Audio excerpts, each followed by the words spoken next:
My name is Susan Ashworth. I live alone in this old 2-bedroom flat. I rarely go outside.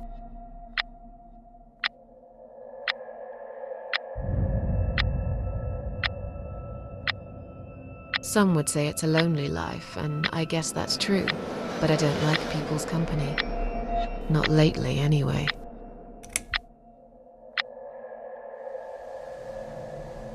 I only trust my cats these days, and I will miss them dearly, but they will understand, like they always have. Teacup stays with me till the end. He watches me, as if he knew.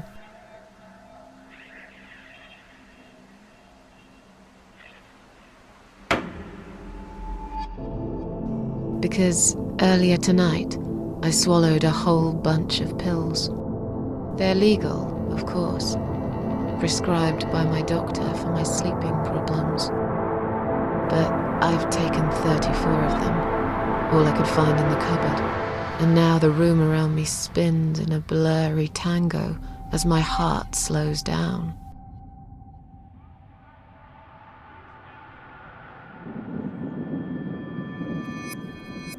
Any second now, I will be dead.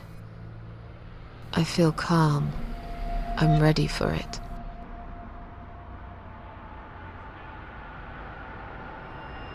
I've only got one thing to say now.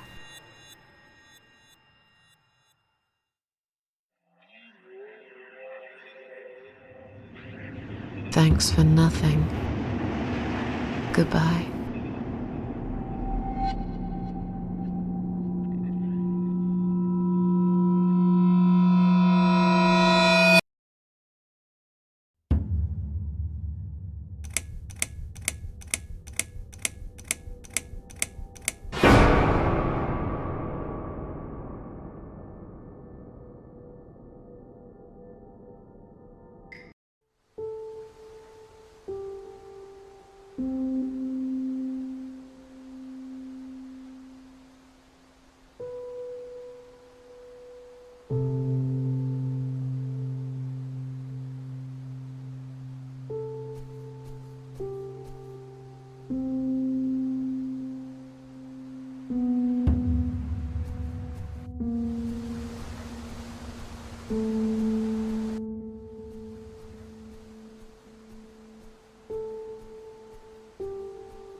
Huh? What's making that noise? Hello? Who's there? Answer me!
I can't remember this place.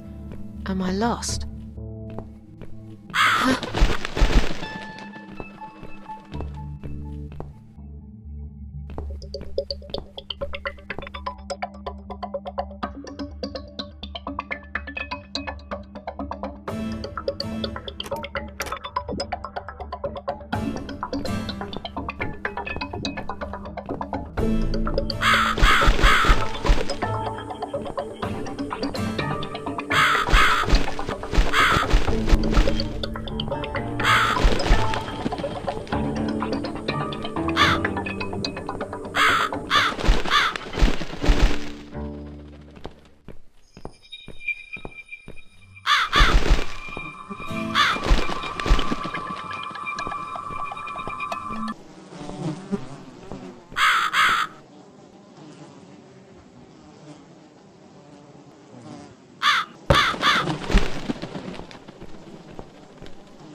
Welcome to my house, Susan Ashworth. I have been waiting for you, my dear. I knew you would turn up one fine day like this. Who are you? I have so many names, it's hard to pick one. But I'm curious, who do you think I am? An old lady who lives in the woods? Am I really, Susan? Are you that naive? Or perhaps you're too stubborn to see what I really am. I've waited all that time for you, and now you disappoint me. You wasted your time waiting. I'm not worth waiting for. I'm just nobody. And you, to me, you're just a strange old woman sitting on a porch of her house. And those flowers you're holding, what are they for anyway? I'm going to put them on your coffin, dear, after everyone's gone. I wouldn't bother. I hate flowers.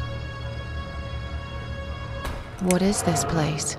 This, my dear, is my humble kingdom, and this house is my castle. I rarely invite people in, just like you. I like my solitude. But you are a special guest, and I'm going to make an exception. Me? Special? I can tell you now that there's nothing special about me, lady. Don't bring yourself down, Susan Ashworth. Today you are my guest of honor. What is this place? This, my dear, is my humble kingdom, and this house is my castle. I rarely invite people in, just like you. I like my solitude. But you are a special guest, and I'm going to make an exception. Me? Special? I can tell you now that there's nothing special about me, lady. Don't bring yourself down, Susan Ashworth. Today you are my guest of honor. What will happen next? Depends on you, Susan. Inside my house, there are dark hallways that lead to places you don't want to see. But there is also something that will make you want to return to where you came from and cherish every single little breath you take. I'm going to make you an offer, Susan. It's a chance only a fool would refuse. Okay. An offer? What can you offer me? Let's come inside. It's getting cold out here.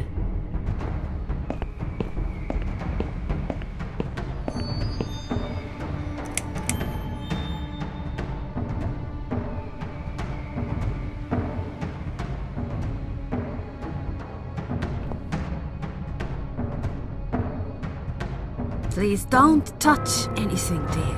I wasn't going to. You lied to the whole world, Susan. And you lied to yourself.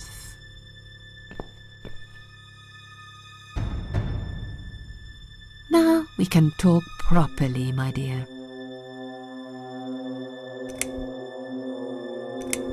Will I be punished for taking my own life? Most people would be, but not you, Susan. You see, I watched you long enough to understand how you feel. I don't expect you to believe me, but I actually have sympathy for you. Who knows, I could be your only friend. The only friend in the whole wide world. So like I said, I'm going to make you an offer.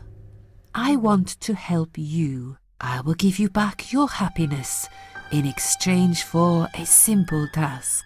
Your life will change completely. You will be yourself again.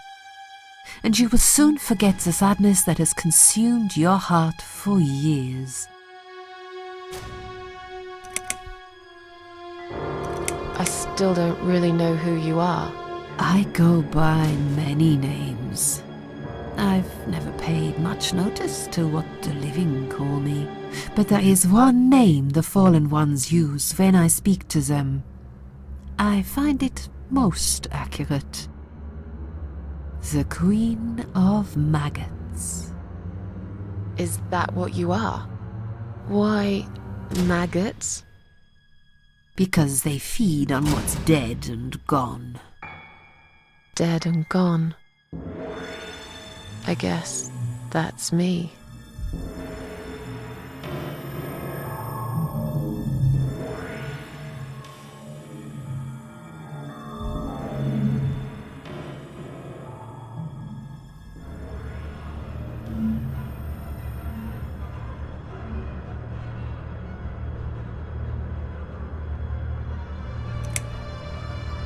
Is there anyone else here?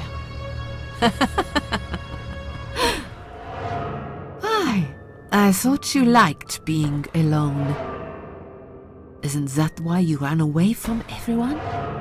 It doesn't matter. I was standing right behind you when you threw away all those photographs, you know? I brushed your hair every night you cried yourself to sleep. I saw everything. I know what you want, but it's not here. It's gone, and it will never, ever come again.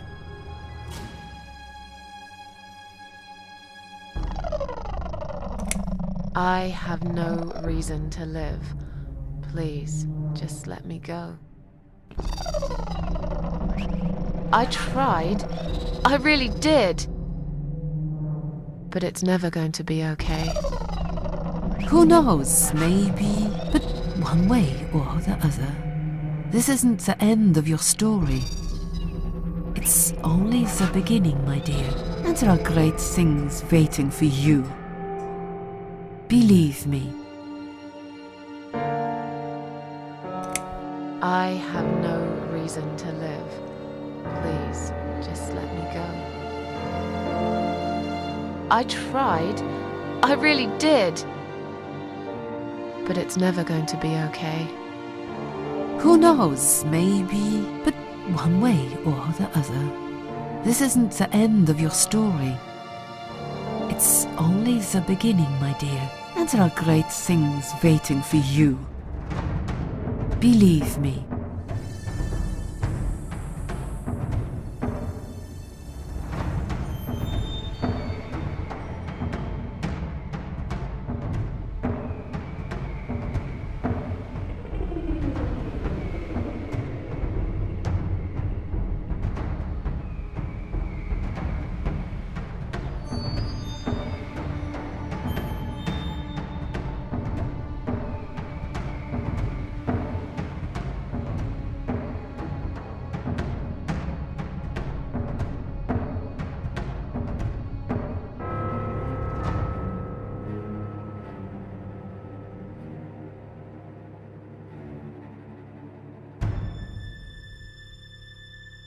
What do you want me to do?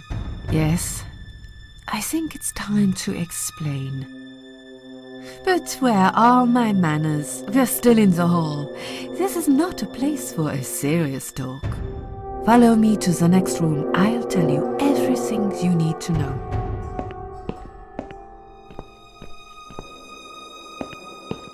What's your offer then? What can you fix that life has destroyed? Susan, death can fix nothing. But though we are both dead, I am not death. I might seem just like a strange old woman to you, but I'm just as powerful as gods. And I chose you, Susan Ashworth. I'll need you to go back and face 5 people. They're not ordinary people. They're very special. Just like you, only in a slightly different way.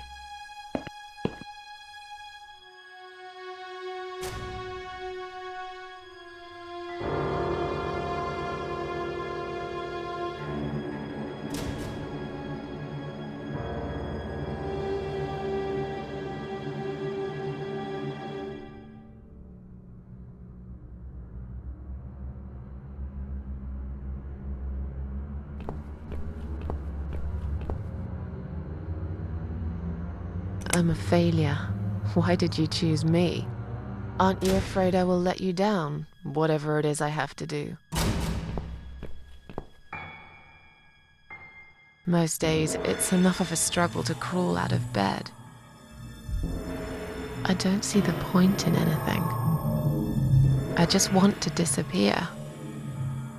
And I hate everyone else because they know how to be happy. Everywhere I turn, there are people filled with hope and will to live.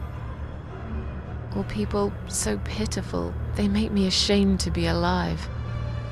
I don't want them. There's nobody there for me. I am alone. I just want to vanish. This is the very reason I chose you, Susan Ashworth.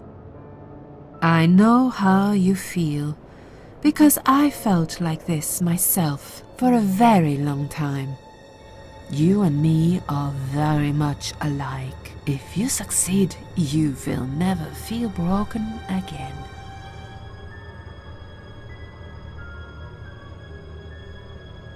Those 5 people, who are they?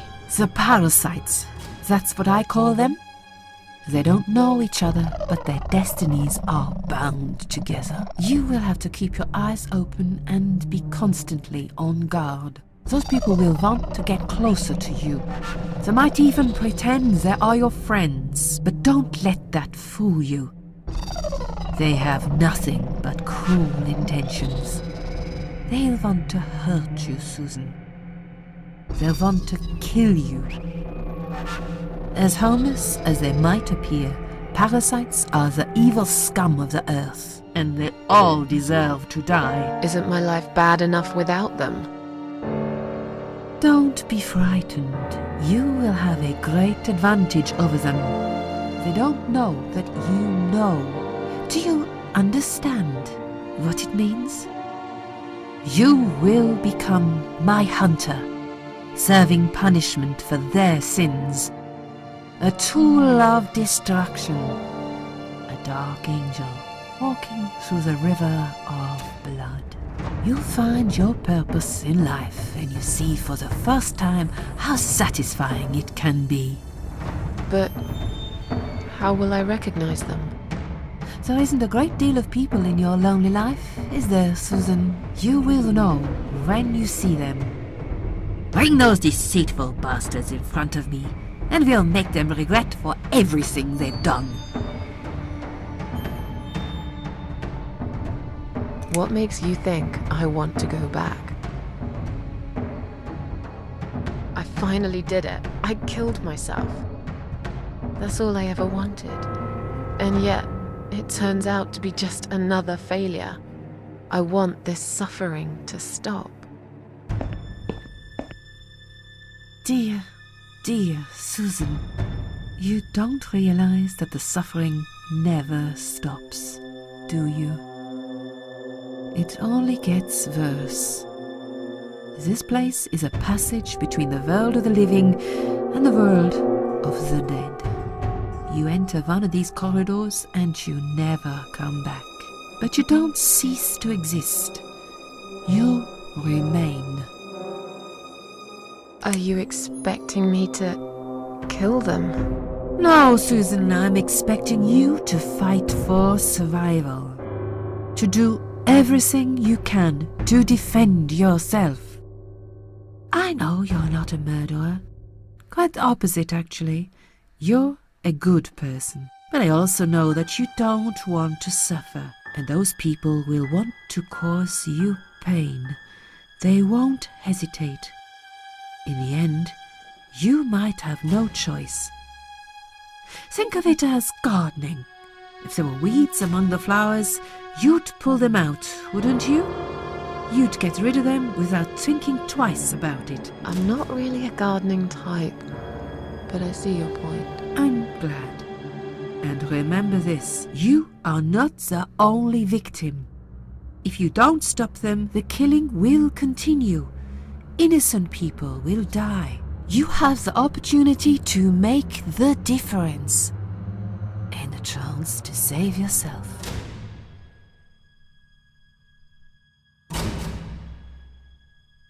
I can't do this. It's too much. Dealing with criminals is a job for the police, not someone like me.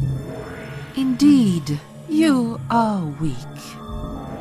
That's why I have prepared a special gift for you. Immortality. You cannot die, Susan. You will always return to life no matter what happens to you. What? This is the last thing I wanted.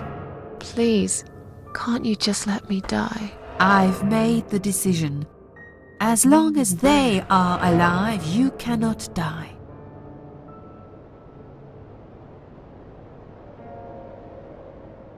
It's blackmail. You can't do that.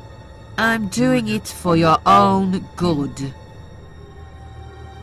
Anyway, you are in no position to bargain with me. You will either go and do what you have to do, or suffer for eternity, forever unable to find your peace. This all must be just a weird dream. I don't believe you. Susan, see this door here?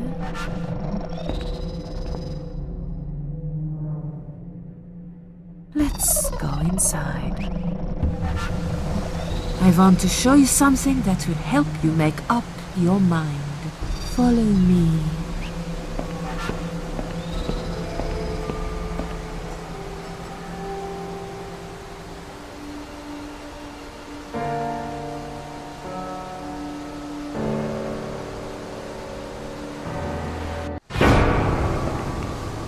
Yes, it's you, Susan.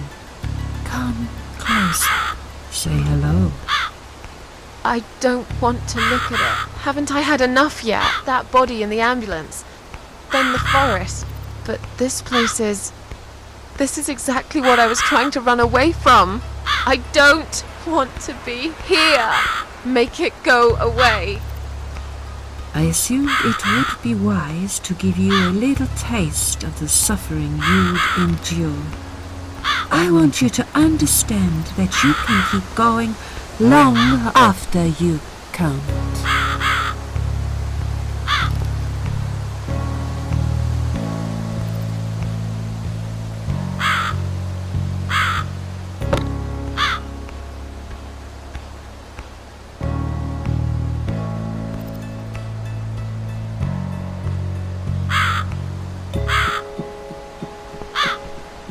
Susan, it's time to make a decision.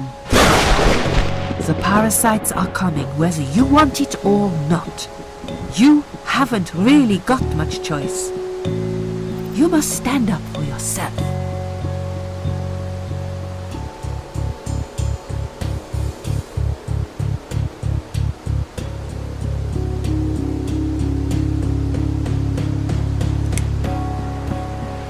I take orders from nobody. I'll do it my way.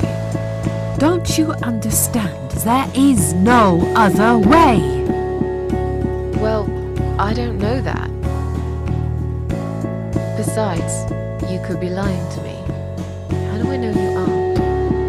I'm no murderer. I don't want to be. I'll find another way without you. What? Look, I appreciate you giving me another chance. Don't get me wrong. I can see now that I've made a mistake, and I'm ready to try to fix my life. But I really don't like what you're saying. If there's one thing I learned in life, it's that people let you down all the time. If I don't rely on myself, I can't rely on anyone else. You fool! You damned arrogant fool! You have no idea what you have just done. But fine, have it your way.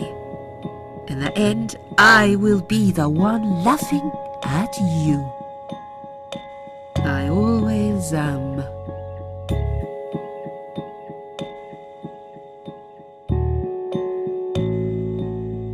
Yeah, don't laugh too hard, old woman. You might break something. When we meet again, you will beg me on your knees to give you a second chance. I don't really believe in second chances, so I might have to disappoint you again. Look, this is all just a bad dream. I want to wake up. I'm back in the house. Okay, it'll be fine. I don't need her. I'm sure I'll figure out what to do.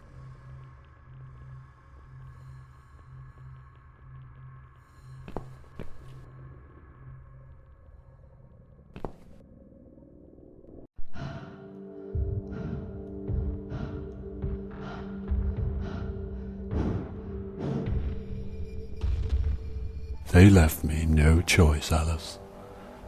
Maybe one day you'll forgive me.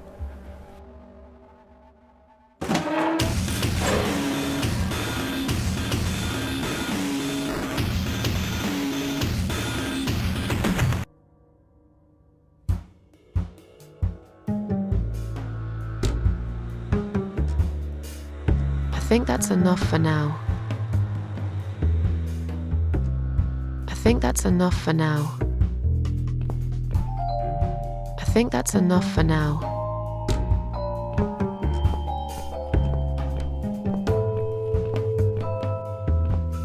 What the? How did I get back here?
Yes, I do enjoy fine art.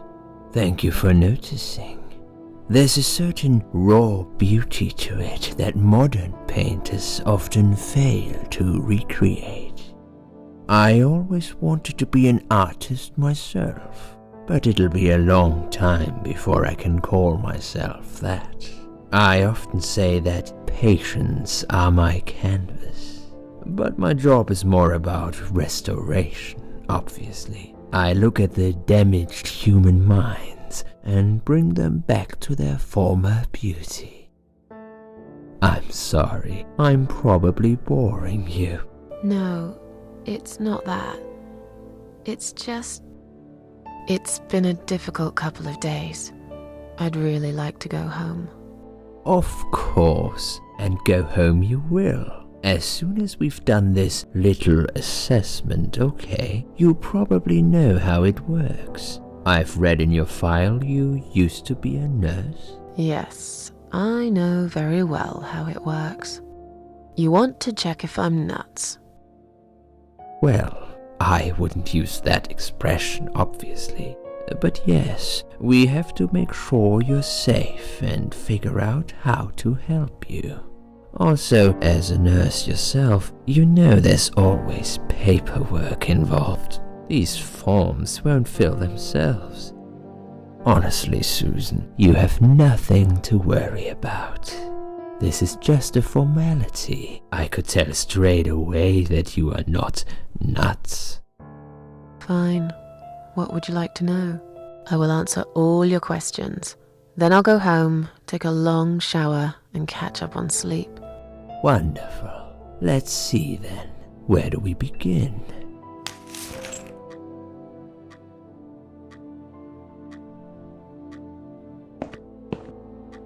She's awake, Doctor.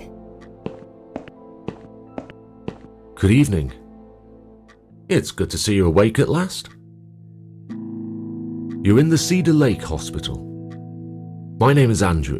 I'm one of the doctors. Would you confirm your name for me, please?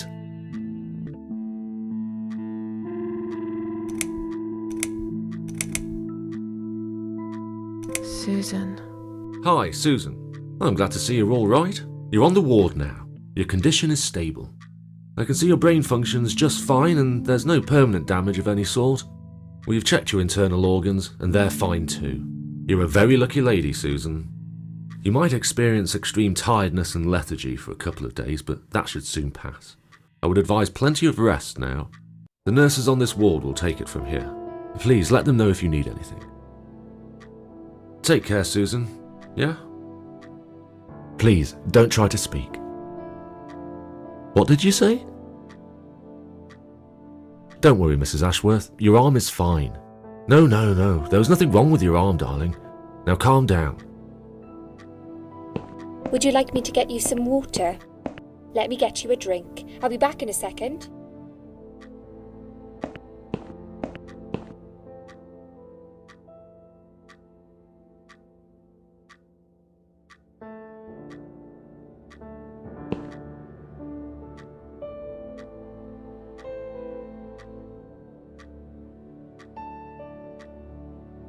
I'm sorry, Susan. Did I wake you? I have to take your blood pressure. 2 seconds and I'm gone. My name is Liz, by the way. I'm sorry. I know this isn't very nice. Believe me, I hate waking people up just for this. But being a nuisance is part of my stupid job, unfortunately. Oof, I hate this place. Tell you what, Susan. Can I call you Susan? So anyway, I shouldn't say it, but you know I'm going to anyway. You are so lucky. It's crazy. You doing what you've done, and her walking in, seeing what she saw. That was a chance. 1 in a million. I'm not making any sense again, am I? I'm tired. They're working us to death here, you know. Modern day slavery. One day I'll tell them what I really think. I swear I will. Ah, and here it is. You've got the blood pressure of an 18-year-old. Just wanted to say you're lucky, I think, and that I hope you've changed your mind about some things. Got to go, but I'll see you later. You take care, sweetheart, yeah?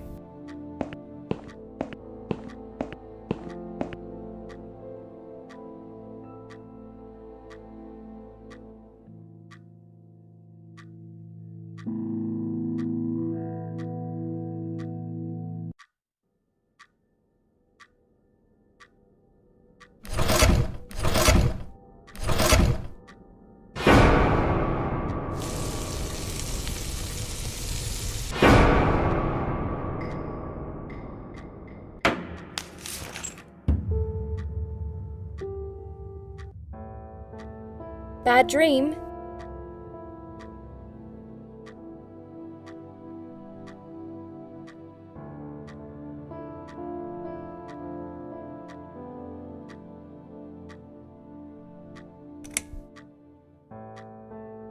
Yeah, a really bad one. I knew it. I could see as soon as I came in the room that you were having a nightmare. I guess I shouldn't have woken you up. What was it about?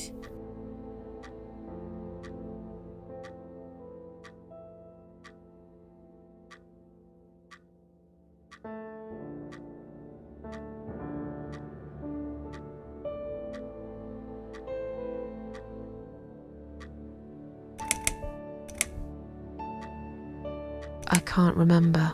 It's just like that sometimes, isn't it? You just have this weird emptiness in your head. The harder you try to remember, the worse it gets. Maybe it's better though. Try to remember the good things, Susan. Forget the bad ones. At least for now. I get nightmares too. I get them, and I can't wake up. Or sometimes I dream that I'm falling. Those are strange dreams. Because I think I like them. I keep falling, but I never fall, if you know what I mean. Never hit the ground. Never. What was your name again? I forgot to introduce myself, didn't I? I always do that. So sorry, Susan. My name is Elizabeth. But you can call me Liz, like everyone else. You're here a lot. Every time I open my eyes, I see you. They make auxiliaries do crazy hours here. Seriously, I feel like I've got no life sometimes. I'll be here till the morning. To be honest, I keep coming here to hide. Please don't give me away. I just want to rest my legs for 2 minutes, that's all. What happened to me? Well, how much do you remember? I took some pills, and I fell asleep in the chair. I remember how the room kept spinning around me slowly. I felt so calm, and then...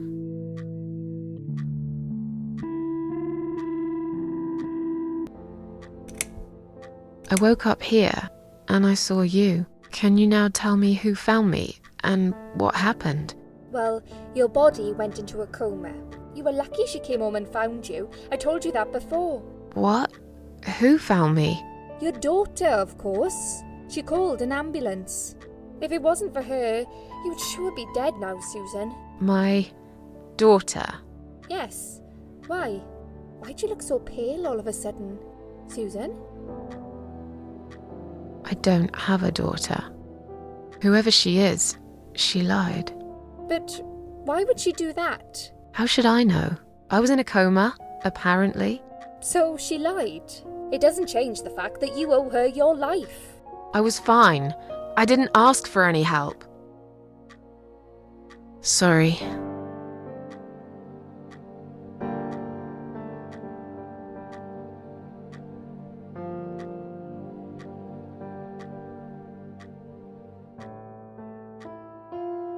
How long have I been here? I was told you arrived at the hospital at 7 in the evening.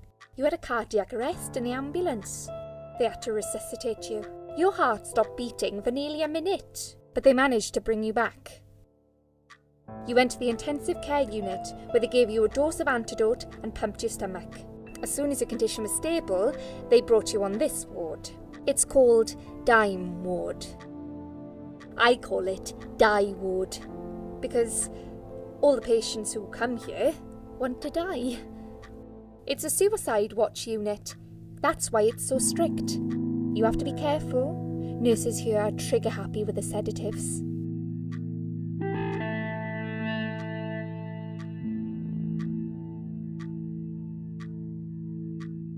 When will they let me go home? I'm not sure. Probably not today. Maybe tomorrow. Look, I shouldn't say that, but you seem like a nice person. I feel like I should warn you. There's this doctor here. They call him Dr. X. He's a chief of psychiatry in this hospital. You won't be able to go home until he's talked to you, and he's really good at getting into your head. You know what I'm saying? He will ask you a lot of tricky questions. But he's a really great guy. You should trust him.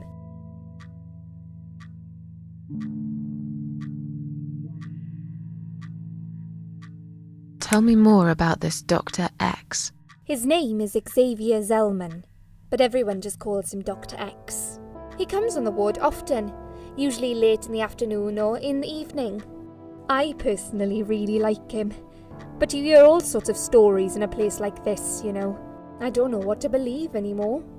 All I know is he's been very friendly and supportive. Some doctors won't even say hello to you.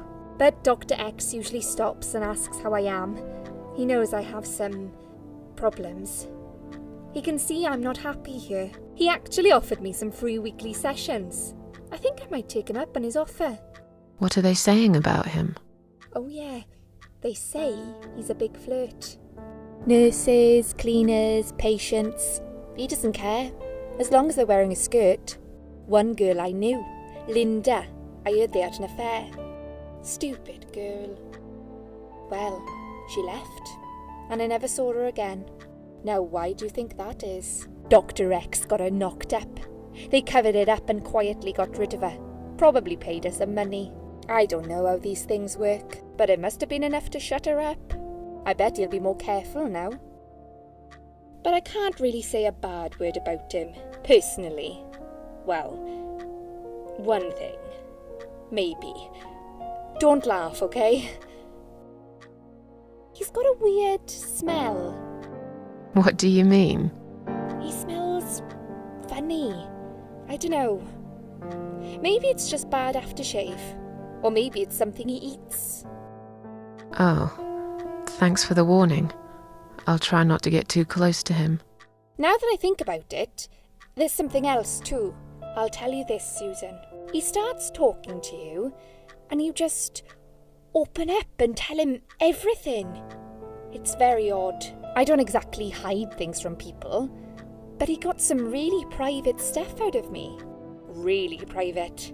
You know what I mean? Things I wouldn't tell my mother about. And we haven't even started those sessions yet. So, be prepared for that. Sure, but it's a bit too late for me to hide how I feel now anyway. I think I made it very clear when I swallowed those pills. Did you see this daughter of mine? No, sorry, Susan. Apparently she came in the ambulance with you, but then she remembered something and had to go. I think someone mentioned she went in quite a hurry. Of course she did.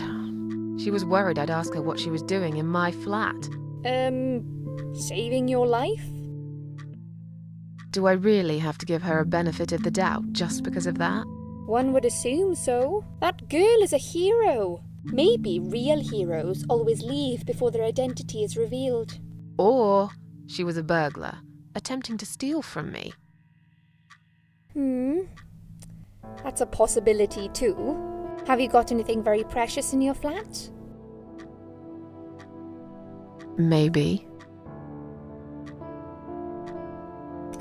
Tell me something more about yourself. Me? I'm a nobody. I'm just a hard-working girl. We all have to pay our bills somehow, right? I rent a room not far from here. There are 2 other girls living in the house. One is an auxiliary nurse, like me. She's always sick. The other one is a stripper. At least I think so. She's never home at night. Maybe she works at night, like you. Yeah, but I don't leave for work wearing red stockings and heels, do I? No, you're right. You're a real nurse, not some man's fantasy of one. I used to do all that for my boyfriend. You know, dress up as a sexy nurse and all. Well, I did it just once, really. He didn't like it that much. He didn't like me that much either. Broke up with me last Valentine's Day. Of all the days, he chose that one, eh? He never told me why, but I don't care anymore. Tell me more about this Dr. X. His name is Xavier Zellman, but everyone just calls him Dr. X. He comes on the ward often, usually late in the afternoon or in the evening. I personally really like him, but you hear all sorts of stories in a place like this, you know. I don't know what to believe anymore. All I know is he's been very friendly and supportive. Some doctors won't even say hello to you, but Dr. X usually stops and asks how I am. He knows I have some problems. He can see I'm not happy here. He actually offered me some free weekly sessions. I think I might take him up on his offer. What are they saying about him? Oh yeah, they say he's a big flirt. Nurses, cleaners, patients. He doesn't care, as long as they're wearing a skirt. One girl I knew, Linda, I heard they had an affair. Stupid girl. Well, she left, and I never saw her again. Now why do you think that is? Dr. X got her knocked up. They covered it up and quietly got rid of her. Probably paid her some money. I don't know how these things work, but it must have been enough to shut her up. I bet he'll be more careful now. But I can't really say a bad word about him, personally. Well, one thing. Maybe. Don't laugh, okay? He's got a weird smell. What do you mean? He smells funny. I don't know. Maybe it's just bad aftershave. Or maybe it's something he eats. Oh, thanks for the warning. I'll try not to get too close to him. Now that I think about it, there's something else too. I'll tell you this, Susan. He starts talking to you, and you just open up and tell him everything. It's very odd. I don't exactly hide things from people, but he got some really private stuff out of me. Really private. You know what I mean? Things I wouldn't tell my mother about. And we haven't even started those sessions yet. So, be prepared for that. Sure. But it's a bit too late for me to hide how I feel now anyway. I think I made it very clear when I swallowed those pills. I'm tired. Let me sleep now. Fine. I'll see you again. Be careful who you trust here, Susan. They will be watching you. How do I know you're not one of them? You don't. But do I really look like a bad person to you? I don't know. Maybe not. I'll see you tonight. Remember what I said. Dreams are just dreams. But when they turn into nightmares, it's good to have someone there to pinch your arm and wake you up, right?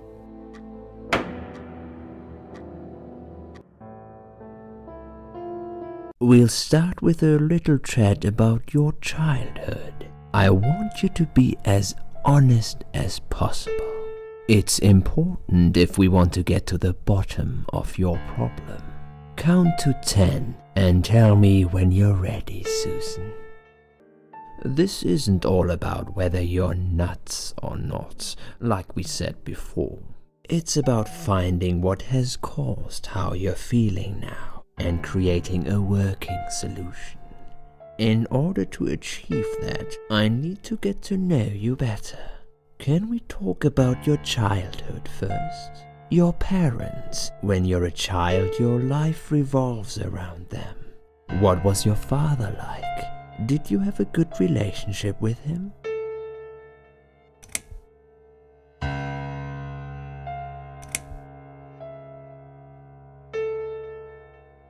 I was brought up without a father.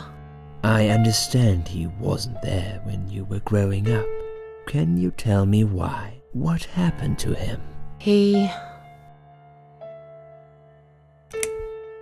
left when I was little. One night he just packed his suitcase and left. I was about 8 at the time.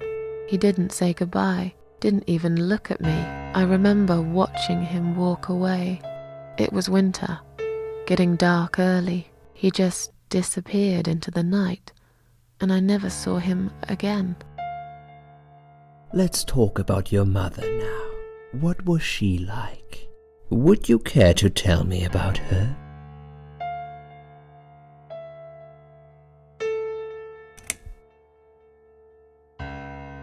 She never cared about me.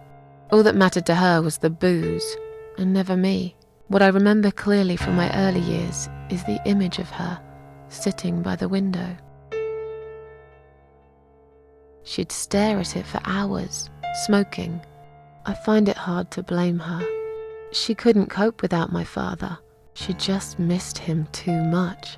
And now, years after that, it seems I've just followed the same path. Not with the alcohol, maybe, but everything else is just the same. It feels like nothing matters anymore. It feels like I've lost something and I will never get it back. Okay, I'm beginning to get a better picture. That's enough about your parents for now. Let's take 2 minutes and we will talk about something else.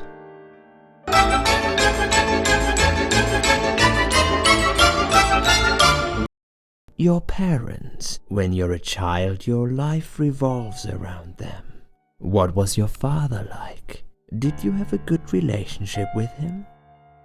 Yeah, I had a great dad. I have very fond memories of my father. He was always there for me, no matter what I did. He never got angry or upset. I suppose I never really gave him any reasons to be. I was a good child. Not perfect, but then again, no one's perfect. Whatever made me try to kill myself, it definitely has nothing to do with him. Where is he now? He died 6 years ago. Cancer. Do you miss him? Of course I miss him. How can you even ask me that? It's my job to ask these questions, Susan. Let's talk about your mother now. What was she like? Would you care to tell me about her?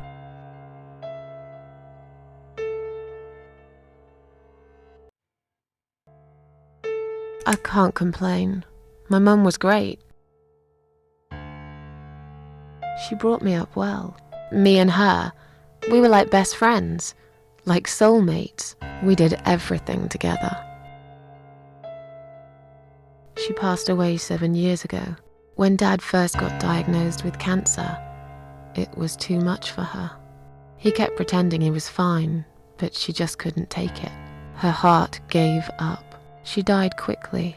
My father kept fighting it. Another 8 months of illness and intensive chemo finally beat him, though. He thought he was unbeatable, but he wasn't. Okay, I'm beginning to get a better picture. That's enough about your parents for now. Let's take 2 minutes and we will talk about something else.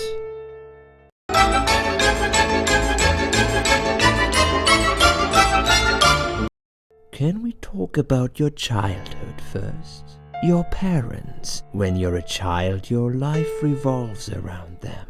What was your father like? Did you have a good relationship with him?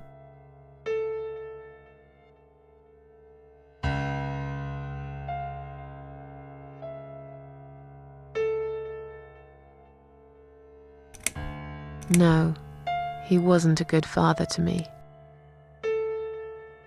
He was a cold, scary man, had this wall around him. I could never talk to him about anything. He wouldn't understand. He'd just punish me instead. Maybe it's his fault I got some wires crossed in my head, because he never loved me. I've always wondered what it feels like to have a loving dad. Maybe it's not too late to fix things between you two. It is. He's dead. Cancer. 6 years ago. I see. But it isn't too late for you to put things right in your heart. Have you forgiven him? What happened, happened. I see no point in blaming him forever. Good. Clearly you closed this chapter in your life. Holding a grudge against your father would be holding a grudge against yourself. How did you get to that crazy assumption? Your father is a part of you, whether you want it or not. Children subconsciously copy their parents' behavior and recreate it later in life. I'm sorry, but I have to disagree. Why does that upset you, Susan? This isn't something I just made up. These are scientific facts which have been tested and proven over the years. If you say so, fine. You haven't really forgiven your father, have you? That's what it's all about. I said fine. This is definitely something we have to work on in the future. Let's talk about your mother now.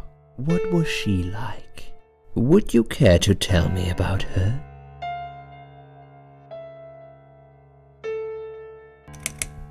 I lost her when I was still a child. So you were brought up by a single dad. What happened to your mother? She...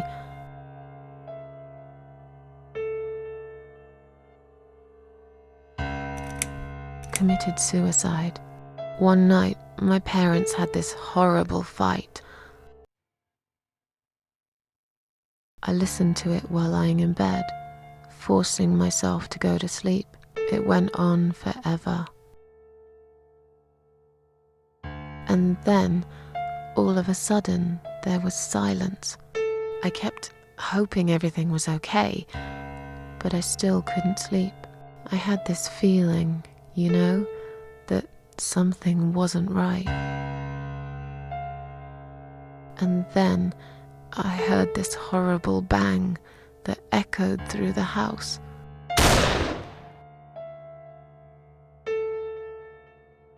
I got up. My legs felt like rubber. I went to the living room and saw the cellar door was wide open.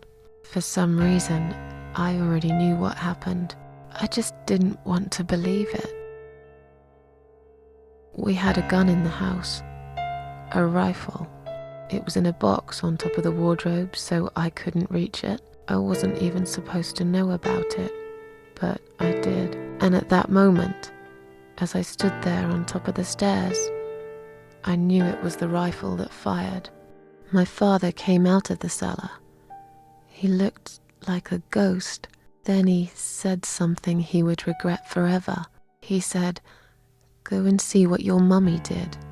I could see tears rolling down his face. I stood there, paralyzed, and he shouted at me and said, "Just look at your fucking mother, will you?" So I did.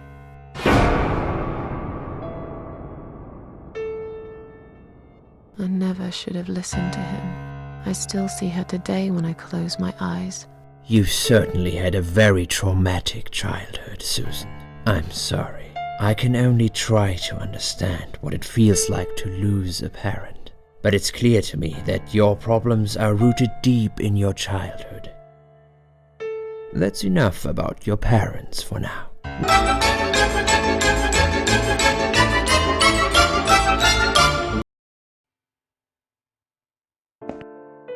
I need to get out of this place. I hate hospitals. Besides, I really want to go home and forget all about this.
Hello?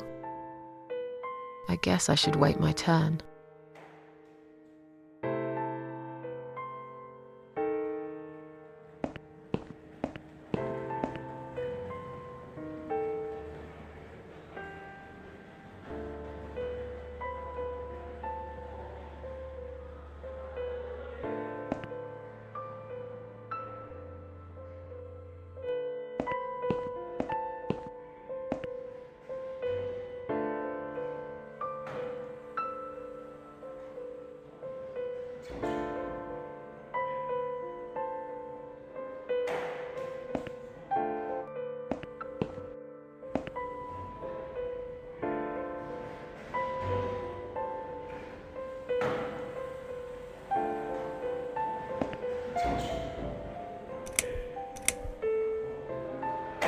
Is Liz here?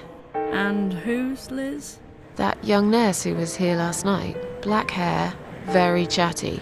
She said her name was Liz. I'm sorry. A lot of people come through here. I can't remember everyone's name. Can you return to your bed now, please? It's nearly time for your medication. I can't be chasing around after every single patient. Beg your pardon? Look, I'm very busy at the moment. I'll come and talk to you in a minute, all right?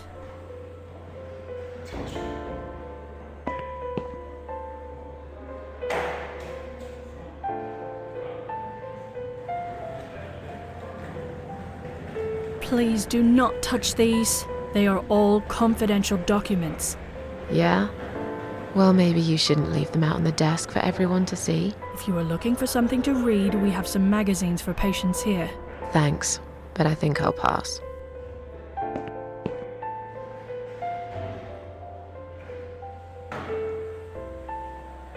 Please do not touch these. They are all confidential documents.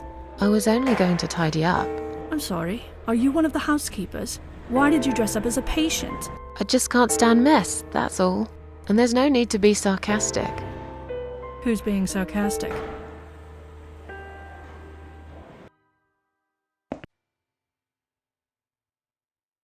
Excuse me, where's the exit? It's just down the corridor, ma'am. Thanks. I'll be on my way then.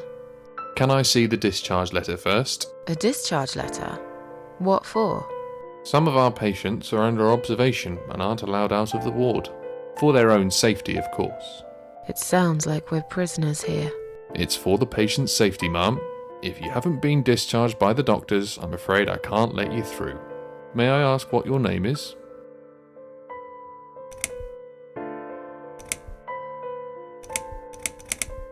My name is Susan Ashworth. Can I go now? If you've not been discharged, I can't let you out, Mrs. Ashworth. I'm afraid there's nothing I can do for you, ma'am. You should talk to the doctor first and come back with a letter and some form of identification.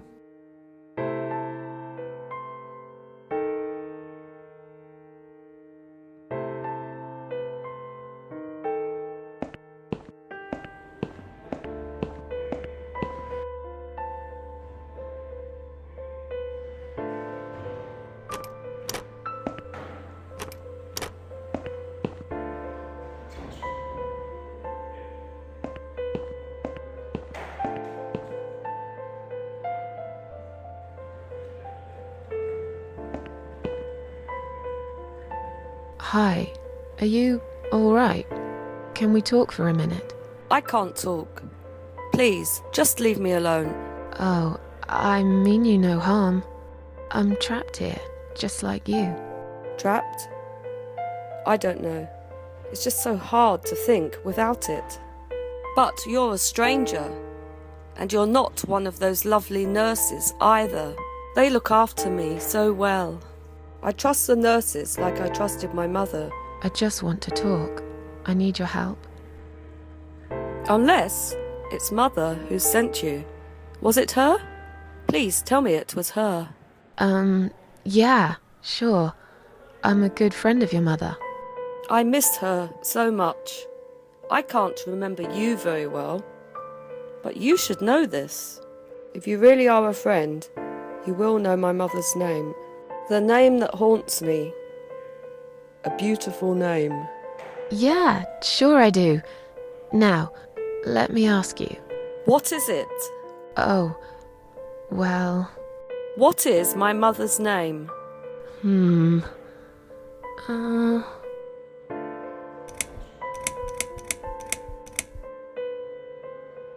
Alice. No, you're wrong.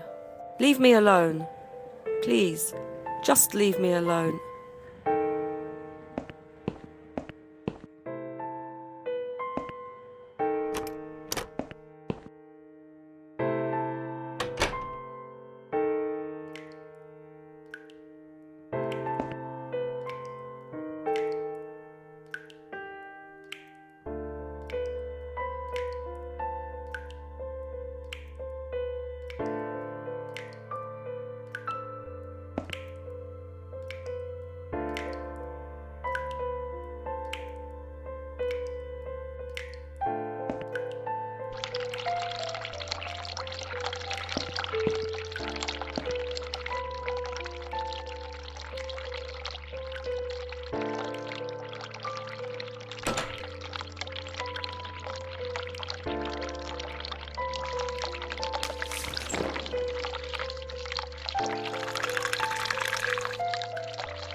feel much better now.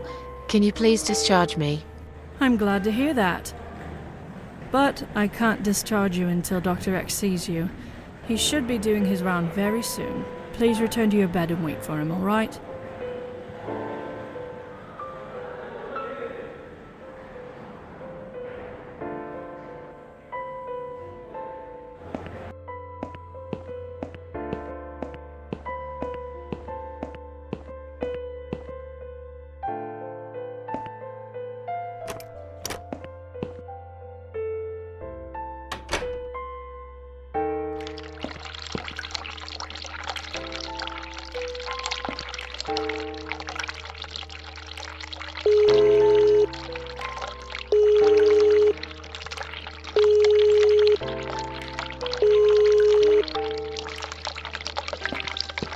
Someone is coming. Have you rang the bell? Is there an emergency? The toilet's blocked. What? Well, that's hardly an emergency. It is when you need to use it urgently, like I do. I see. Fine, I'll sort it out. Just give me a minute. It's the gloves. Again! I guess I'll have to get my hands dirty since the cleaner's called in sick.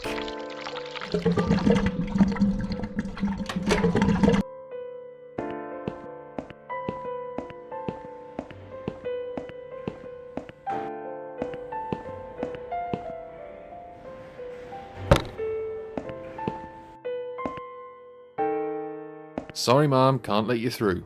We'll need to see a discharge letter from your doctor first. Here. Are you happy now? Yes, that seems fine. Can I just check your name band to confirm that you are indeed Anne Burton? Oh, right. Name band. I think I left it in my room. I'll go and get it, shall I?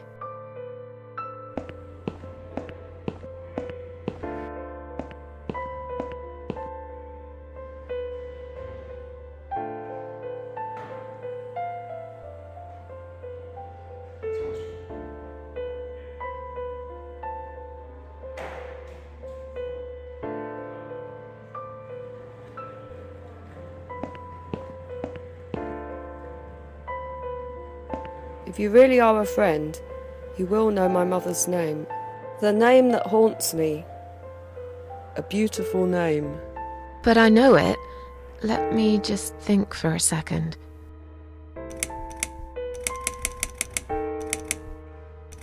Anne Burton. No, that's my name. You don't know my mother, you little liar. Leave me alone. Please, just leave me alone.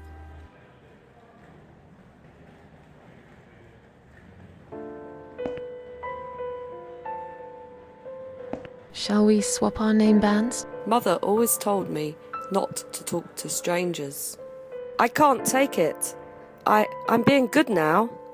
Only talk to my nurses and good friends.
It wasn't you who did it, was it?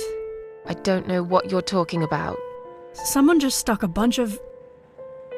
Well, I guess it doesn't matter. It's sorted now. I just hope it's the last time I've put my hands in that stinking toilet.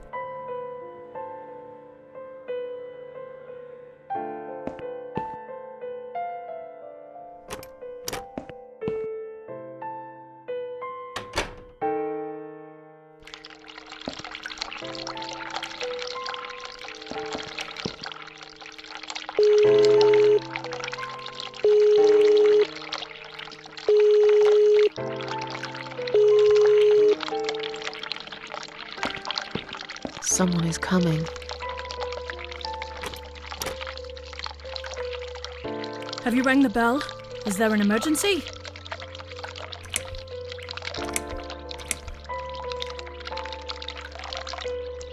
I'm feeling a bit woozy. Are you really? You look fine to me. No, I'm really not feeling well. Fine, I'll call the doctor for you. But I can't help it if he's busy and can't get here straight away. In the meantime, I know how to make you feel better. I think it's time we give you some medication. Can you please tell me your name and your date of birth?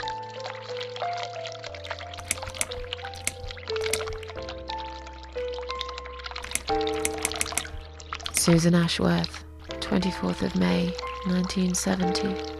I'm just going to check your name band now to confirm that. That's fine. That's fine. I'd like you to drink this liquid, please. It will help you relax. It will help you relax.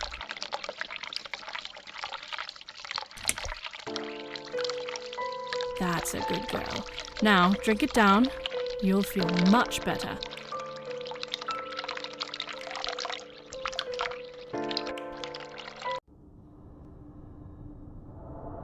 Now, go back to your room and rest. You'll be able to relax and have a great sleep.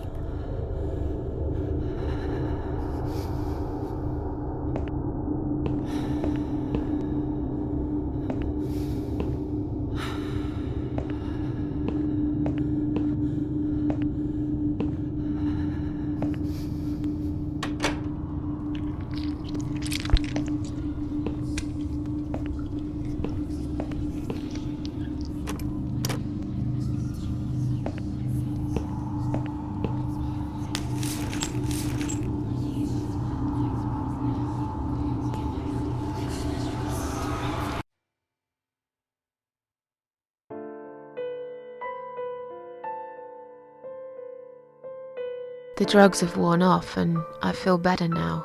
But I can't let them do that to me again. I need to get out of here.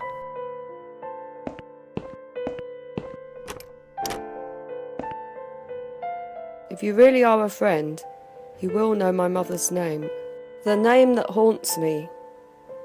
A beautiful name. But I know it.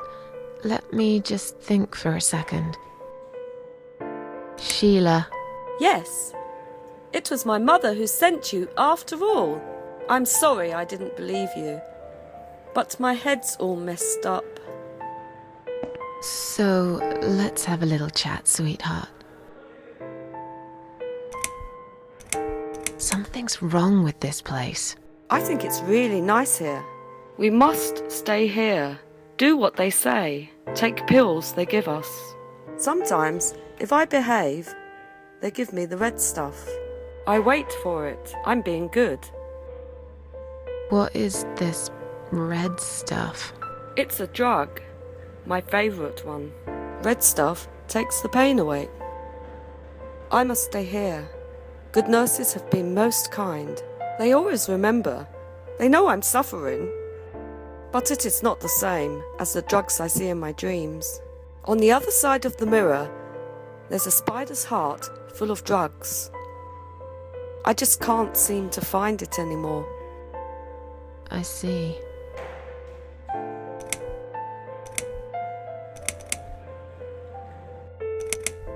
Feel like sharing? What's your name? There is nothing to share. Everyone died.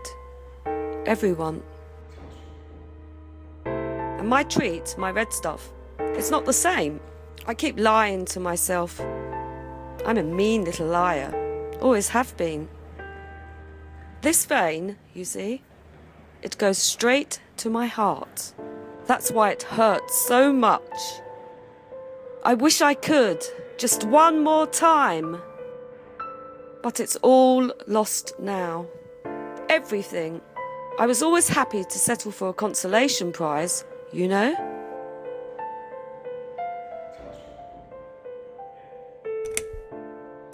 How about we swap our name bands? Oh yeah, I don't mind. But that would be like a favour to you, yeah? Well, technically, you wouldn't lose anything, because I'd give you my name band instead. Does that make any sense? Sure, yeah. I do want something better in return, though. I'm not that stupid. I know you'll use it to get out of here. Oh, I never said you're stupid. I just really want to go home. Please understand. That's fine. I don't mind. I'll give it to you if you get me the red stuff. What do you say? I thought nurses give it to you anyway. No, not that. I'm talking about the real thing. Something you can only get in the world of dreams. Now that is something special. Is it safe? It's perfectly safe. Okay. I'll see what I can do. What exactly is this little treat you mentioned? It's the red teardrop of pure happiness. They bring it, I drink it down, and my pain goes away. Without it, I just feel so angry.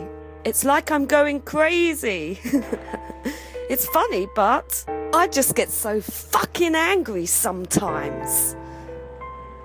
I'm dying, I think. We're all dying, I heard. She said I'd go to hell for it, but I didn't do anything. I didn't know. Does he know? Who? Him! Right. Okay. No, probably not. I need the red medicine. I need it now. I must be a good girl. I must be a nice girl. Maybe I could get you some of that stuff. Do you know where they keep it? Oh, they have it hidden well. You can't get there. Or maybe you can. I see it in my dreams sometimes. It's where the nurses are. But in my dream, there are no nurses there. I see it, but I can't get it. It's so near and yet so far. I can still hear the broken heartbeat of the spider's heart. I'll talk to you later, yeah? Yes, go. Be careful. They're watching us. And remember, we must be nice to earn the red stuff. Always be nice. Poor woman.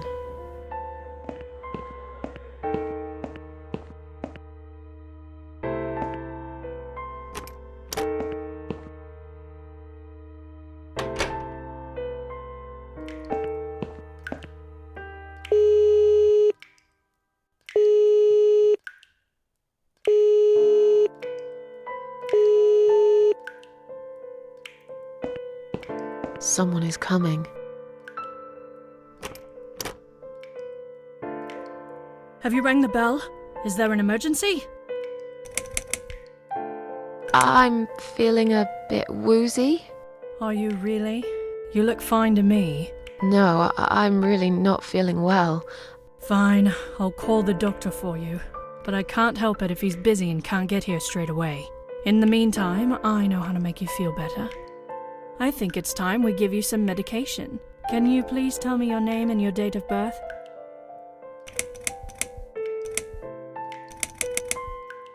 Susan Ashworth, 24th of May, 1970. I'm just going to check your name band now to confirm that. That's fine. That's fine. I'd like you to drink this liquid, please. It will help you relax. It will help you relax. That's a good girl. Now, drink it down. You'll feel much better.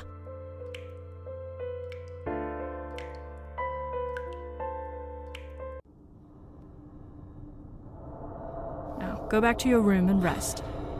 You'll be able to relax and have a great sleep.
The drugs have worn off and I feel better now. But I can't let them do that to me again. I need to get out of here.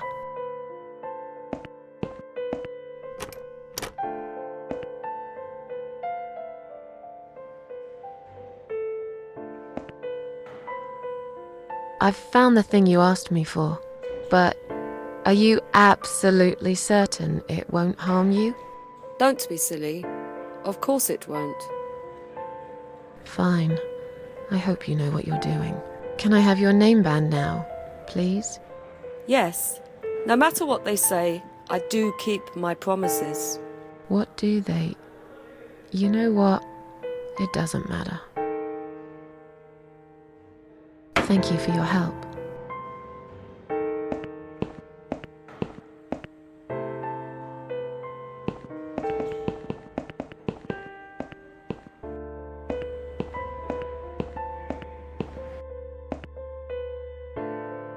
Sorry, Mom, can't let you through. We'll need to see a discharge letter from your doctor first. Here. Are you happy now? Yes, that seems fine. Can I just check your name band to confirm that you are indeed Anne Burton? Oh, all right. I didn't realize you knew how to read. There you go. Can I go now? Of course. Thank you, Mom. We'll see you soon. No, you won't. Now get out of my way.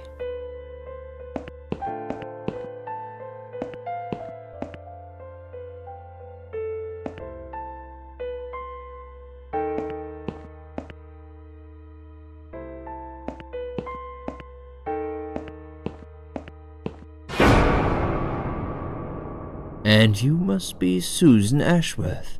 Well, perhaps I am. Do you mind if I ask you where you're heading to? I was just going for a little walk, stretch my legs, get some fresh air.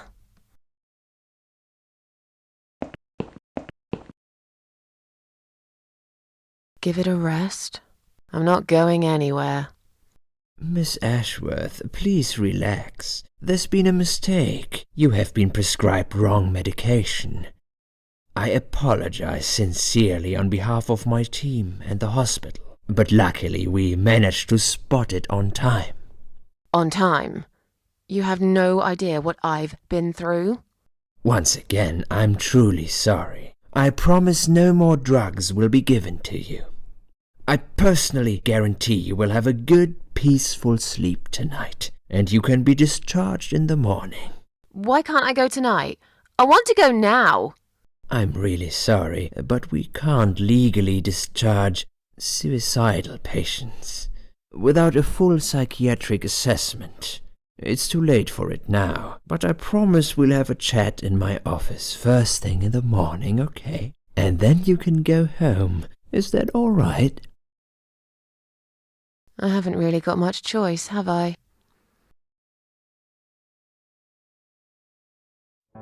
Now I'd like to ask you some questions about your life, Susan. You might find them very personal, but it's important that you answer me as honestly as possible. Fine. Let's get it over with then, shall we? I'd like to go home at last. Of course. I understand. So, Susan, let's see. Are you living alone at the moment?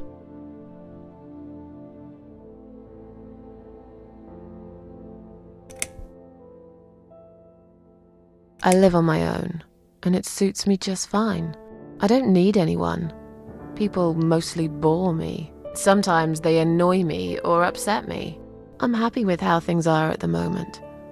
I have my little bit of space, and it's my own. It's private. I'd like to keep it that way. What do you do for a living? I'm a waitress. I work in a cafe. You do? Do you like it? It's okay. I don't mind it. It's just a job. It's important to keep busy. I'd advise you get back to work as soon as next week. I will. Describe to me what your mornings look like. What is the first thing you do each day?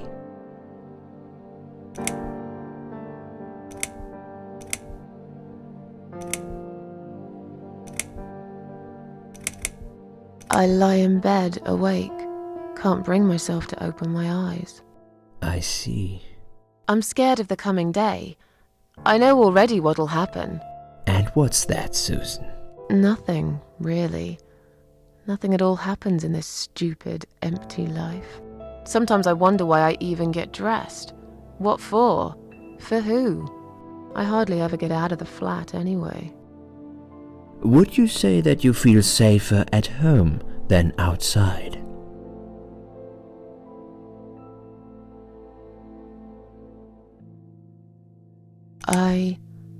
Yeah, I suppose. It's not really about safety. I've just felt sad for a long time now. Really sad, you know? Somehow it brings me down even more when I go out and see all those happy, successful people. It makes me feel more like a failure. If I don't see it, it doesn't hurt that much. What do you think is missing in your life? Or rather, what is one thing that you think would make your life better?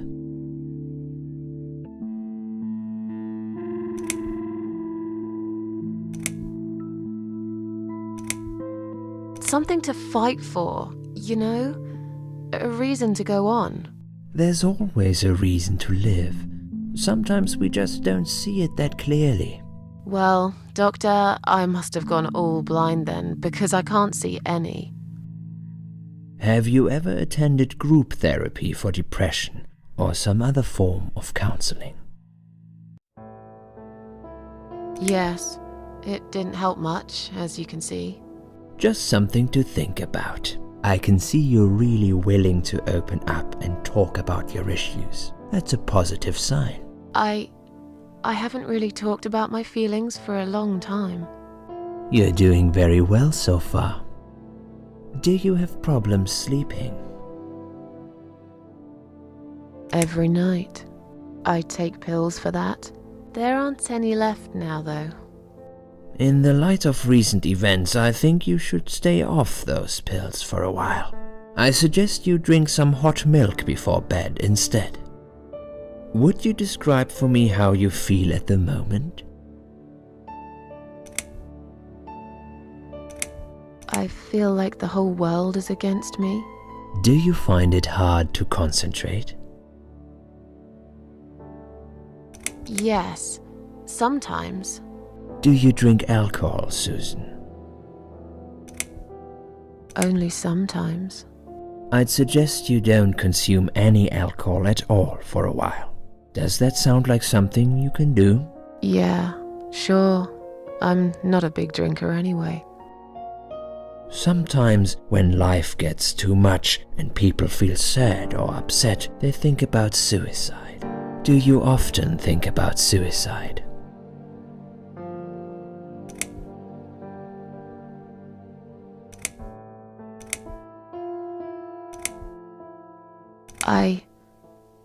Yes, I think about it often. But now, I know I can't do it. Still, it won't just go away that easily. I need more time. I need to think it through. I need to find my peace with the world, I guess. Please, in your own words, try to explain to me, why did you really try to take your own life, Susan?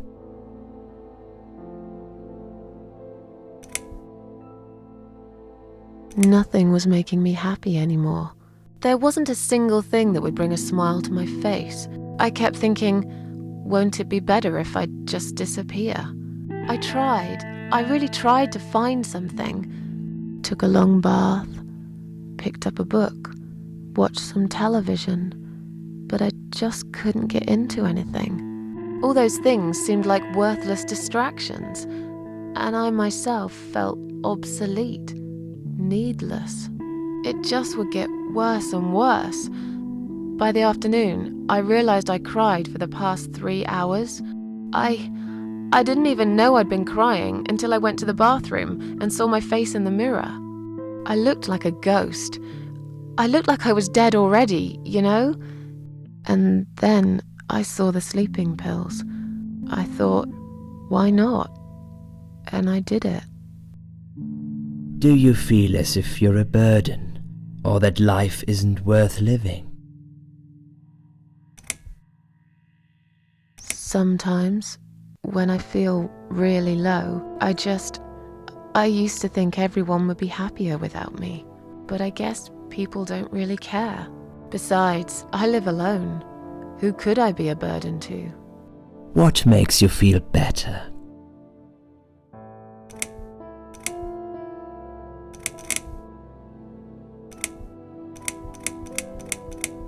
My cats. I always put out a bowl of food for the stray cats.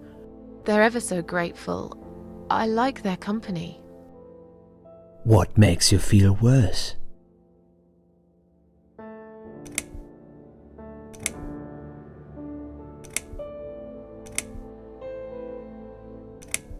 Loneliness. I wish I had someone to talk to sometimes. And yet you seem to avoid people. Because they're only interested in themselves. Not all of them, surely. I'm beginning to think you are actually afraid of finding a friend because it would force you to come out of your shell. Call it what you like. I'll sure be glad when I find the right person someday. Have you imagined your funeral and how people will react to your death?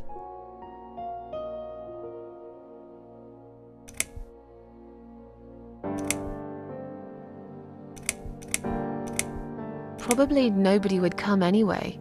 Can you imagine it? Now that's a sad picture. Loved by no one. Missed only by some cats. No tears shed for me.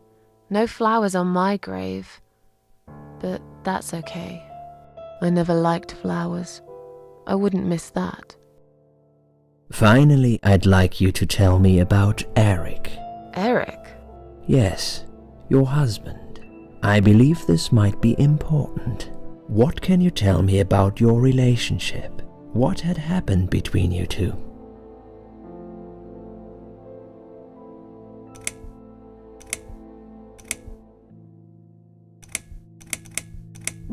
This has nothing to do with him. Can I go home now, please?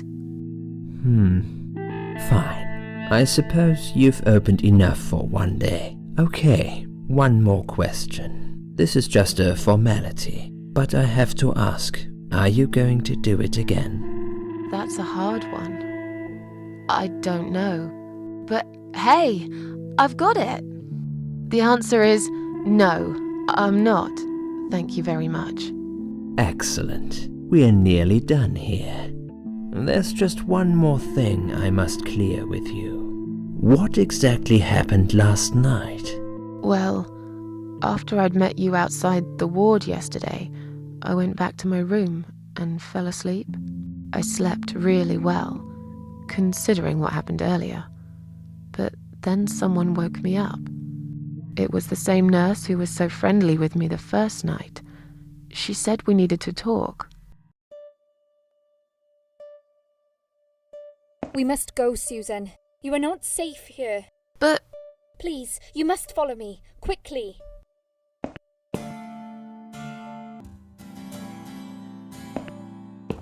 I went after her. The ward seemed very quiet. It must have been late at night. Harry! Wait for me. Tell me what's going on here.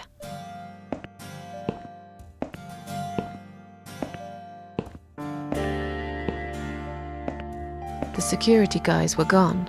She pointed at the corridor and said, You go first. I'll explain everything in a minute.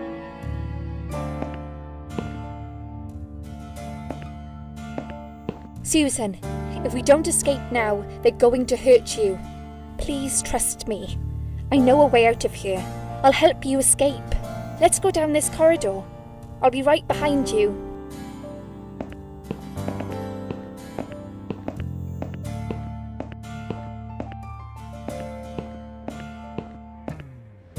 I think I can hear someone coming.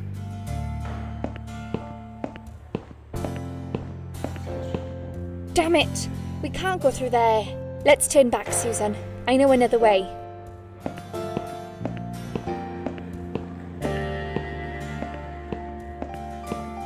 Turn left here. We can use the maintenance lift to get us out of this place.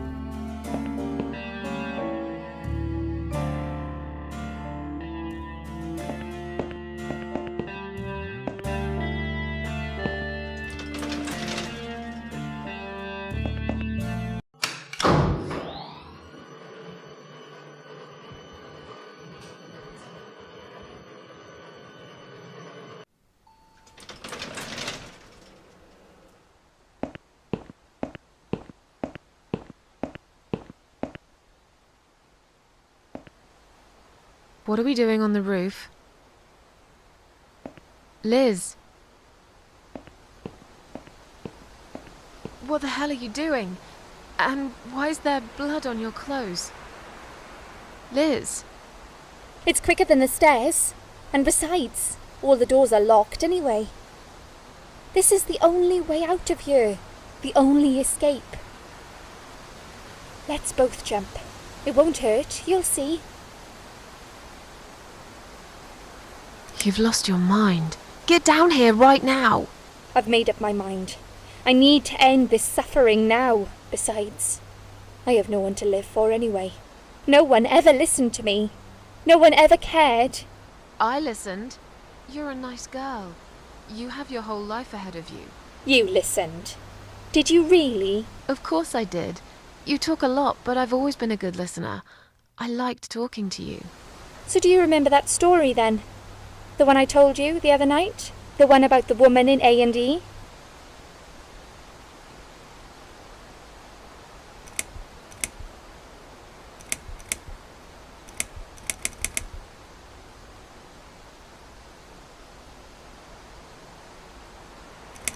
Jumped off the roof and broke her spine. You just made that up, didn't you? I've never said such a thing. You're a liar. But, okay, I can prove to you that I listened. Just don't jump, please. You can prove it. Fine.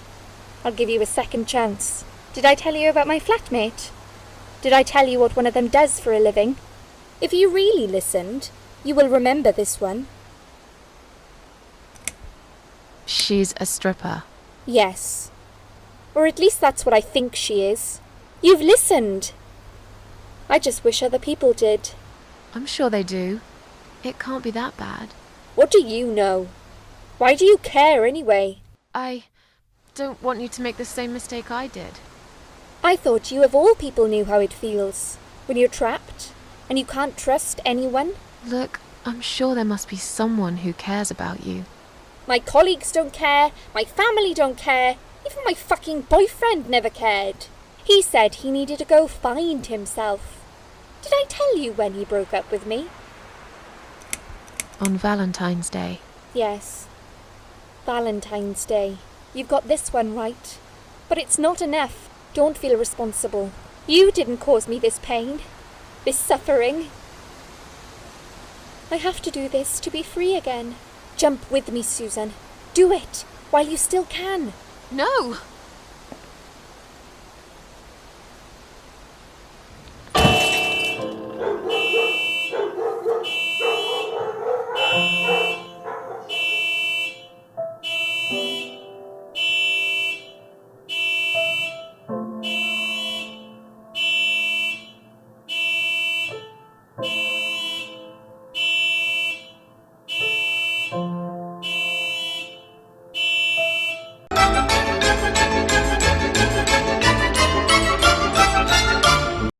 You listened.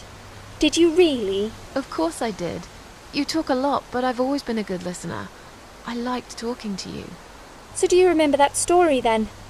The one I told you the other night? The one about the woman in A&E? Yeah, she smoked a cigarette and burned in bed. Okay, you have listened. Maybe you're right. Or maybe it was just a blind guess. But I must jump anyway. I have no choice. Wait! Please stop and think for a second. Did you not hear what I said? I have no choice. Yes, you do! You can choose to come back inside with me, and we'll just forget this like it never happened, okay? Do you remember that other thing I told you? I'm sure I told you about my flatmates. Did I tell you what one of them does for a living? I bet you don't remember that. She's a stripper. Yes. Or at least that's what I think she is. You've listened. I just wish other people did. I'm sure they do. It can't be that bad. What do you know? Why do you care anyway? I don't want you to make the same mistake I did. I thought you of all people knew how it feels. When you're trapped, and you can't trust anyone. Look, I'm sure there must be someone who cares about you. My colleagues don't care, my family don't care, even my fucking boyfriend never cared. He said he needed to go find himself. Did I tell you when he broke up with me?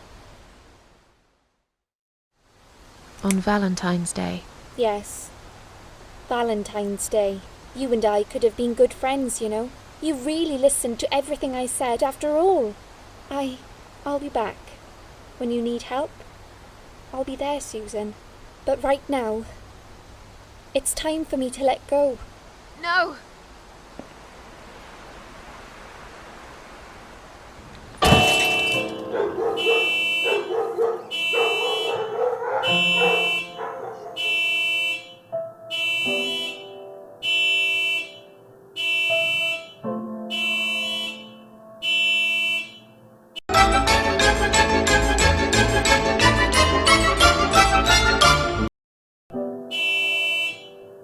After that, I went back. I tried telling people about Liz, but they all thought I was crazy again and didn't believe me. And you were absolutely sure you saw Liz jump off this building? You know, it doesn't matter. I just want to finish this and get some fresh air. Susan, I know Liz well. She wouldn't do something like that. As a matter of fact, I saw her this morning. She's fine. I'd like you to come with me and see her. Say hi. Make sure she's alright. Stop treating me like I'm crazy. Fine, I'll go. I don't even care that much anyway. The door is locked? I plan ahead, Susan. I had a feeling in my gut, and my gut's never wrong. I feel like I really got to know you, though. I'm very sorry you've had such a difficult life. I like your green eyes and your sleek cheekbones. You're a clever girl, Susan, but the sadness has poisoned you for too long. There is no coming back from it. For what it's worth, I would have let you go if it wasn't for Liz.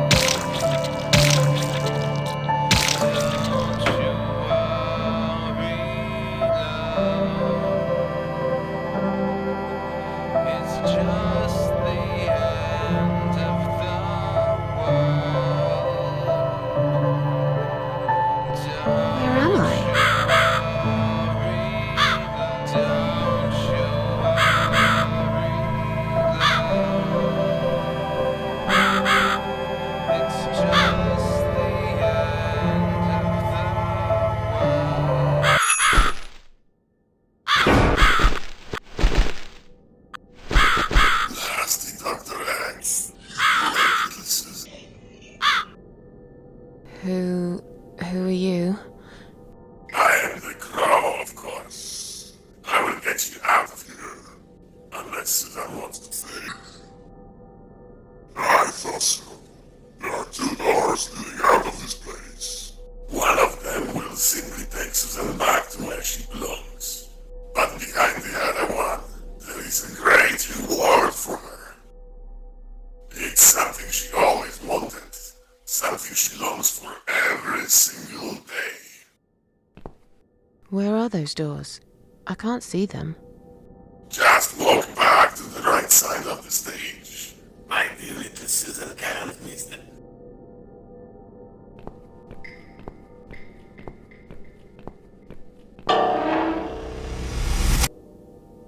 Does Susan like my girls? I knew she would.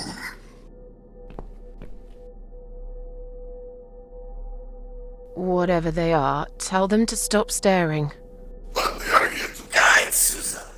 They are the guardians of the doors. They know which door she should enter to get her rewards. But there is one problem. There's always a problem. I'm not even surprised.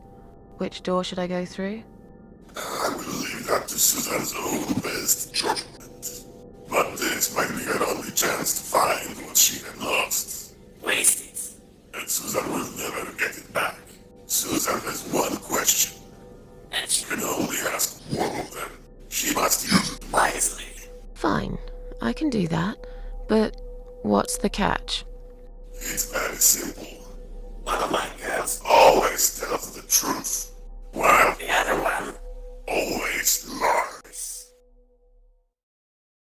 And I'm guessing you can't tell me which is which?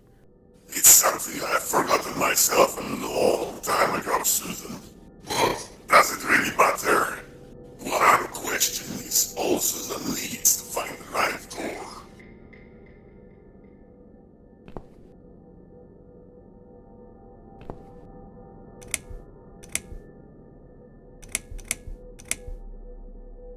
Which door would the other doll point me to?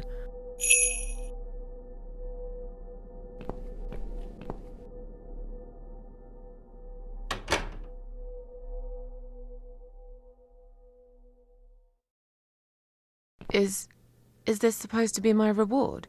Flowers? I hate flowers! You lied to me! You lied.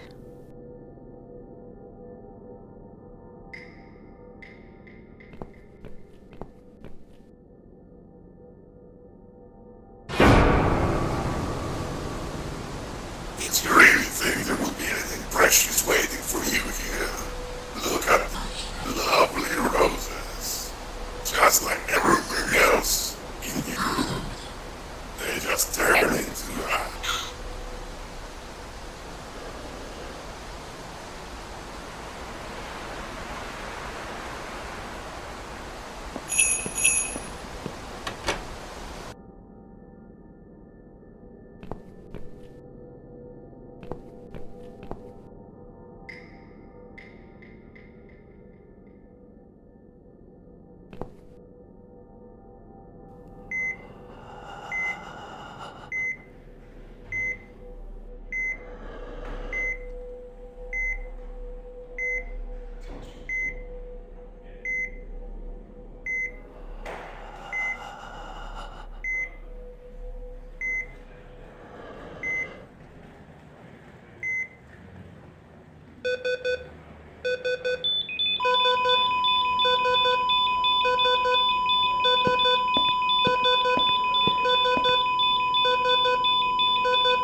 You treacherous, dirty bastard.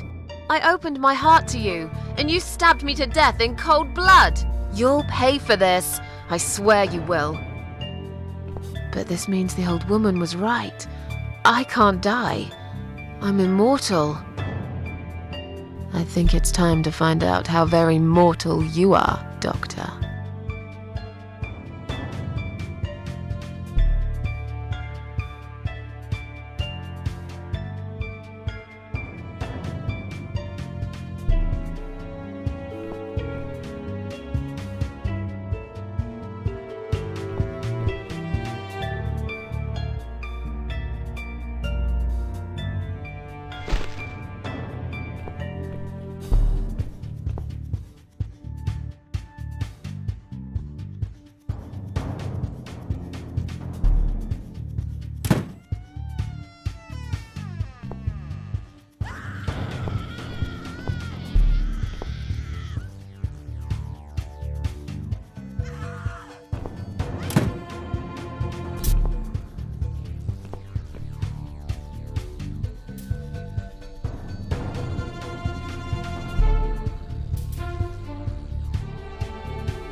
You're gonna pay for this, you bastard.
I can leave now and forever forget about this place and Dr. X.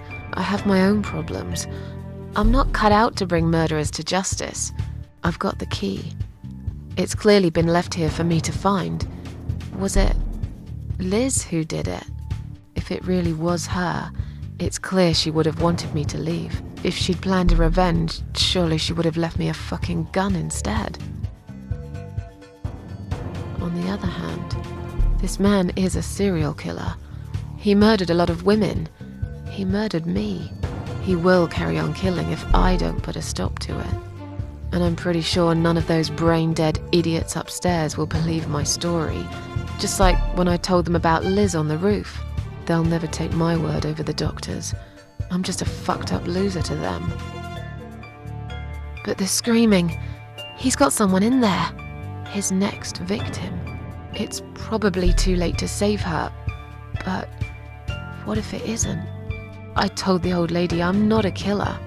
Maybe I'm wrong. I've never tasted vengeance before.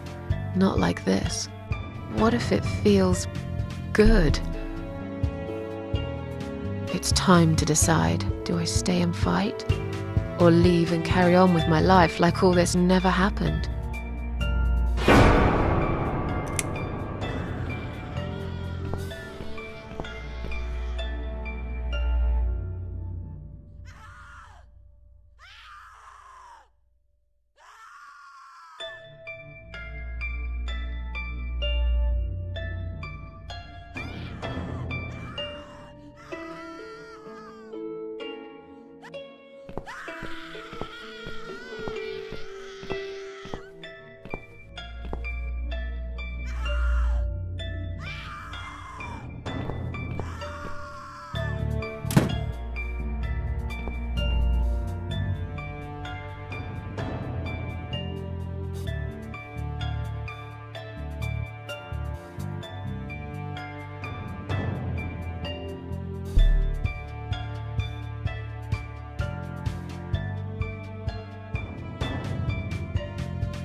I don't need eyes to enjoy your fear.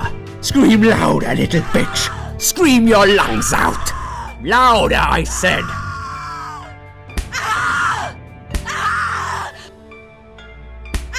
Yes, this is by far my favorite of songs.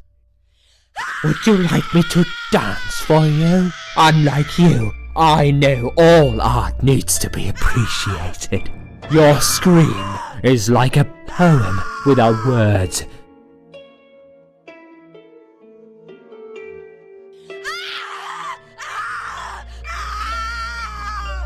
Your body, an instrument. I never thought you had it in you, and yet you make every fibre in my body tremble with excitement.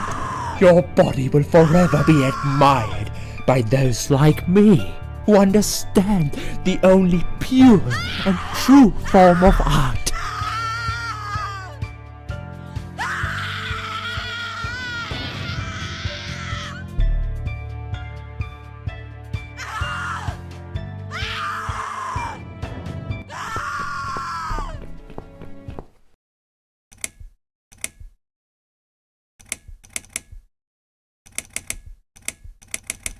You'll feel a sharp scratch.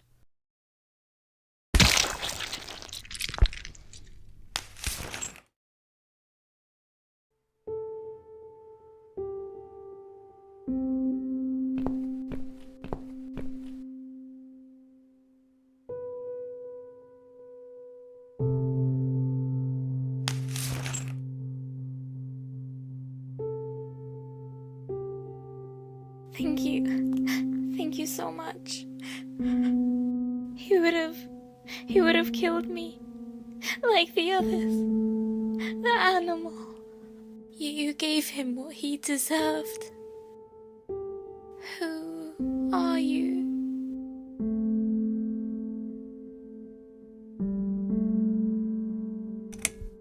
They call me the cat lady. Now get out of here. Call the police. I'm going home.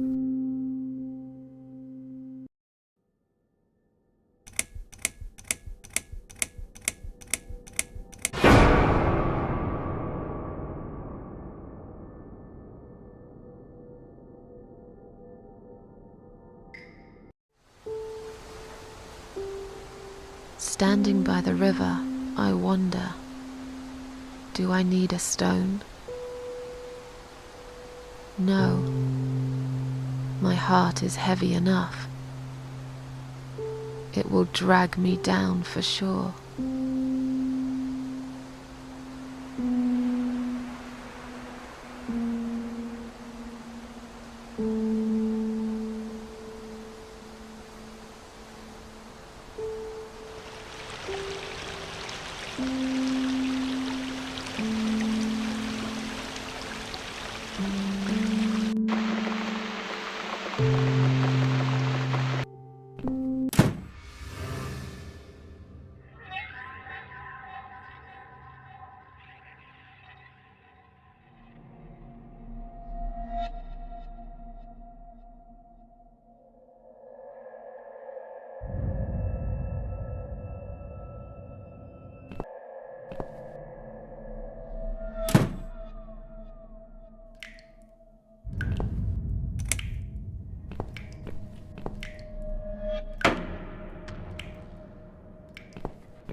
What's this?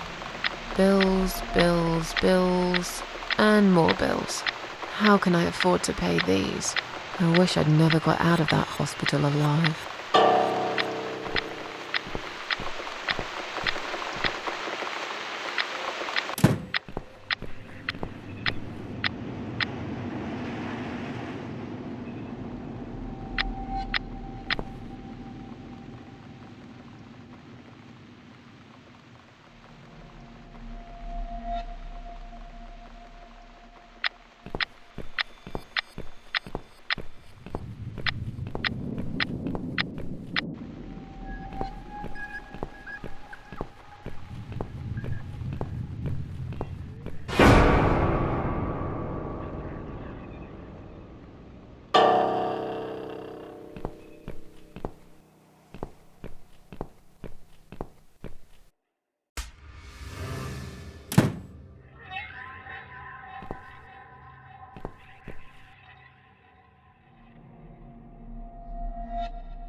Standing by the river, I smile.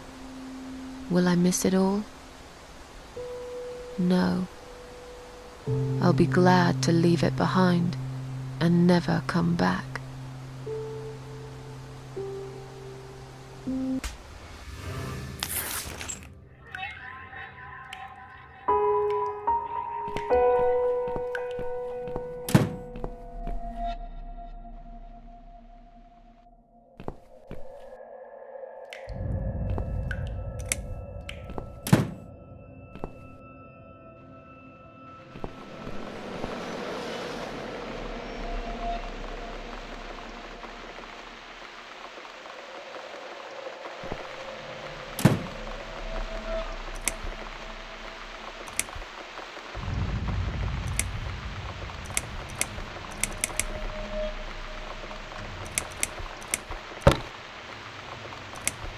I should make a coffee first.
Now it's a perfect mug of coffee.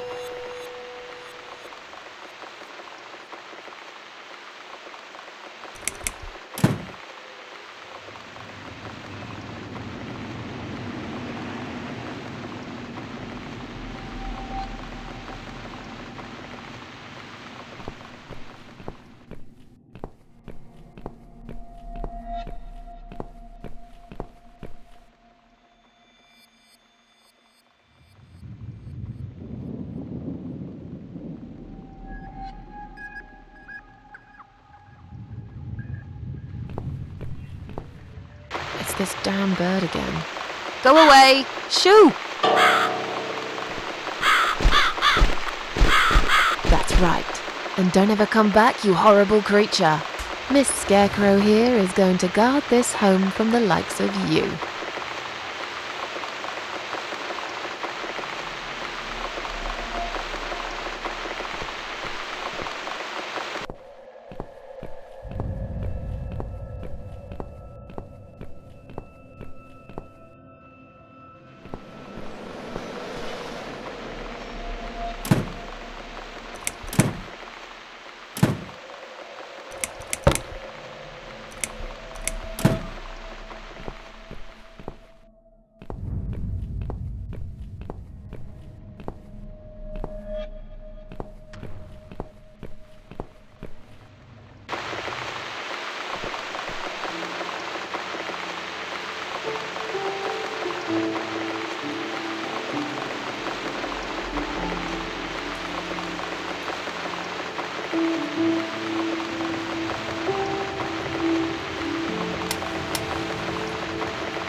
I'm back in my old life.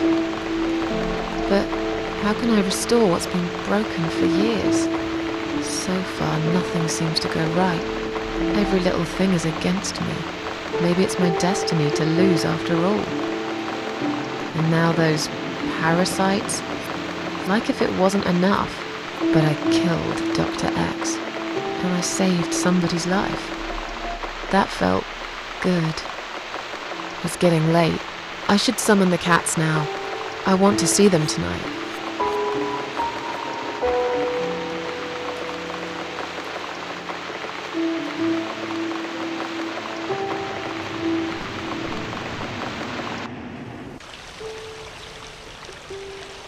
Standing by the river, I close my eyes. One jump and I'm there.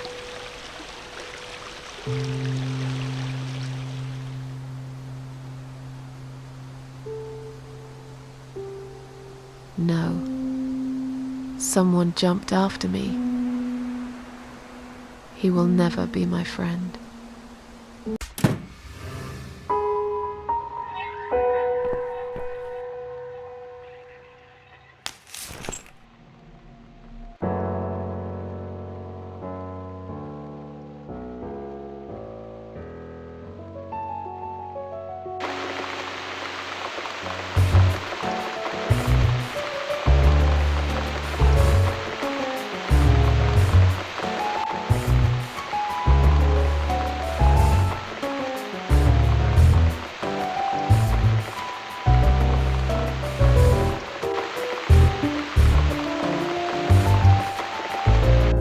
Come inside, my darlings. I've missed you. And who's that? Teacup! I bet you thought you'd never see me again. Well, make yourselves at home. Dinner is ready to be served.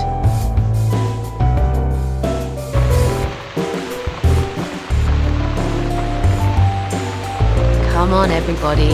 Gather around. It's time for dinner.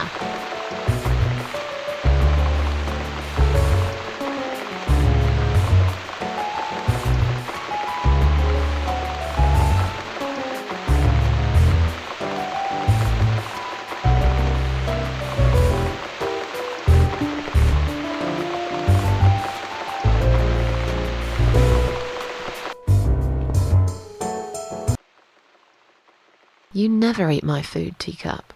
Already had your dinner, have you? No, I get it. I know. You're a good friend.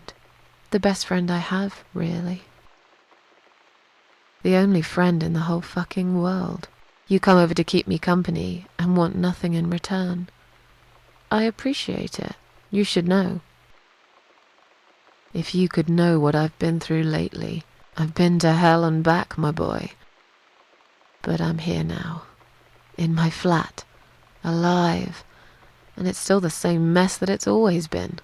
I'm not sure how to deal with all this anymore. Don't know if I can. I wish I could be like you. At peace with the world. Always smiling. Someone's at the door. But who could it be so late at night?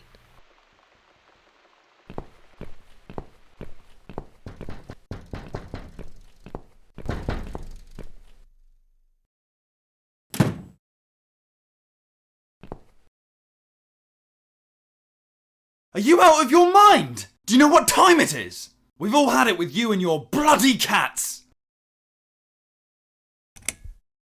I'm sorry, I didn't mean to disturb anyone. Some of us have to get up early for work. You think it's okay to make noise at this time of the night? Oh, come on, don't exaggerate. I did play the piano, but only for a minute or two. Enough to wake me up! And this is not the first time either! If this happens again, you'll see pest control stepping in, and it won't be pretty. I didn't realise it was so late. I won't do it again. Maybe you should get yourself a bloody watch then, yeah? There are other people living here, you know. People with jobs. If this happens again, you'll see pest control stepping in, and it won't be pretty. Okay, fine. I'll keep it down. Good night. Damn cat lady. They should lock her up somewhere. Fucking nutcase.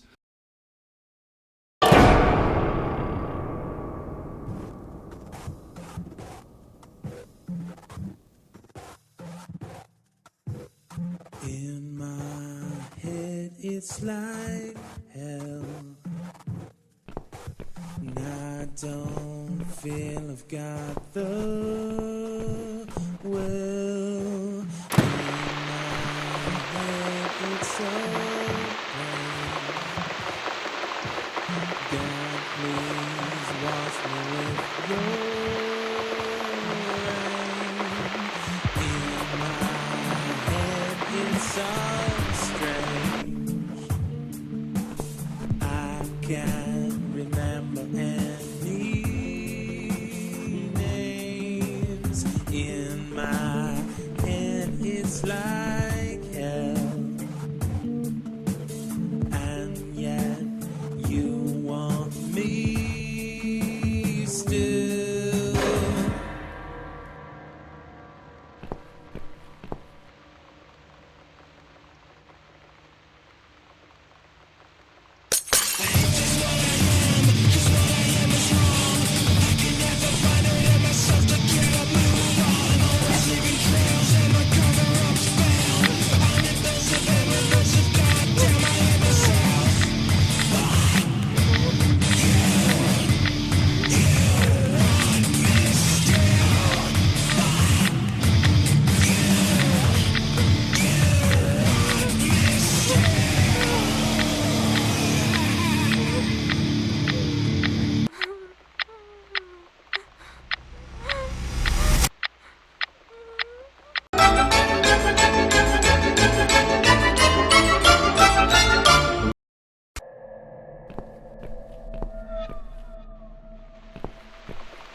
What's this?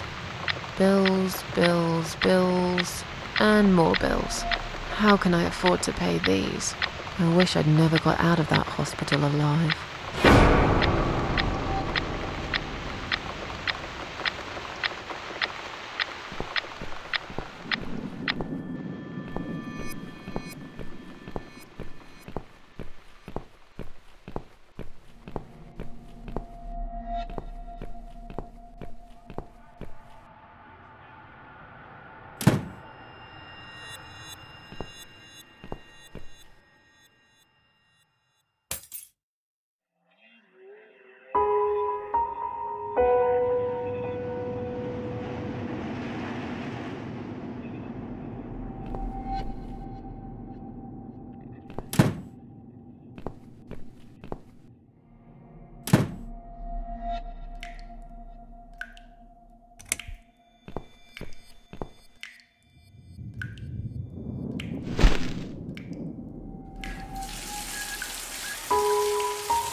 Standing by the river, I smile.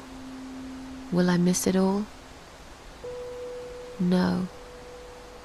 I'll be glad to leave it behind and never come back.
Now it's a perfect mug of coffee.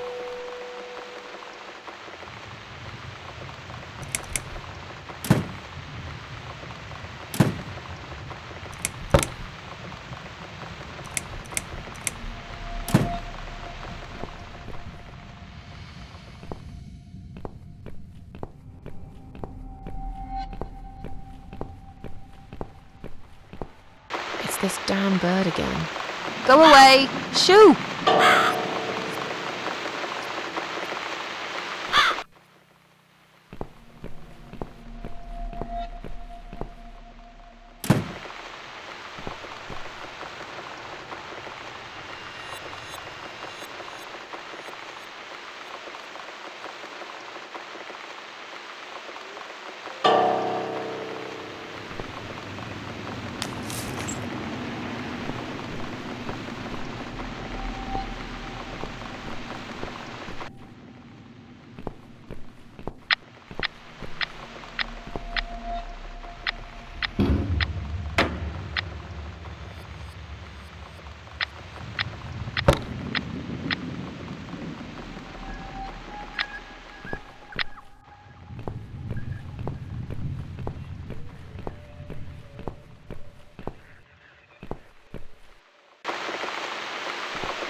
That's right. And don't ever come back, you horrible creature. Miss Scarecrow here is going to guard this home from the likes of you.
I'm back in my old life.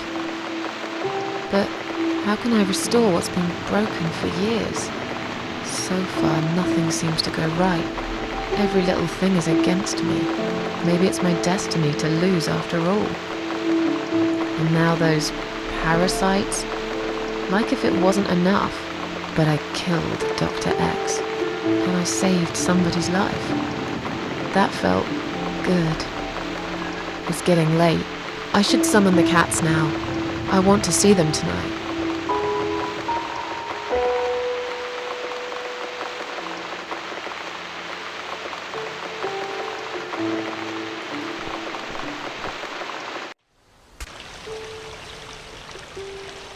Standing by the river, I close my eyes. One jump and I'm there.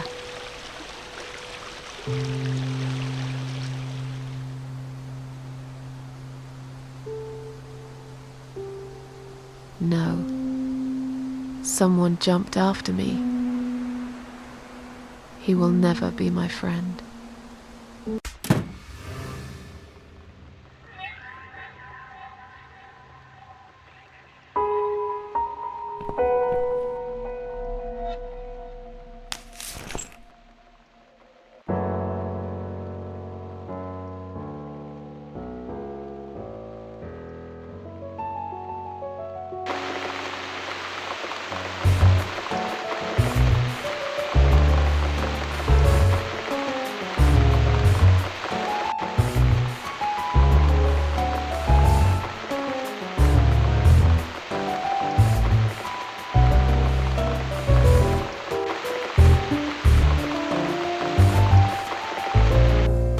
Come inside, my darlings. I've missed you.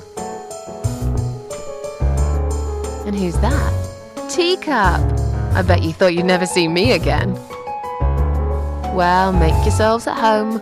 Dinner is ready to be served.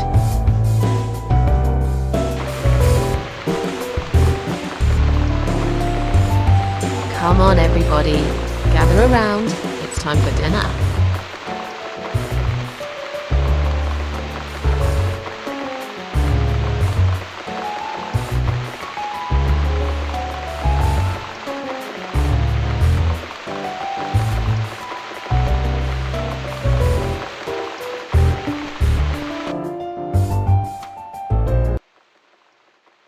You never eat my food, Teacup.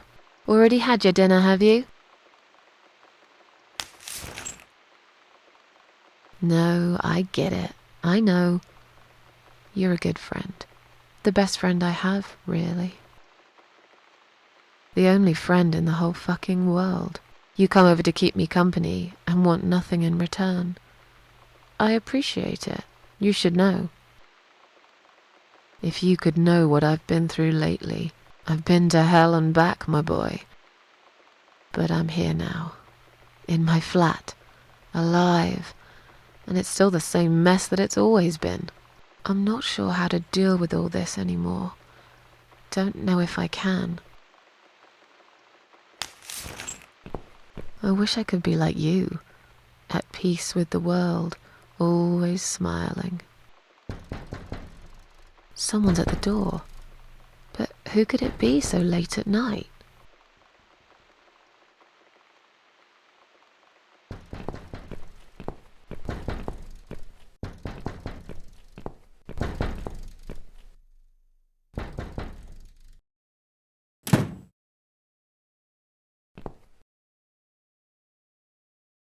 Are you out of your mind? Do you know what time it is? We've all had it with you and your bloody cats.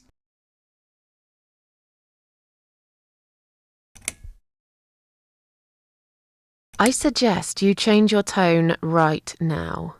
Don't tell me about my tone. I'll have any tone I like. If it's alright for you to play the fucking piano in the middle of the night, then I can bloody raise my voice if I want to. You think you own this place? You think any of us here care about your stinking cats? They are a bloody nuisance!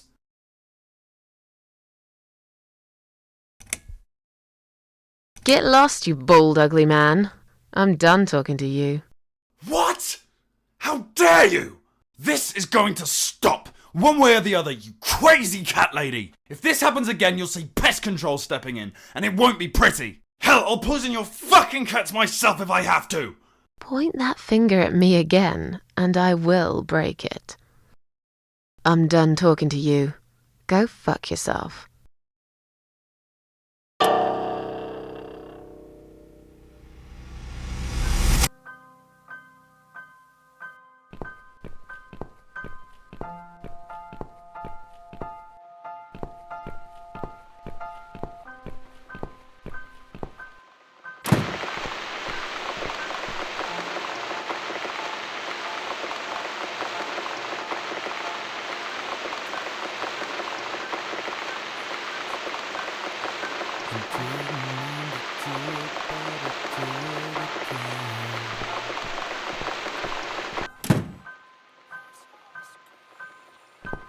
Didn't mean to do it, but I do it again.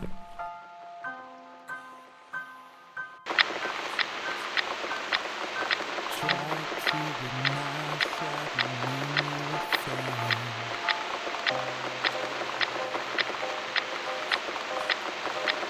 I pushed it all away, including my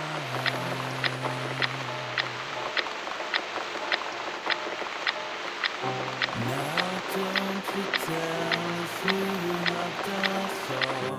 We know it's not inside your soul. Standing by the river, I'm thinking, will I jump again? No. I will float like a feather, far away from here.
I've slept all night and most of the day.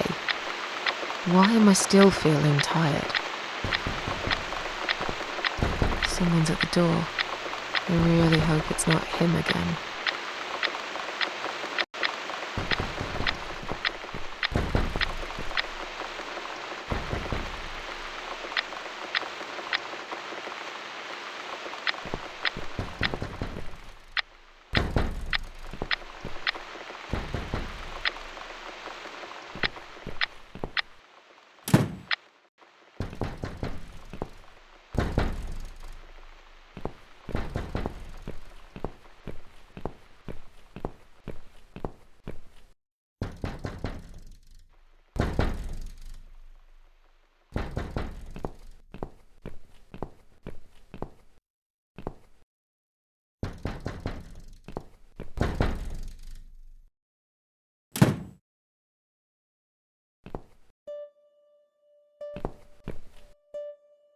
Hello, Miss Ashworth. How are you? Are you feeling better? Do I know you? Of course. You don't remember me. My name is Mitzi Hunt. We met a few days ago. You were out cold at the time. Those pills you had worked real good. You probably had one too many, mind you. So it's you. I had a feeling you'd turn up sooner or later. It is me, indeed. A girl who got in the way and fucked everything up. I'll understand if you're angry at me. It wouldn't surprise me if you blame me for calling the ambulance and saving your life, but I had other reasons for it too. Personal reasons. It's important. It's important. That's why I came here the other night. To talk to you.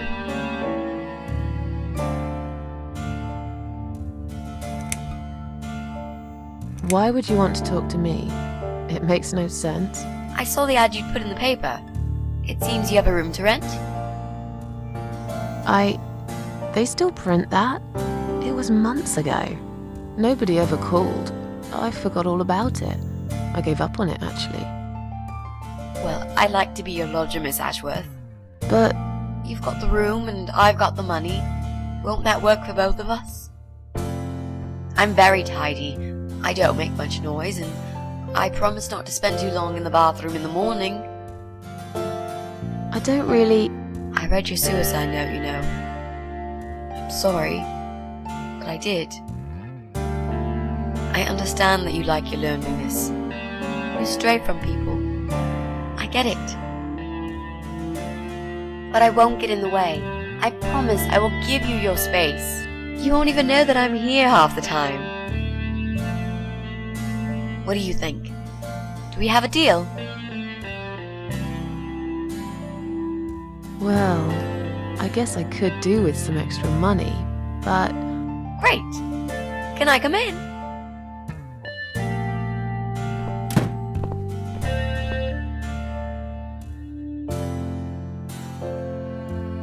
You said you were my daughter at the hospital. You're a little liar, aren't you? How can I trust you? How should I know you won't slit my throat when I sleep? Jesus, what's wrong with you? Slit your throat? Are you always so suspicious of people? If I wanted to do such a thing, I would never have bothered saving you, would I? Just think about it for a second. I was trying to avoid all the stupid questions. I didn't know what else to say. That seemed like an easy option at the time. Otherwise, they wouldn't have let me come in the ambulance with you. And I wanted to see if you've made it. How did you get in that night? I'm sure I locked the door. Well... Okay, I'll tell you. You won't like it probably, but I'll tell you. I picked the lock. You did what? Look, I know it sounds like I'm some sort of criminal, but believe me, I'm not. My dad was a master locksmith. He knew everything there was to know about locks. He taught me some of that stuff too. Look, I've got this little box. I always carry it with me. There are a few types of lockpicks in it. They're very expensive, custom made. It's now the only thing that reminds me of him. I see. But you know, it does sound like your father was really a burglar, not a locksmith. It's not important anymore. I guess it isn't. But what gave you an idea that you can pick the lock on my front door and just barge in uninvited? I heard the cats. They were going crazy. It was like if all hell broke loose inside. The noise they made. It was incredible. Like ghosts howling. Then for a while, it turned into an almost human cry. Well, anyway, I kept banging on the door, but you were already asleep. In a coma or whatever. So I pulled out a sea rake and got the door open. You could say I had a hunch. A hunch. Great. I had a hunch that something was very wrong. And I made no mistake, did I?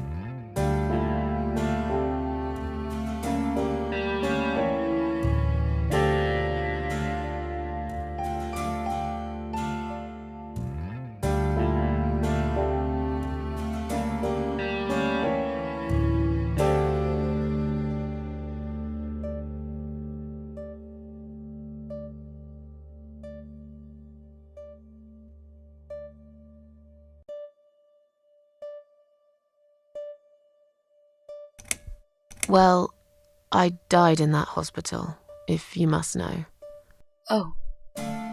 But not for long enough. It seems I must have been too attached to this shitty life I lead, and must suffer some more before I can rest. Jesus, Miss Ashworth. Why all this negativity? What in the world has made you think this way? Clearly the only thing you suffer is some nasty depression. Not that it's any of my business. But have you tried talking about it to a doctor? Yes, I have. Did it help? Not at first, but yeah, it did. This spare room I have is pretty bad, you should know. I'm not fussy. It's not for long anyway. Just a few weeks, maybe.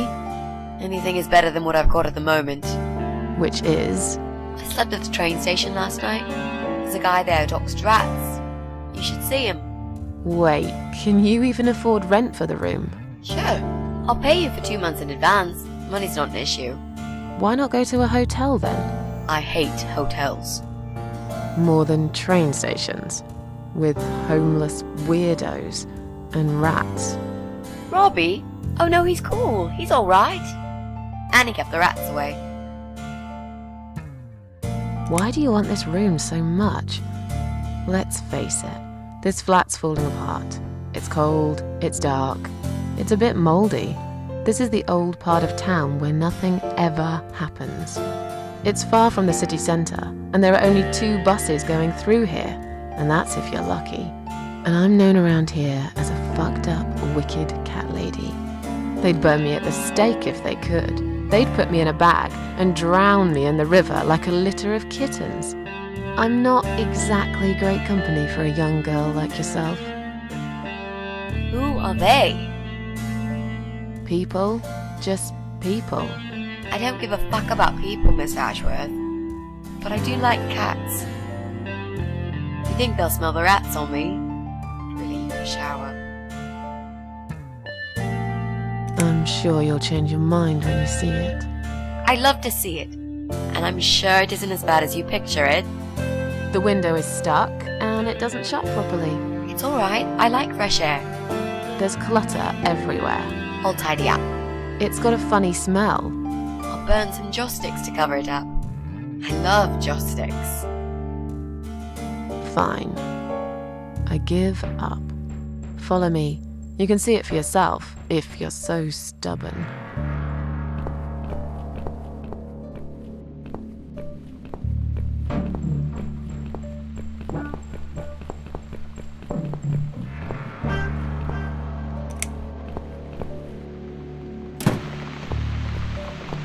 This room is perfect. Really? What about all this clutter? I'll move some stuff to the side if that's okay with you. But most of it I can use. All I really need is a bed to sleep and a roof over my head to cover me from that rain. And a power outlet so I can charge my laptop. Oh, and someone to watch too. You got a shower, right? I'm dying for a shower. You're not in some kind of trouble, are you? Do I really look like some kind of serial murderer to you, Miss Ashworth? I don't know. What do serial murderers look like anyway? A scar across the face, an eye patch, rough stubble. Those sort of things, I guess. That's a pirate you've just described. Just add a wooden peg leg and we've got a full picture. But who knows? I'm no expert on murderers. Not yet, anyway. You mentioned some personal reasons for staying here. Yes. It's a long story, though. I don't really want to bore you with all that personal crap. Okay. In that case, could you give me the short version? Yeah, alright. I'm looking for someone. I don't really know this person, but it's a friend of a friend. I only ever talk to this guy online, so I don't know what he looks like. I love this lamp. Does it work? What was I talking about? Oh, yes. I don't know what he looks like, but I know my way around computers. I managed to track him down. Turns out he lives here, in this building somewhere. What I don't know is which flat he lives in. There are 8 flats here altogether. He's in one of them, and I must just figure out which one. It shouldn't be too hard. What do you want from this person? I just want to talk to him. He's done something really bad. Something horrible. I need to talk to him to get closure, you know? Just talk. Are you sure? Yep. I want to meet face to face with him. That's all. Are you a part of that emo subculture? Please don't say that word ever again. No, this is just how I dress. I grew up listening to real rock and roll, not that emo crap. I'd hate to be a part of that generic bandwagon. Okay. Clearly a sensitive subject for you. You know, people seem to think that just because someone dresses in black, they're goth or emo. You can't generalize like that. It's more complicated. I dress in black too. Of course! That's because black is the best color. Period. Is there anyone I can contact? For references? Well, I've never really rented a room before, so not really. I've lived with my mum all my life. Until recently, that is. I could give her a call. Oh, that would be a perfect spot for my poster up there. Yeah, sure, that would be okay. You know, you've been asking me all these questions, and I never had a chance to ask about how you're feeling. I mean, you've just gone through a terrible experience. You barely survived. I suppose I might be out of line to ask you this, but I'm really curious as to why you tried to kill yourself. What made you do that? What did you feel?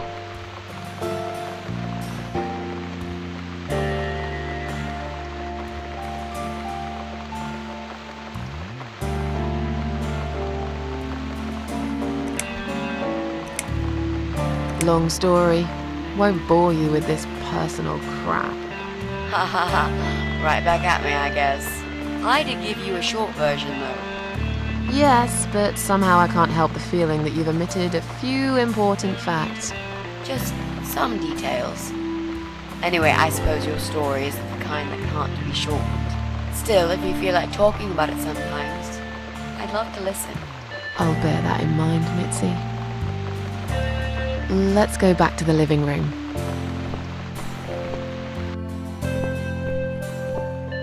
Room's great. So what do you say, Miss Ashworth? I hope you're not going to change your mind about this. Miss Ashworth?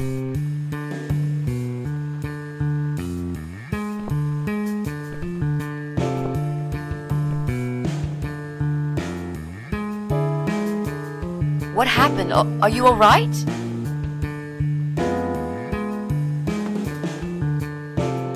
Go away! You have to go away right now. But why? Miss Ashworth, what's wrong?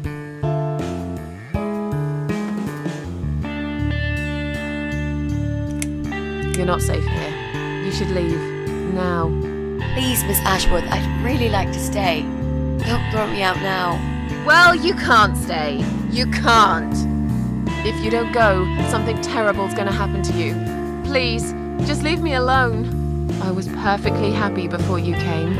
I have my cats. Just stay away from me. What? Are you deaf? Did I not make myself clear? This is not a good place for you. Where am I gonna go? It's late and it's pouring down with rain. I don't give a damn where you go. You can go back to the bloody train station for all I care. Anywhere. Anywhere but here. I knew you were one of them. I knew it. What are you talking about? Look, just try to relax. Everything's okay. But why you? Why would you want to do this to me? You have no reason. Calm down. I'm not gonna do anything to you, alright? I just want to rent a room. Nothing else. I promise. Damn, I even swear. I won't cause you any trouble. Okay? Just take a deep breath. Please explain to me what's happened. I'm a little confused here. Then maybe. Oh, no. No. You're going to die.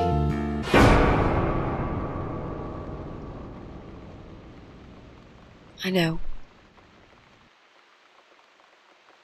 Yeah. I know. But how did you know, Miss Ashworth? Are you some sort of a psychic? Do you possess some kind of supernatural mind-reading abilities? Or is it just so fucking obvious? What do you mean? I don't know how you're going to die, but call it a hunch if you like. That's cool. A hunch. Well, I do. I know exactly. It's already started, as a matter of fact. Do you want to see? I'll show you. Here, Miss Ashworth. Take a good look, 'cause I'm not going to do it again.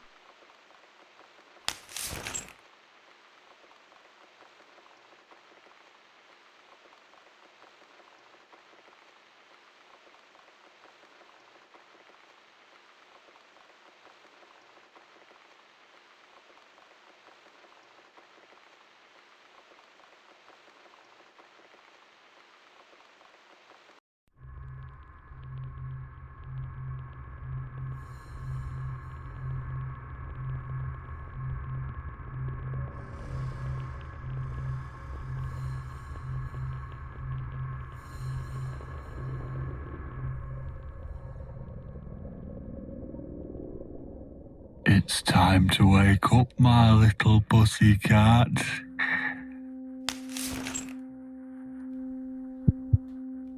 What's the matter, sleepyhead? Had a bad dream? Do you want me to give you a cuddle and a kiss? Take the nightmares away? What's the matter? Cat got your tongue? Well, don't you worry, my sweetest. I know a thing or two about pussycats. I can help. What do you say? Shall I take a good look at this pussy of yours?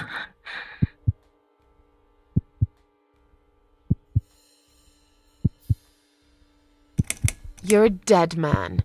You just don't know it yet. I'll cut your throat open and watch you bleed to death.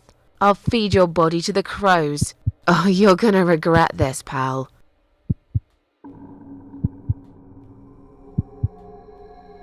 What's going on in there?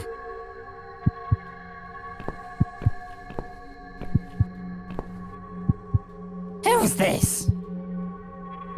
Did you play with this little bitch behind my back?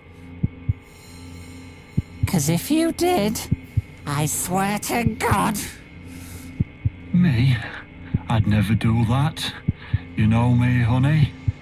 You're the only girl for me.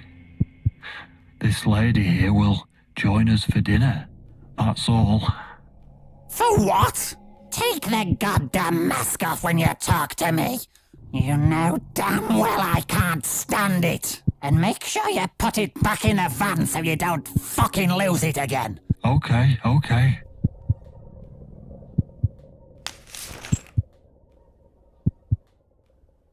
I was just saying, she's here for dinner. Good. Dinner. I'm starving. And I'm sick to death of them bloody cats.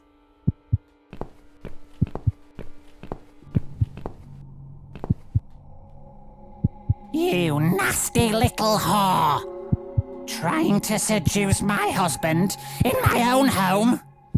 How bloody rude. Who the fuck are you? Shut up, you stupid bitch! I know what you're up to. You kept staring at him with these big green eyes. You want him, don't you? You think you can take him from me? Well, I've got just the thing. I always keep this bottle handy. It's bleach, the strongest you can get. You give me no choice. I can't risk losing him. I have to make sure he won't be attracted to you anymore. You won't need these eyes and this face much longer anyway.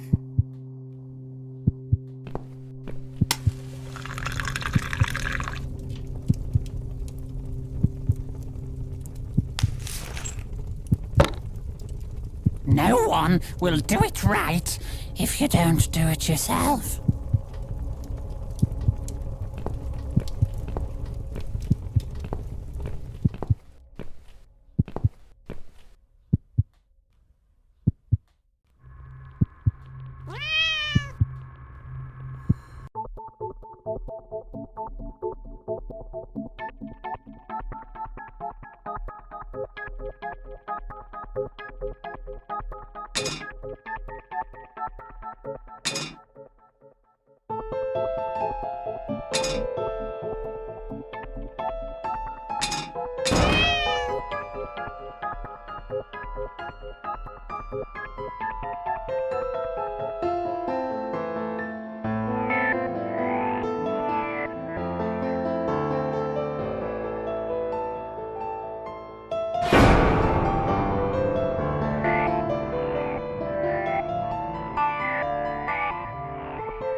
Hey there, gorgeous.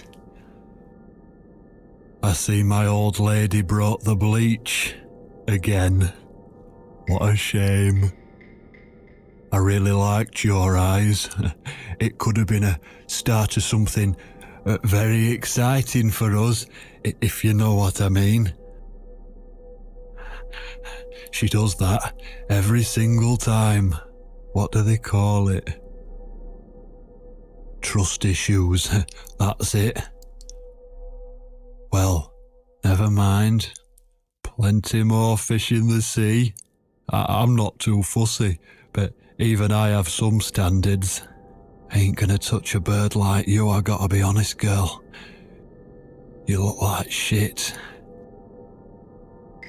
But I wouldn't want you to think I'm not a kind man. Plenty of time until dinner, and you're in pain, so I've brought something to end your suffering. Think of it as an option. I've got this gun here. It's one of my favourites. There's just one bullet in the chamber, large caliber. You'd be long dead before you'd feel any pain. Sounds good, doesn't it? I mean, it's just an idea, you know, no pressure. Ah, of course, you can't see it. That bleach turned your eyes to nothing but jelly.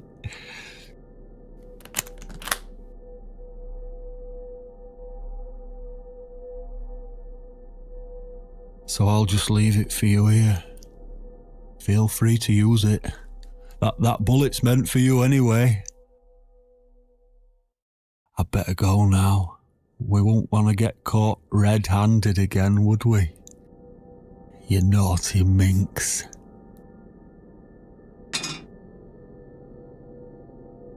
What was that? You can't reach it? Well, what did you expect? Life's a real fucker sometimes.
What?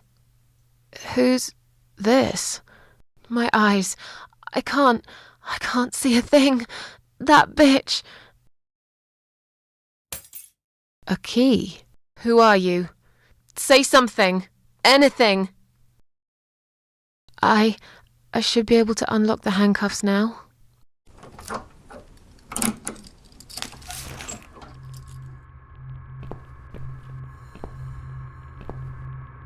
The gun! That idiot left his gun! No! No, no, no! I dropped it! Where is it? Where the hell is it?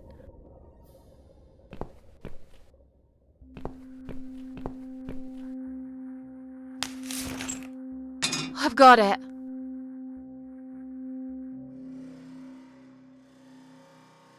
I'm sorry, Mitzi. I have to break my promise.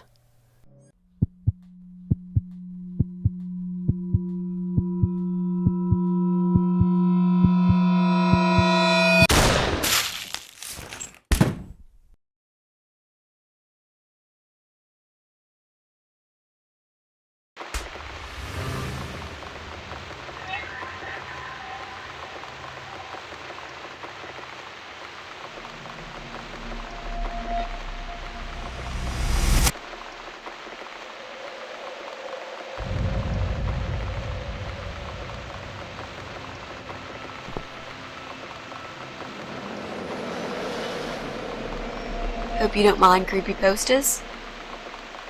It's your room. You can do what you like with it. But I definitely prefer this to fairies, rainbows, and pink unicorns. Did you make these?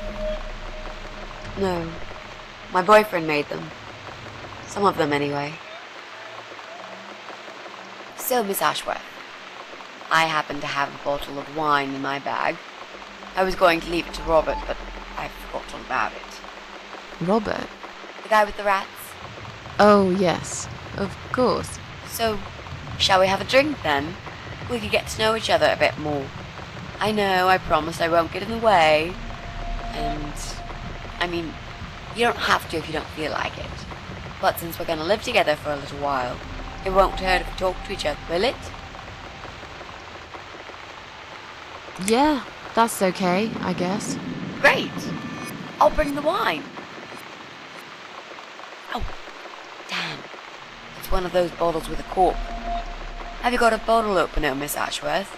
In the kitchen. I'll go get it, shall I? Yes, please. And while you're there, could you get a couple of glasses too?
Have you found that corkscrew yet?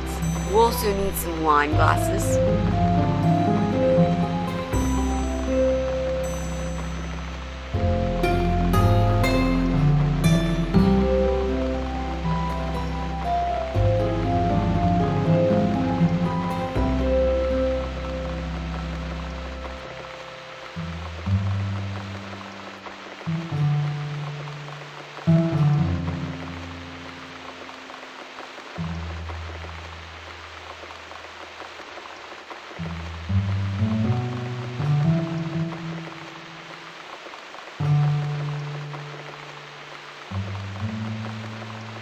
There you go.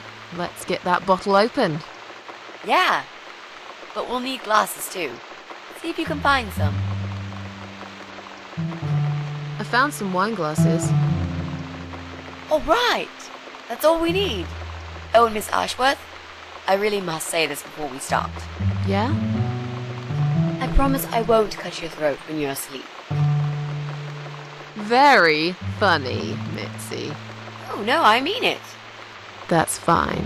But just so you know, I always sleep with my eyes open.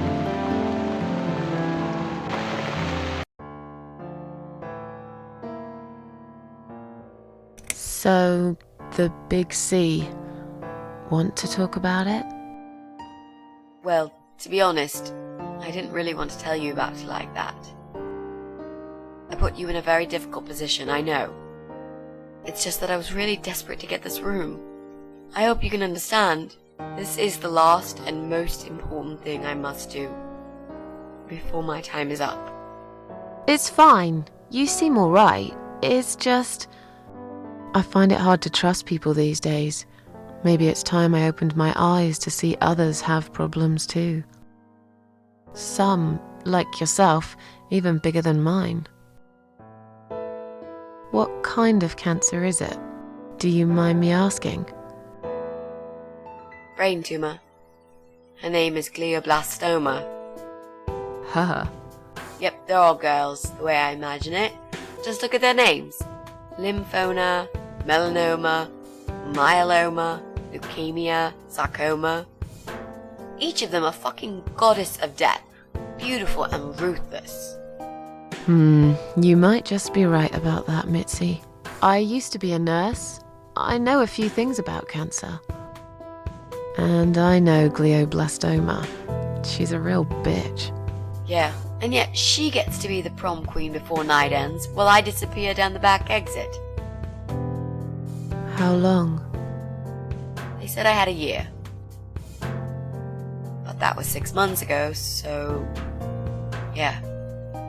Not awfully long. Is there anything... They've tried.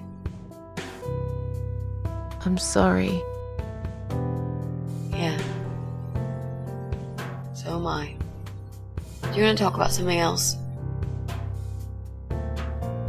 Oh, it's not raining anymore. Oh well, I don't mind rain.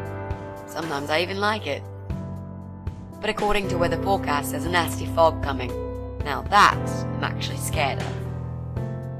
I got lost in a fog once, when I was just 9 or 10. I remember I sat under a tree crying, thinking some monster would appear right in front of me and drag me away. But now that you're a big girl, you know there are no monsters. Yeah? How do you know?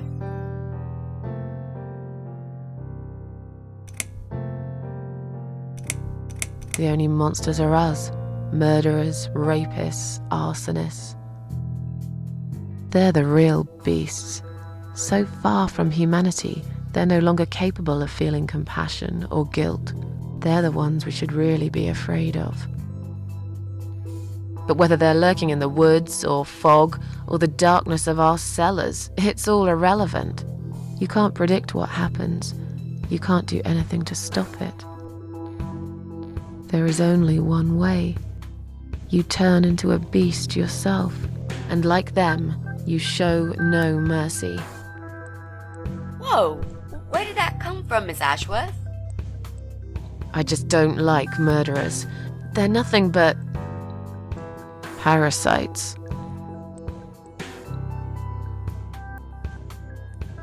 How are you planning to find this guy? I don't know yet. A bit of detective work, perhaps. It shouldn't be that hard, really. There are only 8 apartments here. One is yours. That leaves us with 7. I was hoping that you could give me a hand, actually. You know some of your neighbors, don't you? Not many. I never really cared about them. They changed over the years, too. You probably also figured by now that this is not the sort of place where new neighbors are greeted with a freshly baked cake. You see a new face, you give them a blank stare as you pass them in the hall, and you forget about them a minute later. That bad, eh? Well, there's that bald guy who lives above me in flat 5. He came here recently to shout in my face. He's a nasty piece of work, but I really don't think he's the person you're looking for. What does he do for a living? I think he's a train driver. I can't imagine somehow that my guy would be a train driver. Okay, that's good. Leaves us with just 6. Anyone else you know? I'd have to think. You know, maybe not tonight. Let's just talk about something else, okay? I have plenty of time. There's no need to rush this. Maybe tomorrow we could sit down together and make a plan. I could draw a simple map of the building, and with your help, mark down who lives where. Sounds good to me, Mitzi. You mentioned a boyfriend. Tell me something about him. Yeah, okay. Let's talk about him. His name is Jack. He's dead. Oh.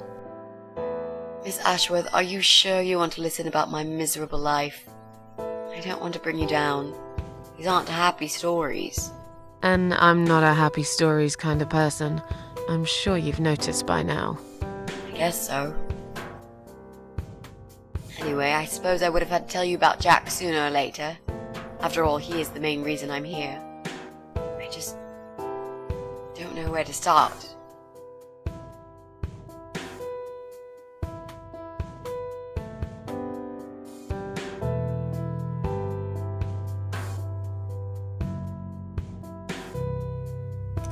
How did he take the news about your cancer? He thought I was joking at first. He laughed.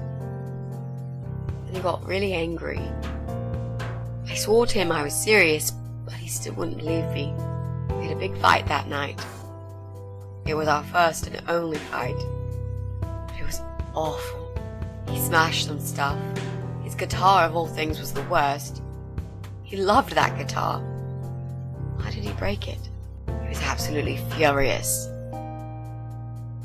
He walked out on me that night, and when he came back the next day, he was different.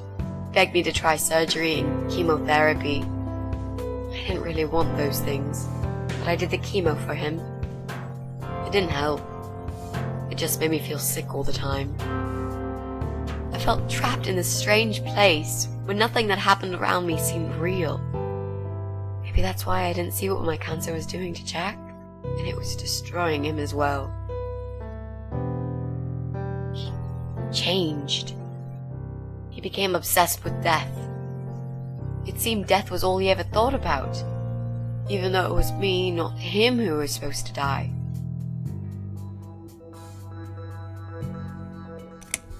How did he die?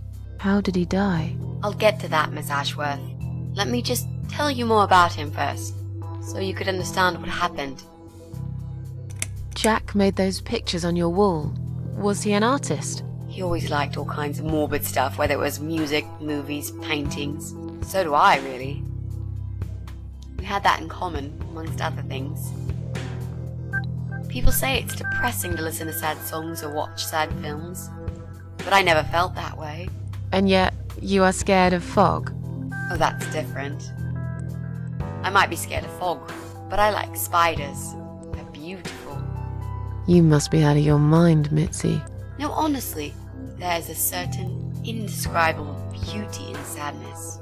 Just like there's beauty in the grey and ugly winter morning when you look past the obvious and notice what others can't see.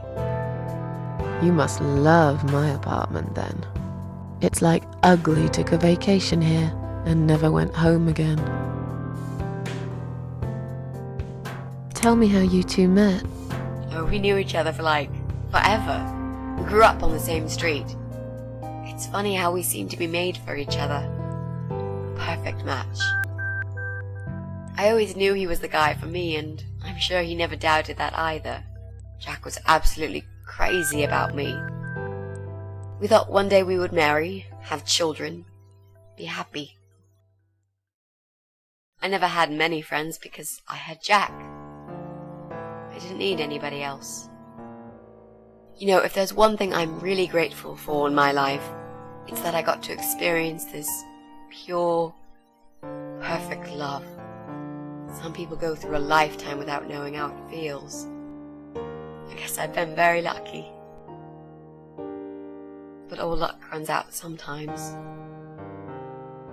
How did he die? How did Jack die?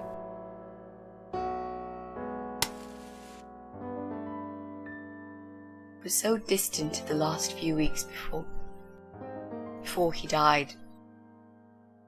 What I didn't know was that he kept looking for something. I don't think he even knew what exactly. But it eventually found him. Or rather, he found him.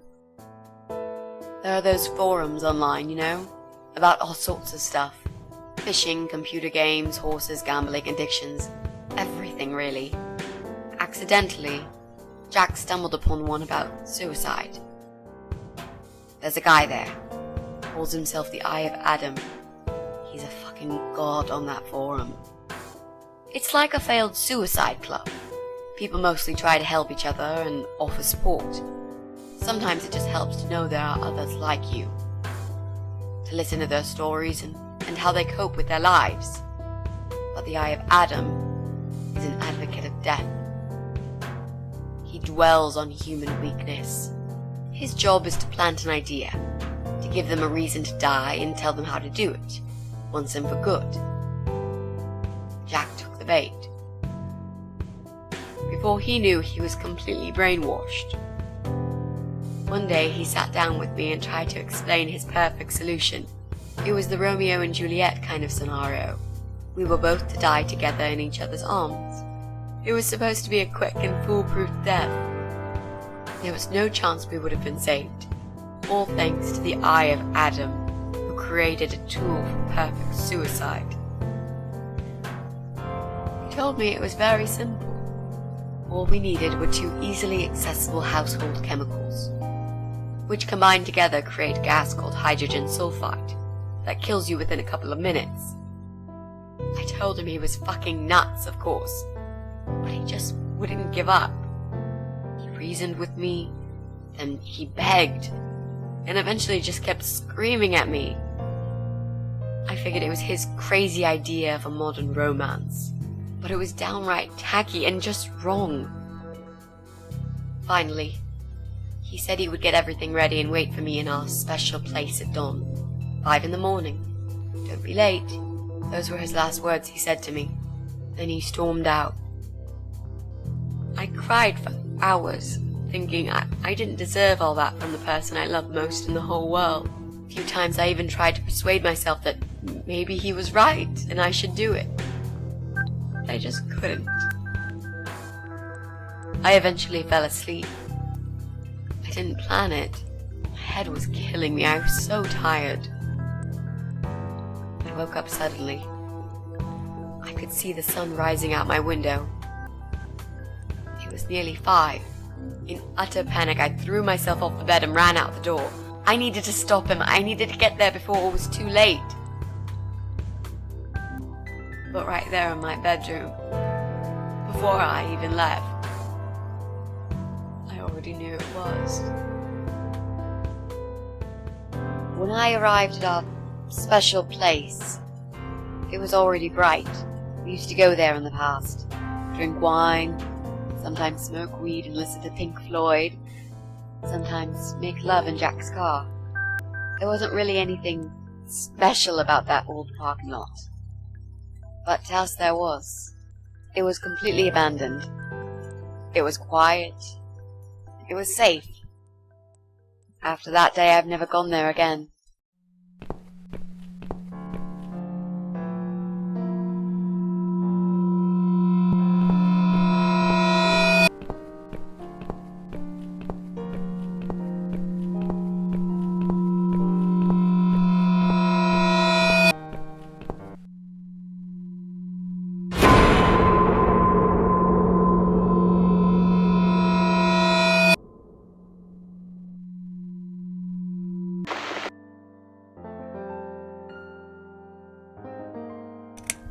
There were signs on the car windows. Warning signs, yeah. I found on that forum that the Eye of Adam doesn't want any accidental deaths, so we posted this poster design for people to print. It turns out there's a whole sick ideology behind it. Fumes from the car could hurt anyone who opens the door, and that's not the point. The idea is to die willingly and with clear mind, to prepare for it, to embrace it. Jesus. You'd think the police would investigate the whole thing. Sounds almost like a sect. This guy knows how to hide. The police can't be bothered to make an effort. It took me 3 months to track him down. Now I'm finally so close. I can almost smell that fucker. I'm so sorry. I think now I understand. He loved you so much, he couldn't bear the thought of living without you. And that guy, the Eye of Adam. I'm not surprised you want to find him. I know I would. I'm not sure if I should believe that you only want to talk to him. But hey, that's none of my business. I wouldn't know what I'd do if this happened to me. Good to know, but I really just want to talk. I want to face Jack's killer and tell him what he's done to me. You know, the funny part is that he actually told me where he lives. He wants to meet me. Would you believe that? How come? Well, this kind of thing he does is called trolling on the internet. It's usually a form of extreme bullying and psychological cruelty. Those who are clever enough say, don't feed the troll. Don't talk to them. It only makes it worse if you show any interest in them at all. And Eye of Adam is no exception. He craves attention. He's a hungry troll who wants to devour as many hearts as he can get a hold of. I emailed him and told him I was a massive fan who loves his work. He wouldn't believe me at first. But trolls are always hungry, and I was prepared to serve him a meal fit for a king. What do you mean? I fed him so much bullshit that he really believed I'm a suicide preacher just like him. Great. I wish he'd given you his door number, though. It's all a part of some sick game he's playing. Sooner or later, I'll find him.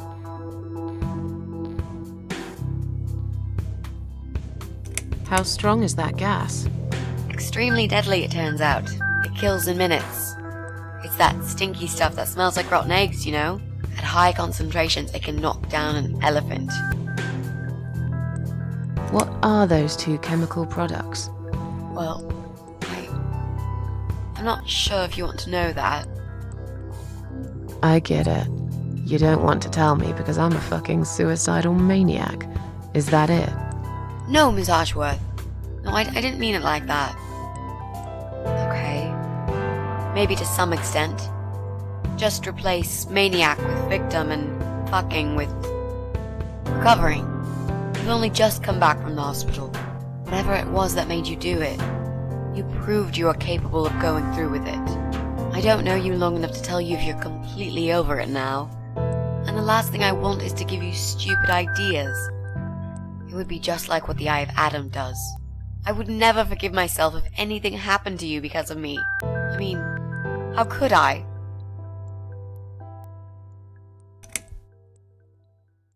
Those who want to die will always find a way to do it. I'd really like to believe you, Miss Ashworth. But I will need you to promise me that you will never try this method. All right. I can promise you that I will never try this method. Or any other method, for that matter. Been there, done that. Didn't enjoy it much. Do you believe me now? Yeah, I think I do. Good. I'm glad you said that, you know. The recipe for this deadly cocktail is very simple. Any good housewife can make it in a blast.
Well, well. Boxes full of bleach. I suppose I deserve a bottle. I've worked hard for it. This reminds me of something. The first thing you need is a strong toilet bleach. You know the kind. Not just a regular bleach, but one that makes your eyes all watery and skin itchy.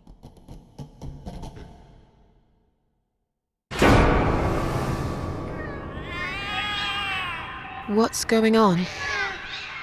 Something is wrong, Mitzi. The cats are alarming. That's exactly like when I found you, Miss Ashworth. We've got to check what's going on. Oh, I'm really sorry, but there is no way I'm going out in this fog. Fine. I'll go on my own then.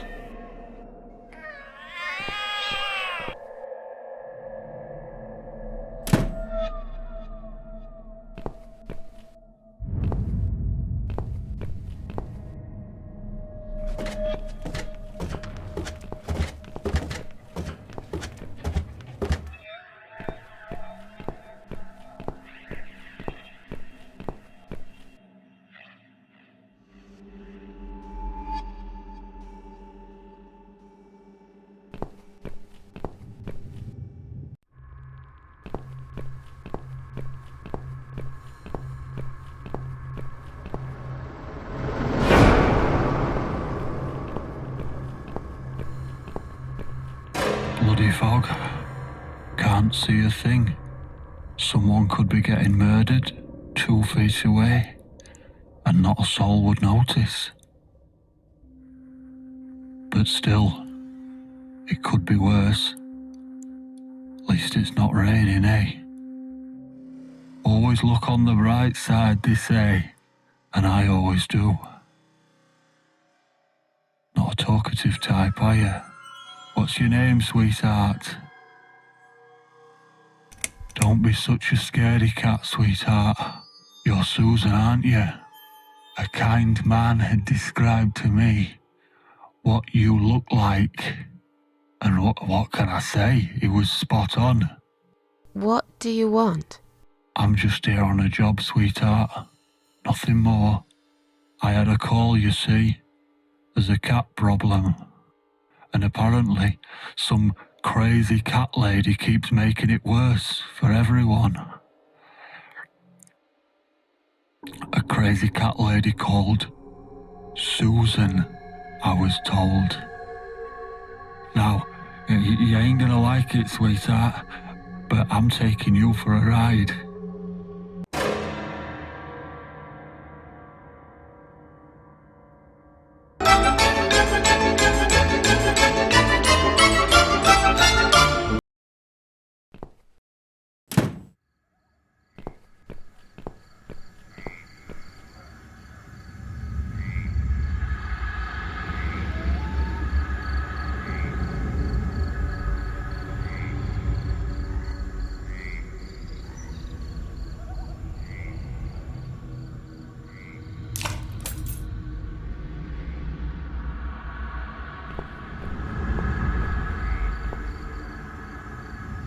Well, well.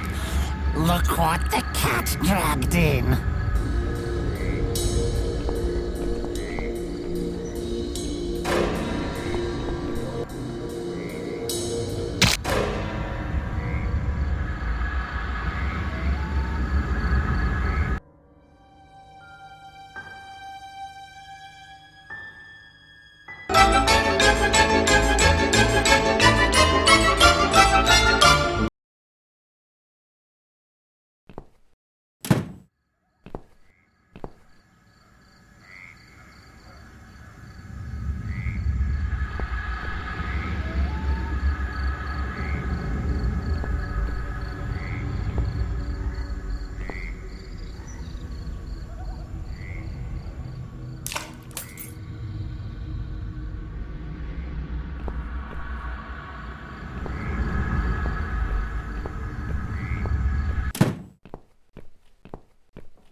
Damn it. I can't remember my own number. I've got it written down somewhere at home, but I hardly ever use it.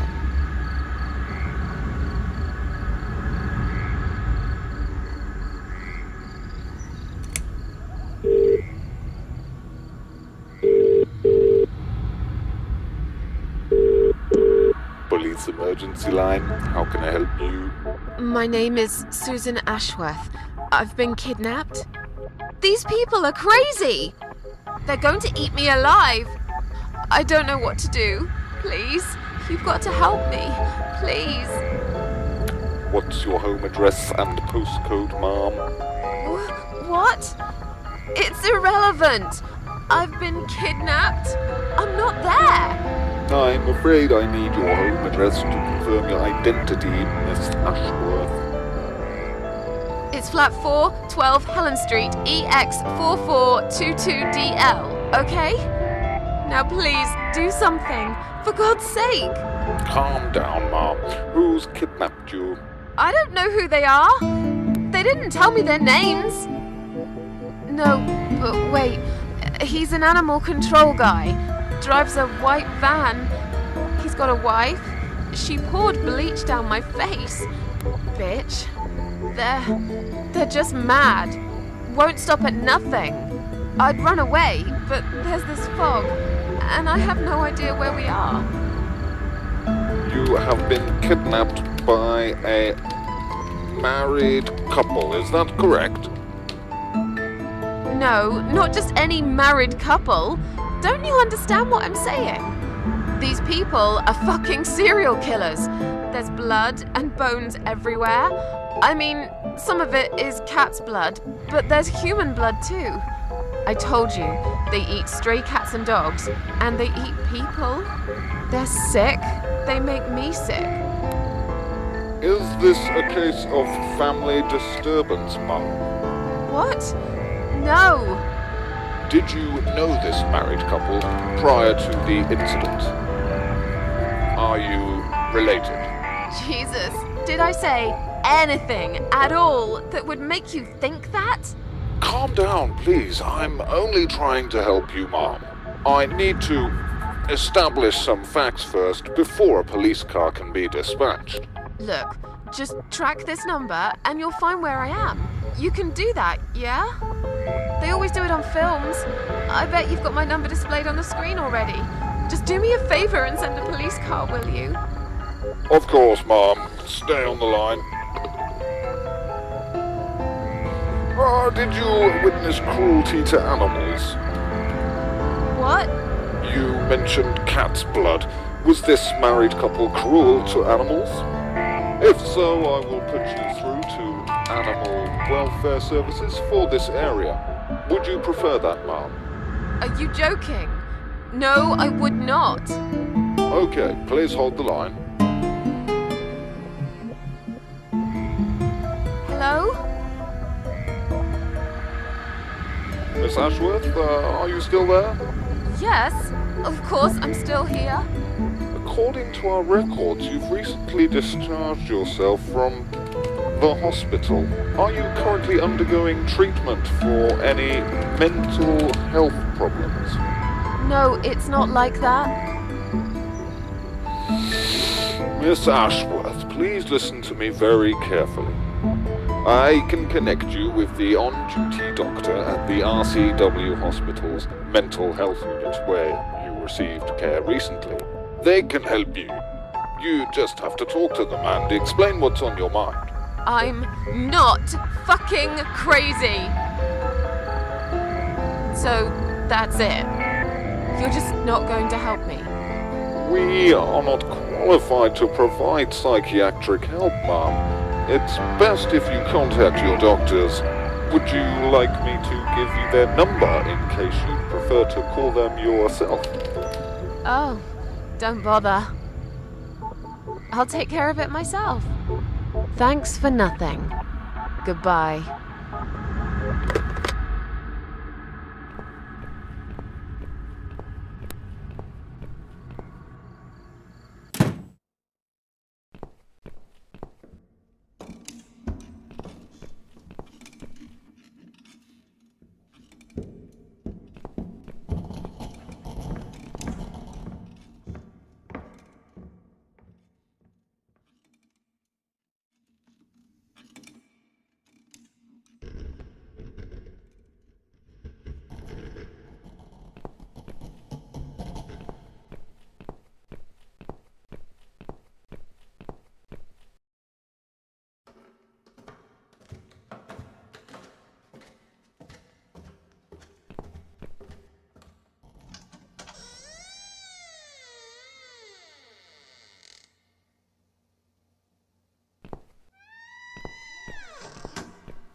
on, Mitzi.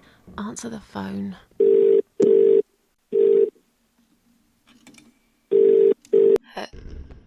Hello?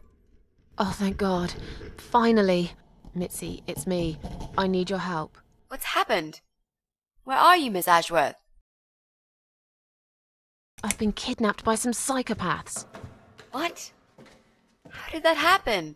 You only went downstairs to check on the cats. Look, it doesn't matter. I'll explain everything later. These people are maniacs. They're killers. It's either me or them. I have no choice. I've found some bleach. It reminded me of this gas you were talking about. I could get rid of one of them with that gas and get a hold of a gun. You said it was fairly easy. Miss Ashworth, no, you can't.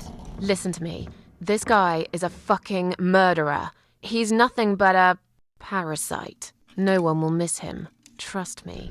The police won't be coming to rescue me. And I could really do with a gun here, you know? But... What's the other chemical, Mitzi? Tell me! Now! Okay, fine, I'll tell you. It's no rocket science. You just need some pesticide. Pesticide? Didn't you say it is something everyone's got at home? Well, you wouldn't use it. You live in a flat high above the ground. It's for people who own houses. Or like, mansions. You can pick up these things at any supermarket anyway. Fine. What do I do with it? Just mix bleach and the pesticide together. Make sure there isn't much ventilation. And wear some protection. A gas mask or something, yeah? Right. Bleach. Pesticide. Got it. And a gas mask, got it? Yep. Thanks. Okay. Thanks. Wish me luck. Be careful, Miss Ashworth. I'll be fine. I'm a tough old girl. This'll be like a walk in the park.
been? Do you know what I've seen? Do you know where I've been? I've done for the broken machine.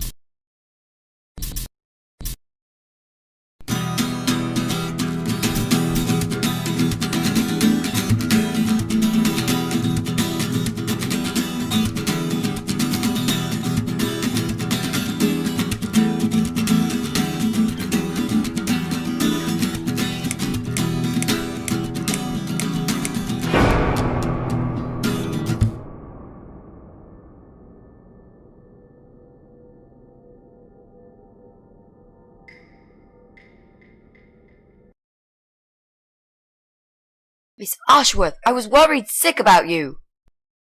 Are you alright? How did you get back? I walked. You saw something terrible in that fog, didn't you? I saw a monster.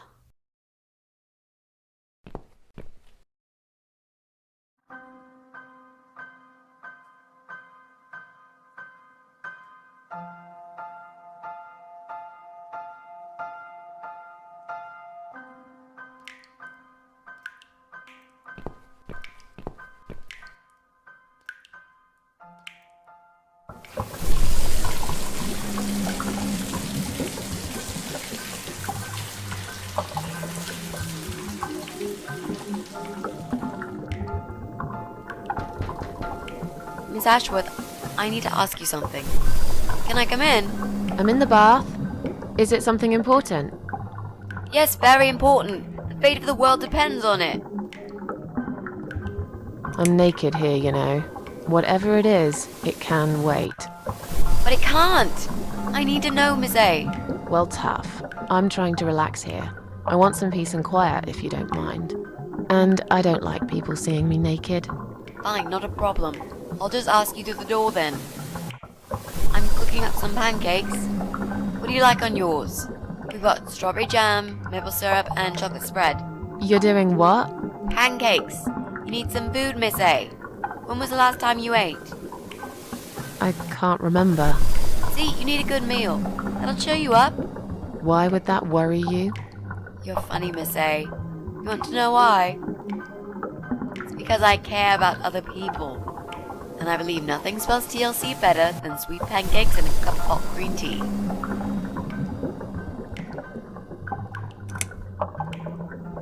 Oh, nice. I like pancakes. I'll have one of each. Oh no, you'll have 2 of each. I made so many that'd be enough for an army.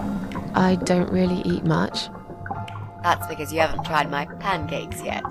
And if you don't leave me alone now, I never will. Really? Why? I can smell something funny. I think your pancakes are burning. I'm so full up. Where did you learn to cook like that? My dad taught me. He was the king of pancakes. I'll wash up, if you like. I can do that. I like washing up. You do? Really? Really. I'm a good girl. And this is my treat for you, after all. Looks like we got the rain back. I almost felt like something was missing. Do you think it will ever stop? I mean, what if it doesn't? Then it will rain for 1,000,000 years. I'm not sure I get it. What's the point of that? What did you say it was called again? For the 3rd time. Social network. Why is it so difficult to remember? I just find the whole idea really stupid. Why would I want to tell people that I'm having a shit day? So maybe you would feel better for sharing it with your friends. But I don't have any friends. No, you wouldn't with this attitude. You, on the other hand, seem to have 274 of them? How is that even possible? Well, what can I say? I'm very likable. Wow, that's pretty cool. So, they come every time you play the piano?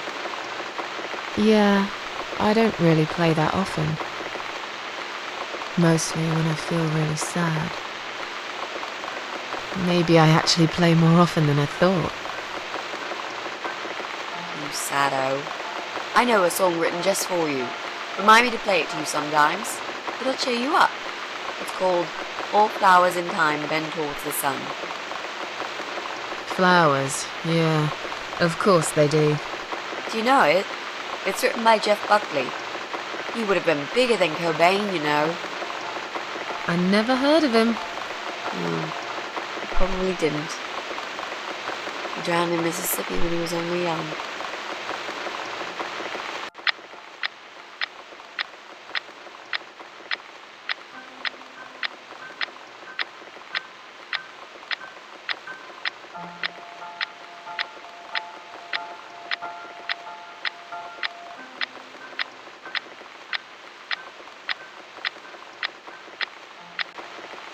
I've created a profile for you. Maybe now you'll learn how to use it. What am I gonna do with it? Just look for people you know. Invite them, talk to them. It's a good way to keep in touch. Maybe you could refresh some old friendships? I don't know. I can't think of any names.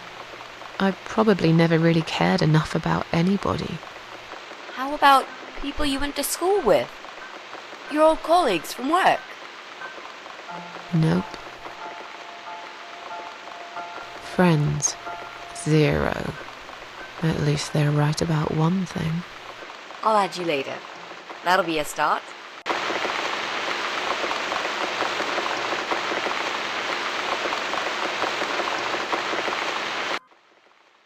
I made us some coffee.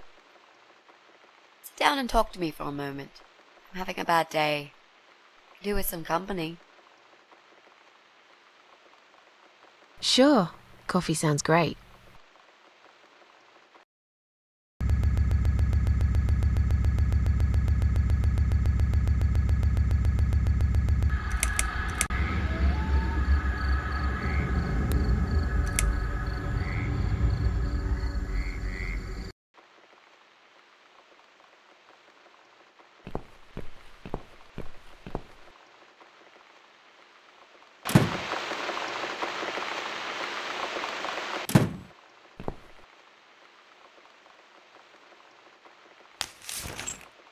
What's wrong, Mitzi? Well, I'm not sure how to get started with this thing. I've been thinking about it the last few days and I just don't seem to get any good ideas. Maybe I've been a fool all along, deluding myself that I could find where that sick bastard is hiding. Maybe I can help you. I have lots of free time, you know? Last night, I made this, well, map. I made a map. This is our building, all 4 floors. There are 2 flats on each floor. You really want to help me? That's so great, Miss A. How will I ever pay you back for this? I'll think about it later. But we haven't found him yet, have we? No, but I feel that together we stand a chance. So, let's talk about it. What do we know already? I know that rude, bald guy lives in flat 6. I told you about him, didn't I? I think so. It's that guy who came complaining about the noise, right? Right. That's Brian Palmer. Let's mark him on the map. What else do you know about him? Not much.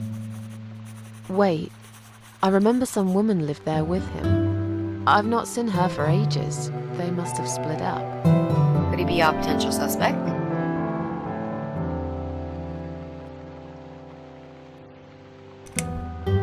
No. That jerk? Never. Fine, I'll trust you on that. I guess we can count him out. There's an odd married couple that lives next door. Yeah? What do you know about them?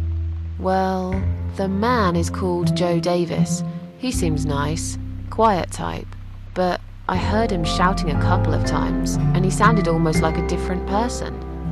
Like a madman, you know? I gather they must have some serious relationship problems, and they're trying to sort them out behind closed doors. It's impossible to hide this personal dirt from your neighbours.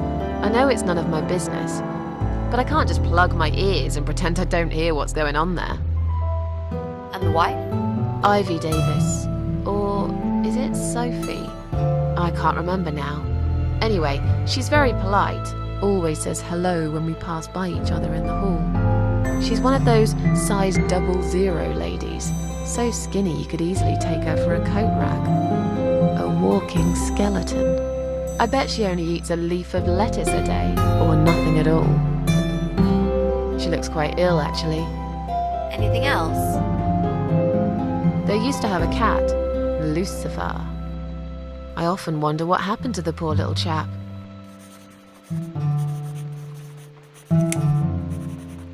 We can cross off our flat, of course. Yep, good. That leaves us with only 7 flats. Also, there's an old man in flat 5, right opposite the Bryans' place.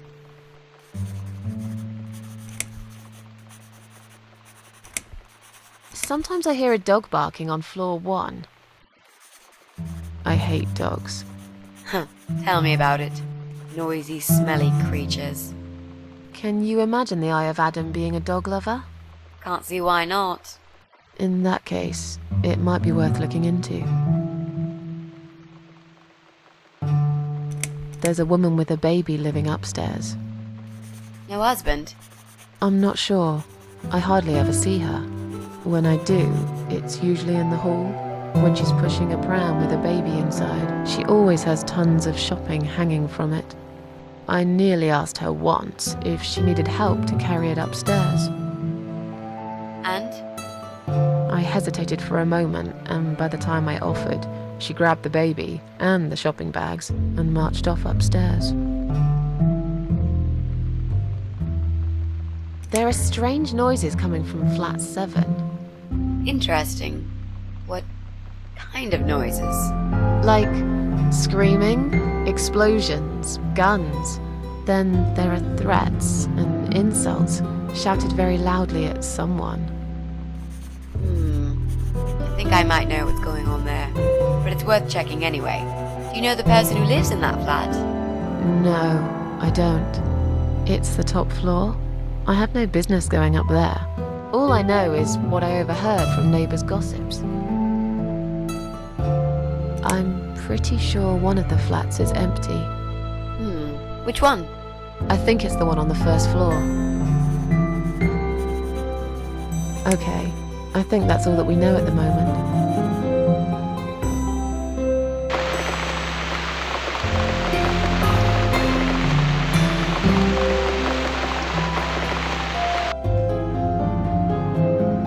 You mentioned a pram. This reminds me, I found an old baby pram in my bedroom among all the stuff. Do you have kids, Miss Ashworth? You never talk about it.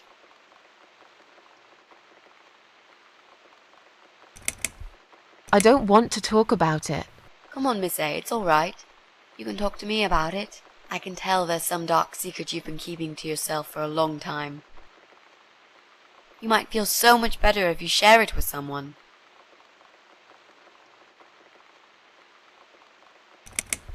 Let's just drink our coffee, yeah? I just really want us to be friends. I swear to God I could do with one. I'm not very good at friendships. I thought that was rather obvious. Friends should trust each other, you know. I told you about Jack and everything else. Why can't you just do the same? You told me about Jack because you wanted to. I didn't force you, did I? My private stuff is nobody else's business. Why does everyone want to remind me of this all of a sudden? Isn't 10 terrible years of suffering enough to let go and never bring it up again? Even for me?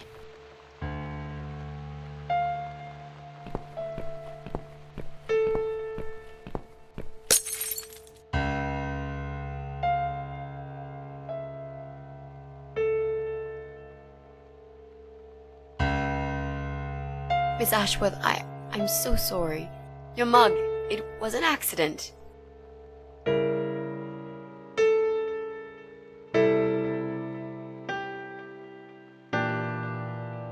You know, just leave it. I don't even care anymore.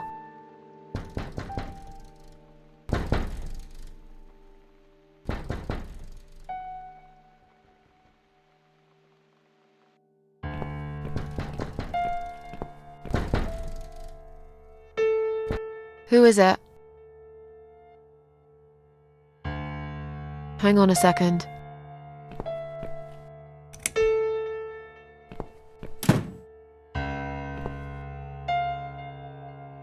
Flowers.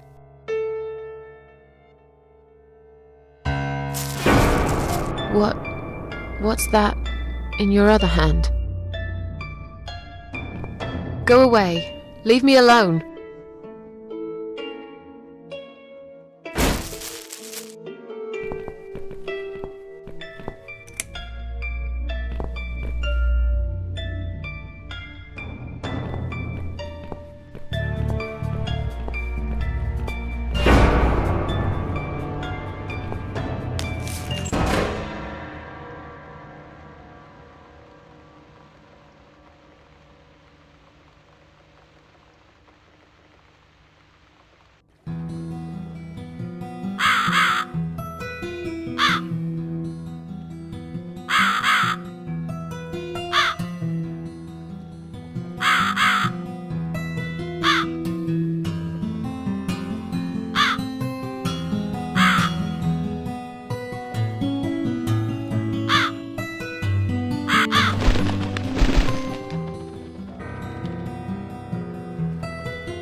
Now I'm finally here. What have I won? Where are you, my dear? Oh no, it's dead. Goodbye, other world. Oh no, what's this? Not a single sound reaches my ears. Or maybe it's this vacuum. I stick my head into this shipless helmet. Give me proof 'cause I need it. Oh, what's the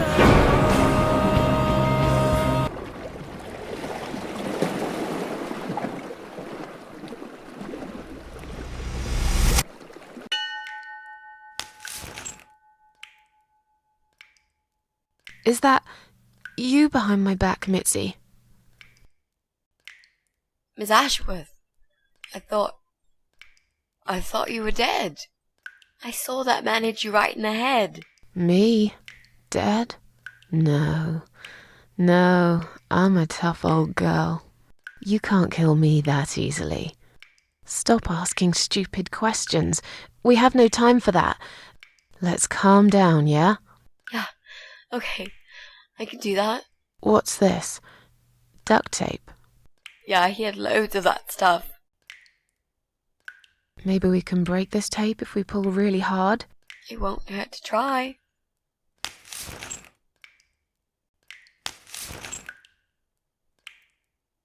It's pointless. We're completely wrapped in this damn tape. We're cocoons, stuck in a web, waiting to be eaten. But where's the spider? He's gonna play with us first, isn't he? Pull yourself together and stop talking shit. I can't think properly. Did he hurt you? That bastard packs a hell of a punch. I've got a bit of a headache, but I think I'm all right. What about you, Mrs. A? Me? Fresh as a daisy. But I'll feel better after we've dealt with this unpleasant guest of ours. Do you think he's going to rape us? No, he is not. Don't worry, I'll figure something out. Let's just wait for him to come back. Sooner or later, they always make a mistake. Miss A, I'm sorry I had upset you. I shouldn't have pushed you so hard. And I'm sorry about the mug, too. It's all right. Water under the bridge. How about those lockpicks that you always carry with you? You know, the ones you got from your dad and used to break into this place? But we aren't locked in a room, are we? We're wrapped in duct tape in case you forgot. How is a lockpick gonna help here? I don't know. It's probably sharp. You could use it to cut this tape. Well, even if that was the case, I can't reach it anyway. So let's forget the lockpicks and think of something else, alright? Let's use this sharp knife to cut the tape then, shall we? What? You've got a knife? Yeah, but I'm sorry. I just remembered I can't reach it. So let's forget the knife and think of something else, yeah? Oh, you are a nasty piece of work, Miss A. I really believed you had a knife. You shouldn't joke about it, you know. It's cruel. It wasn't a joke. I lied to you. And you lied about the lockpicks, didn't you? You don't really have them. Who are you to call me a liar? I can't reach the damn lockpicks. It's the truth. Really? Yes, but clearly my word isn't enough. You know what? I'll show you when this is over. If we're not chopped into little pieces, packed in plastic shopping bags and dumped in the trash, that is.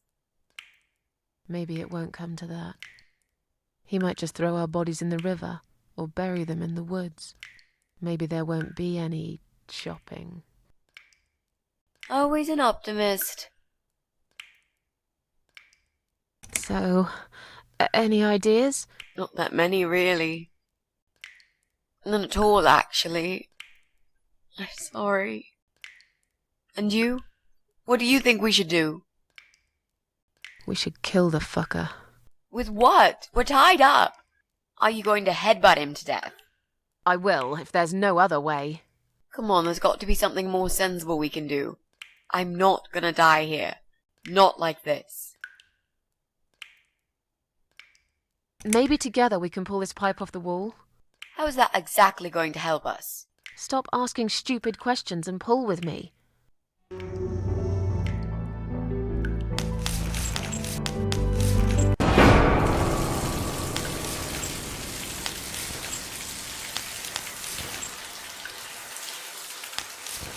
Great, that's just what we needed. A cold shower. I used to like flowers, you know, like everyone else, or even more. There was this guy. I should have told him from the start I wasn't interested.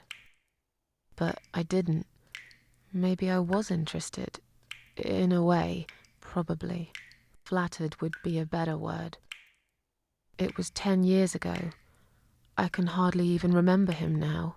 He did that thing every week, because he knew Eric was at work and I was in the flat alone.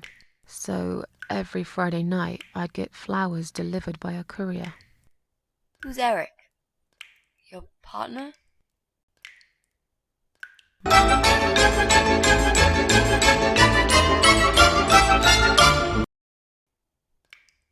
So, any ideas? Not that many, really. None at all, actually. I'm sorry. And you? What do you think we should do? We should kill the fucker. With what? We're tied up. Are you going to headbutt him to death? I will, if there's no other way. Come on, there's got to be something more sensible we can do. I'm not gonna die here. Not like this.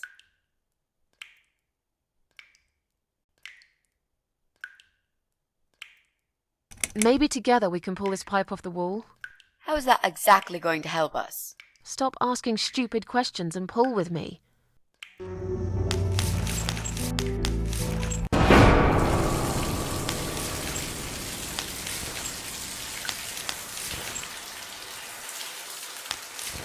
Great, that's just what we needed. A cold shower. I used to like flowers, you know, like everyone else, or even more. There was this guy. I should have told him from the start I wasn't interested. But I didn't. Maybe I was interested.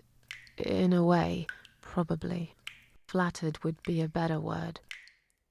It was 10 years ago. I can hardly even remember him now.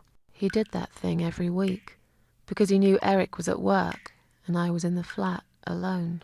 So every Friday night I'd get flowers delivered by a courier. Who's Eric? Your partner? My husband. He was a taxi driver, worked every weekend, and I was still on maternity leave. Zoe, our little daughter, was only 6 months old at the time. Well, 5 months and 28 days exactly. She would be 11 now. Anyway, that one Friday evening's courier had delivered a big bouquet of the most beautiful lilies. Usually, I would have thrown them away, but I really liked them, somehow. They were extraordinary, absolutely stunning, and looked very expensive. I stood there looking at them, mesmerized. I didn't even hear the phone ring at first, but then I heard it loud and clear, as if I'd woken up from a strange dream, and I knew it was him calling.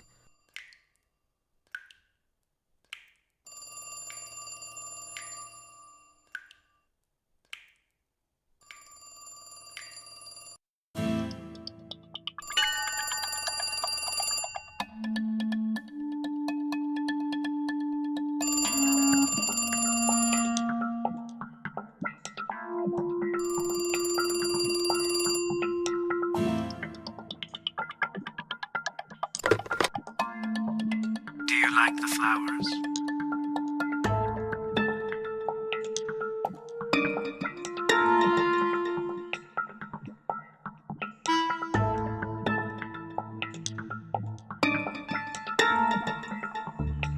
I asked you not to send me anything. I couldn't resist. You're all I can think of lately. It kills me that I can't see you. I would give anything. I'd better stop here. You know very well how I feel about you. Stop it. We went to dinner. Once. That's all. I think we both know that is a lie. It's been a while, I know. But I can still remember how your lips taste of apples and cinnamon. It was just a lipstick. They taste like nettles normally. I will never believe that. Yeah?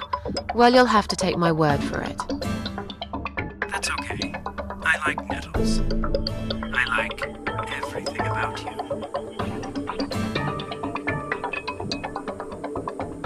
It's too complicated. I don't even know you that well. Look, I'm an honest man. What you see is what you get. We might not know each other that well, but you can't deny that there's this great chemistry between us. It's as if we were meant to be together. Listen, I have to go. It's getting late. Wait. Yeah?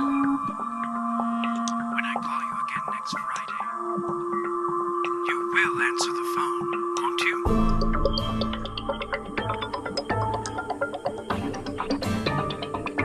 Maybe. But you'll probably find a better girl by then. But now, I really have to go. Bye. I guess I should do something about these flowers. I'd really like to keep them. But I don't want Eric to know I have a secret admirer.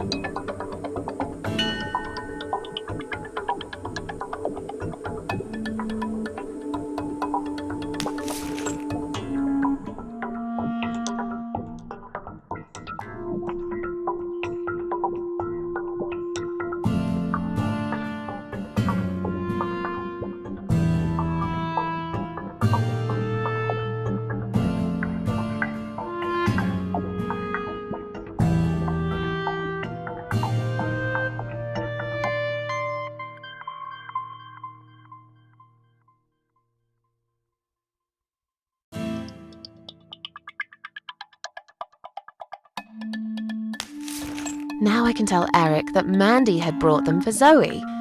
It seems like a pretty innocent lie. I doubt he'll notice anyway.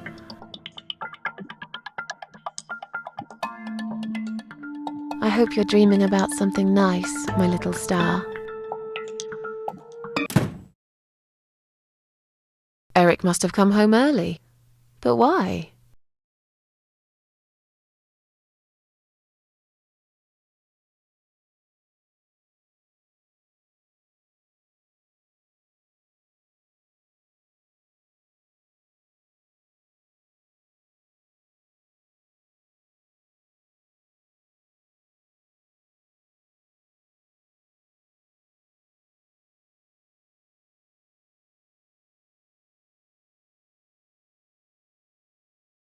You're back early. Is something wrong? Yeah, well, let's think about it for a minute. Is something wrong? Yes, Susan, there is. Didn't you watch television? Listen to the radio? Didn't talk to anyone today? What happened? Eric, just tell me what's wrong, okay? It was those bloody terrorists again, here on our doorstep. Would you believe that? So, it was a bomb? Yes, in a restaurant. There's chaos spreading all through the city. Everyone's panicking. The police and army are everywhere. But you don't even care, do you, Susan?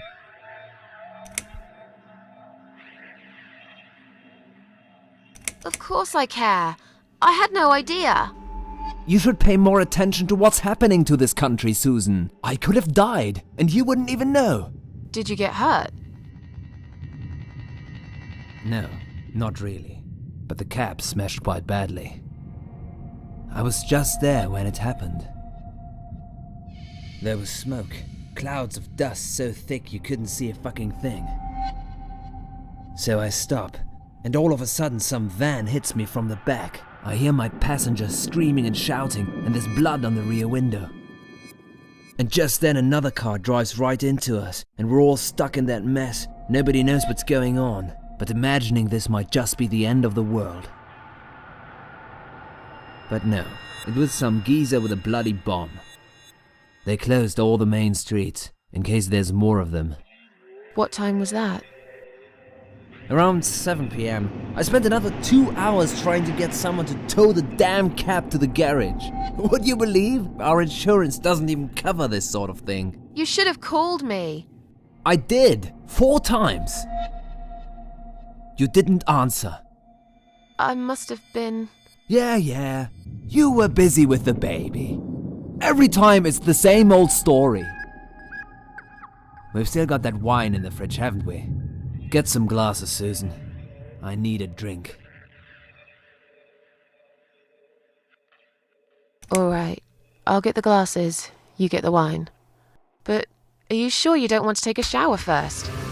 No, I just need a drink. I can wash later.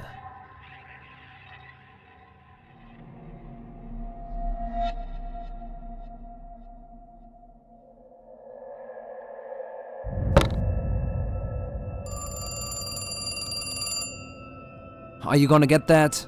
If it's Jerry, tell him I'm not here. I don't want to talk to them tonight.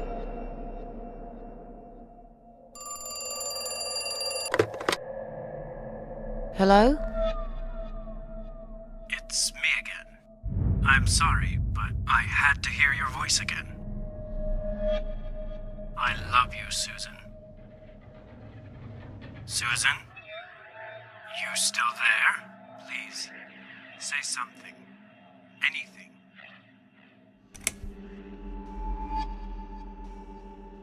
Thanks, but we're already insured with someone else.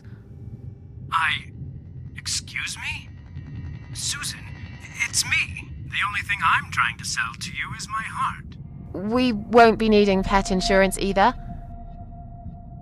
What are you talking about? Would you like my husband to talk to you? He's just come home from work. He usually deals with insurance companies. Will you just put the phone down? Once you start talking to them, these insurance bloodsuckers will never leave you alone. Susan, I'm so sorry. Should I hang up? Just hang up, Susan.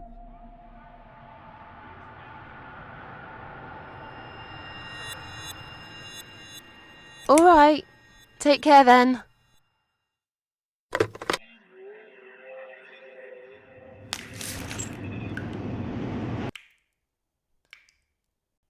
Then the arguing started. It slowly grew into something bigger, something horrible. Stupid remarks and old grudges mixed with alcohol turned into some sick exchange of pointless accusations. It wasn't the first time we argued, but it was the last. Just look at the state of this place. It's a mess! Listen, I know you're with Zoe all day, but it's not like she's still a little baby. She's 6 months already. You'll have to organize your day a bit better and get things done. If other women find time, why can't you?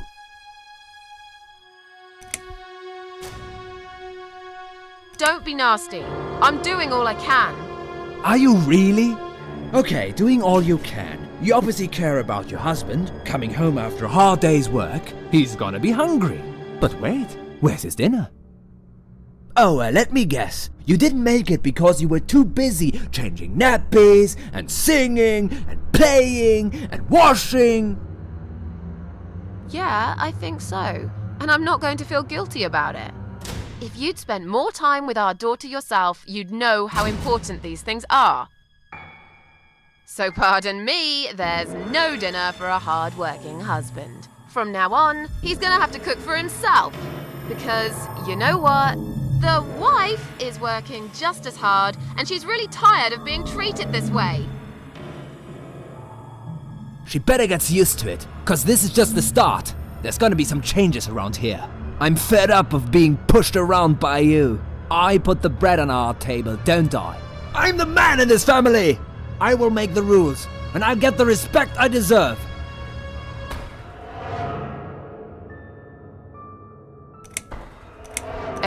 you're drunk. Get off my case, all right?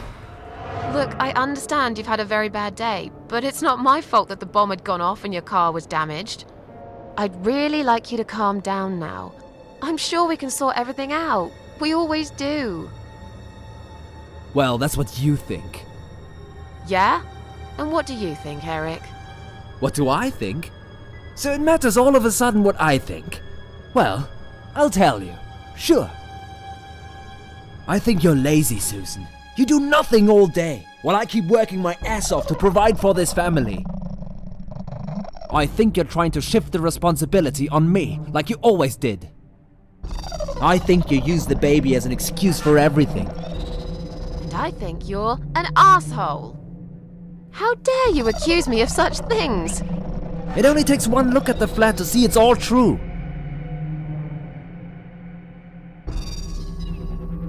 Let me go. I have to check on Zoe. I left a window open in her room. She might be cold.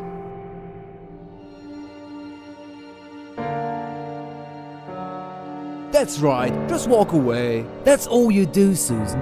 You can never finish anything. If there's one thing I don't want to finish, it's this stupid conversation.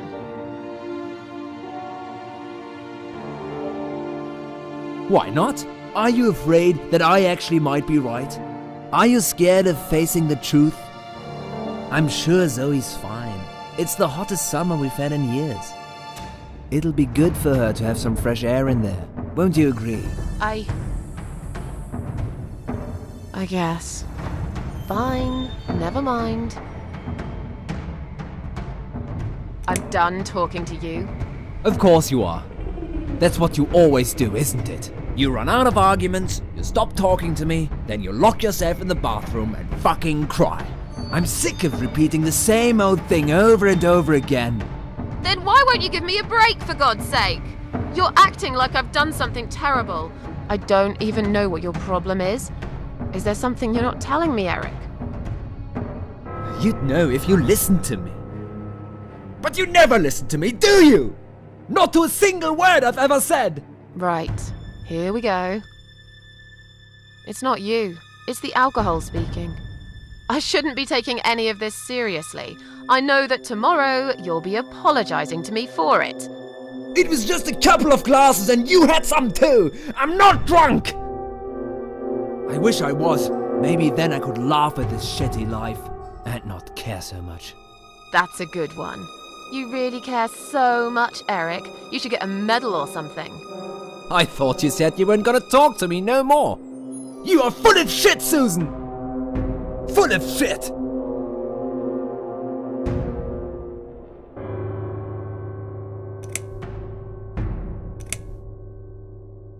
How can you talk to me like this? You're treating me like dirt. Didn't you forget something? I'm your wife. I'm the mother of your child. Doesn't that mean anything to you at all? A wife and a mother? Why don't you start acting like one? When was the last time you showed me that you care about me? All you ever talk about is the baby. I love her to bits, I swear I do. But I want to have a wife too. When was the last time you even kissed me? I'm not even talking about sex. I knew it. Is that what bothers you so much? Is it? Of course it fucking bothers me. Does it not bother you that we never have time for each other? Look, we are new parents. It's always hard. All couples go through it, I heard. Well, fuck this. I heard different. Why don't you look at yourself, you idiot? So I'm an idiot now, am I? You keep picking on me for nothing. No, this was coming, and you know it, Susan. If you're so unhappy with me, then what the fuck are you still doing here? Pack your bags and leave me alone. You're throwing me out. This is my fucking flat! I worked my fucking ass off for 7 years to buy it! I'm not going anywhere! I haven't done anything wrong. Of course not! Because you're fucking perfect, aren't you? That's not what I said. Well, if you're so perfect, yeah? Then why are we here now, fighting? This is all messed up. You're behaving like a 5-year-old? What the hell is wrong with you? You, Susan! You always knew which strings to pull. To tip me over the fucking edge!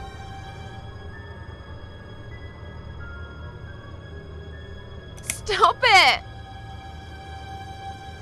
Stop it, Susan. I've only just started. We should finally say to each other what we really think, right?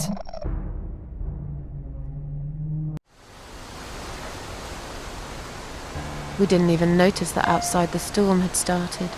I was so absorbed in that stupid fight that I forgot all about the open window. Anyway, and the flowers. Those fucking flowers. Right there, by her bed. She had some rare allergy to pollen, but we couldn't have known that. How were we supposed to know? It's rare.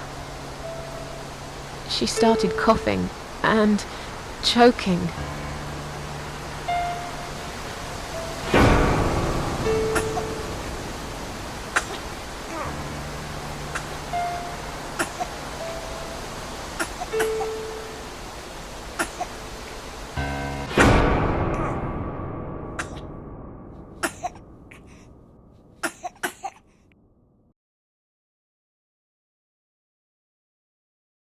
The next time we saw her, when we found her, she was...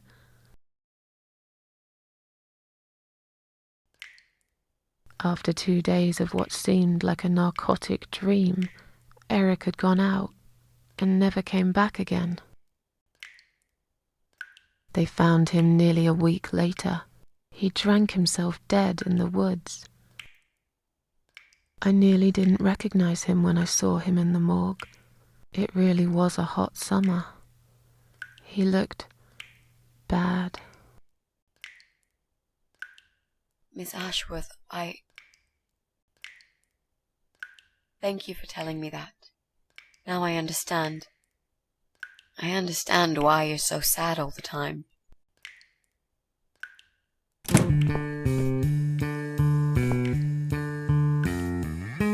What do you want from us? Are you deaf? Mitzi, let me handle this. Let us go right now, you moron! Mitzi! Leave her alone. Don't you dare! No! Take me instead! Take me.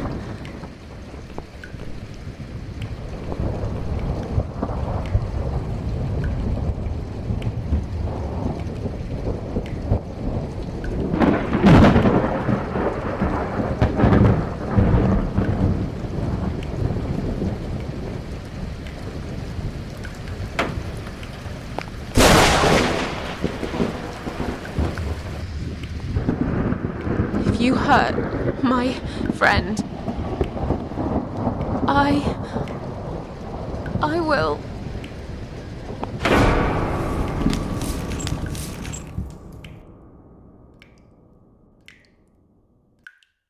What? What's going on? You're letting me go? Just like that? Where's my friend? What have you done to her?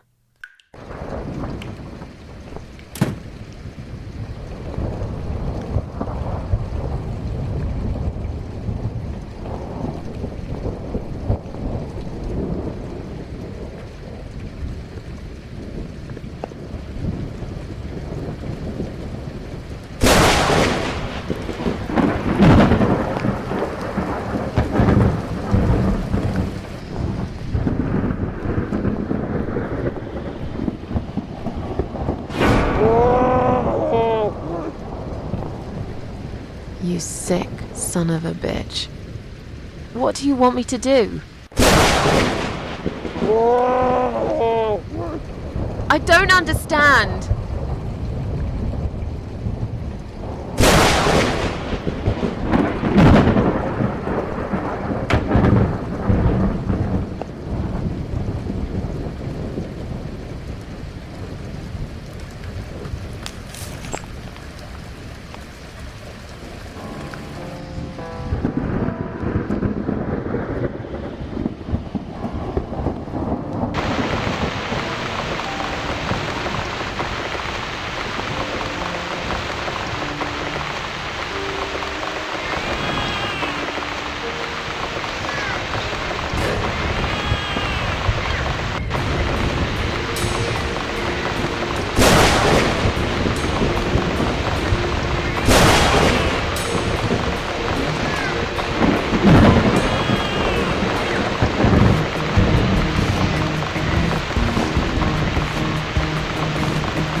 still, Mitzi. I'm gonna be right back with a knife, and I'll cut you down, alright?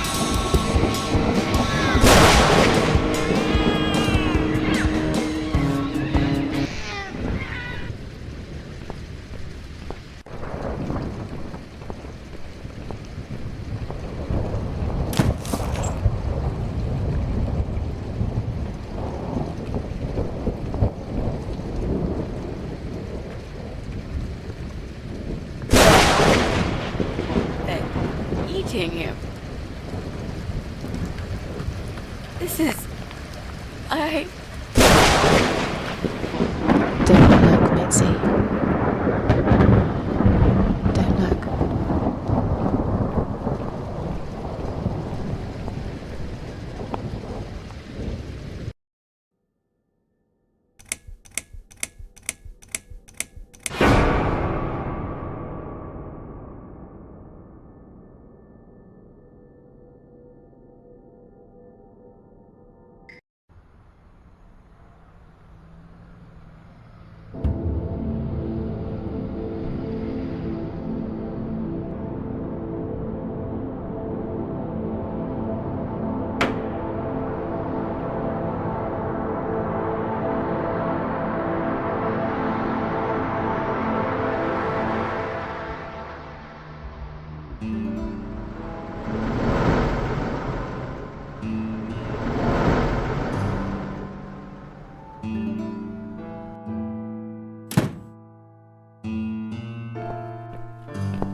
We're really going to do it, aren't we?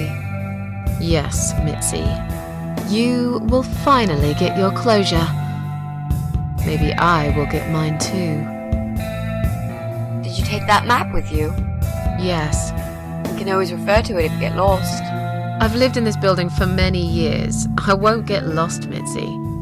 But it'd be a good idea to cross people off. Once we're sure it's not them, it might give us a clearer picture of how far we've got.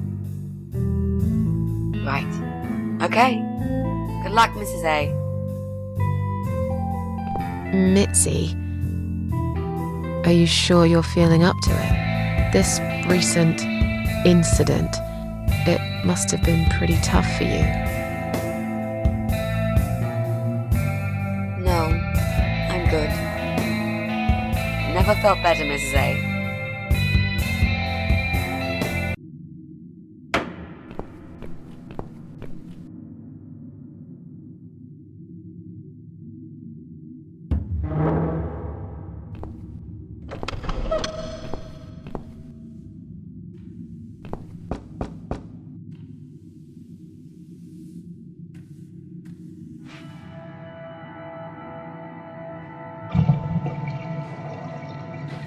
Can you unlock this door for us? Let's see. Blimey. You don't see these very often. This is a very special lock. It would take someone much more skilled than me to open it. Great. I thought you were an expert. I am. But this lock is just beyond me. Why would anyone need one of these here? They must have something to hide. Is there any other way we can get inside then? Well, not unless we can find some plastic explosives or a pneumatic drill. Or a key. Yeah, because I'm sure there's a key lying around here somewhere. Well, what can I say, my friend? Let's try to think positive.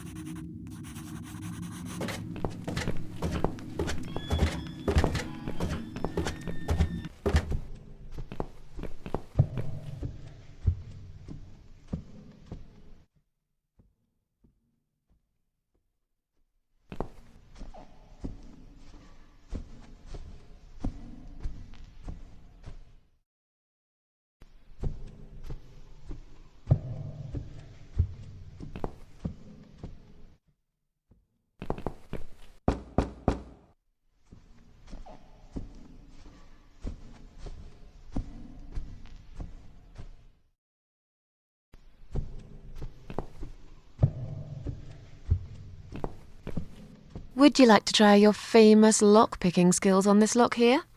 Let's see. A young child could open this lock with a piece of wire. That's fantastic. Have you done it yet? No, I can't work when you're looking over my shoulder. Do you mind? No, sure. I'll just walk away for a minute and stare at the wall if that's what it takes to get this done. Thanks.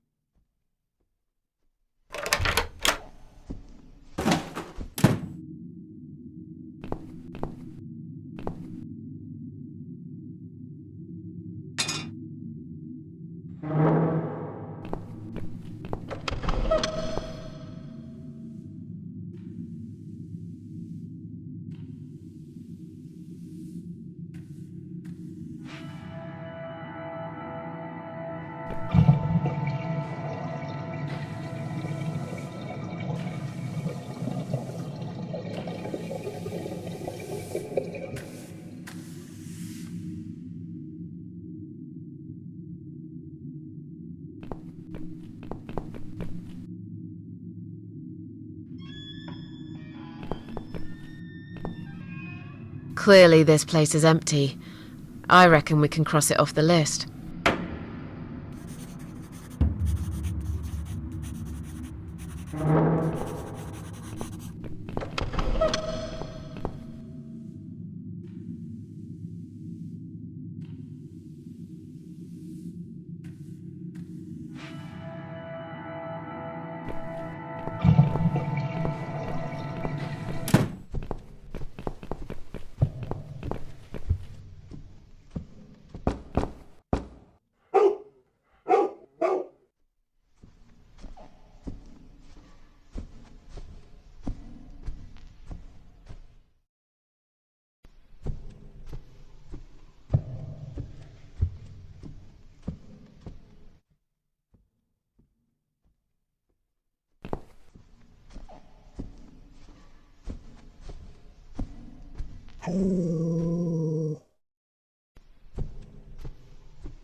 That'll teach you not to mess with the cat lady.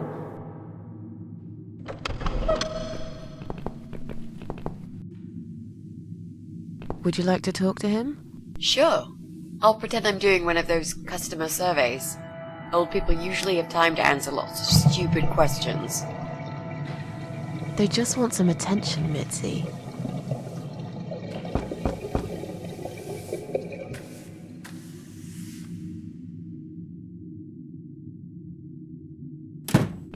Hello there, sir.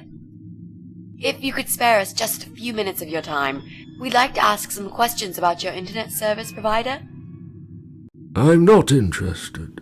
I don't have any money. Go bother someone else. Oh. But we're not trying to sell anything. It's just a little survey. What? Wait a second. I can't hear what you're saying, sweetie. Let me get my hearing aid.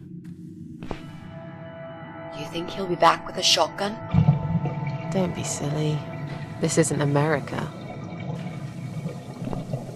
I thought I heard someone.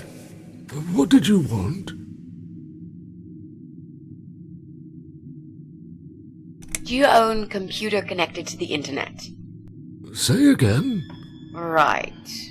Okay. Do you... I can't hear you very well, dear. You'll have to speak up. I'm an old man, you know. I'll be 85 this year.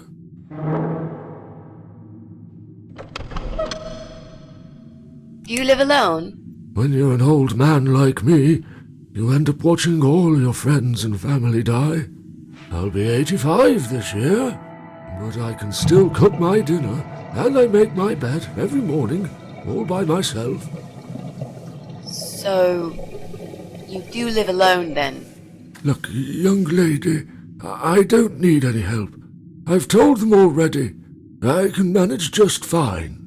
I can still cook my dinner, and I make my bed every morning, all by myself. And not that it's any of your business, but when I die, I'll die in my own home, in my own bed. I'm honestly not trying to take that away from you. We're just here to ask about... I will not have anyone washing me, or dressing me, or feeding me. I can manage. I've done it all my life, and it'll stay this way. I can still cook my bed, and I make my dinner every morning, all by myself. Do you have a computer? There's no need to shout. I've got my hearing aids. I can hear what you're saying. Sorry. A young, pretty lady like yourself wouldn't understand about old age. We live in two different worlds, dear. And if you're here to make fun of me, why won't you just go ahead and be done with it? No, with all respect, I just wanted to ask if you by any chance own a computer. Pardon? A computer! Wait a second, dear. I think I need to change the batteries in my hearing aid. I must have forgotten to switch them off last night. I'll be right back. No, wait! Jesus. I don't think I've got enough patience for this, Mrs. A. To be honest, the chances that he's our guy are pretty slim. I think we should go. Yeah, this is pointless. Even if he did have a computer, he probably wouldn't even remember how to switch it on. Let's say goodbye quickly and try to look elsewhere. Can I help you? Not really. We were just going. What? I don't want to buy anything. I told you before. I'm not interested. I don't have any money. Go bother someone else. I didn't mean to pry. Please accept my apology. No. It's me who should be sorry. I haven't even offered you ladies a cup of tea. That's fine. Don't worry about it. Mary always liked her tea milky. She'd put the tea bag in the milk in first, and then finally she'd add hot water. I kept telling her it's the wrong way, but she never listened. She was always so stubborn, my Mary. I miss her every day. I'm sorry for your loss.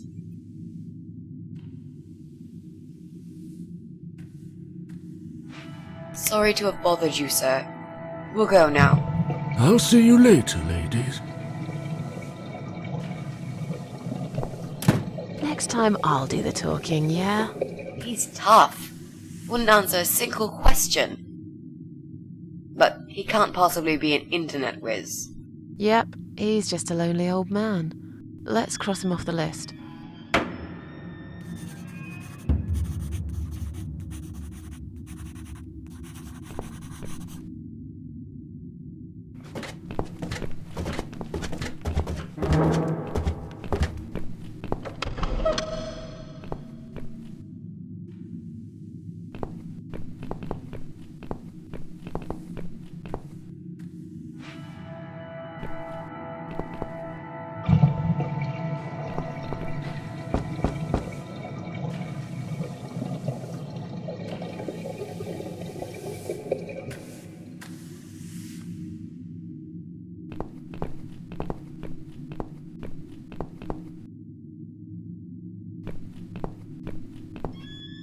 What's wrong? I really don't feel that comfortable around babies, you know? Yeah, I can imagine. I talked to her, but I'm not quite sure how to approach this. I'm hardly an expert on babies myself. If only we had some good reason to talk to this woman. What do you mean? Something like, I don't know, something to talk about. We can't just knock on her door and talk about the weather. Let's go somewhere else then. We can always come back here later. All right.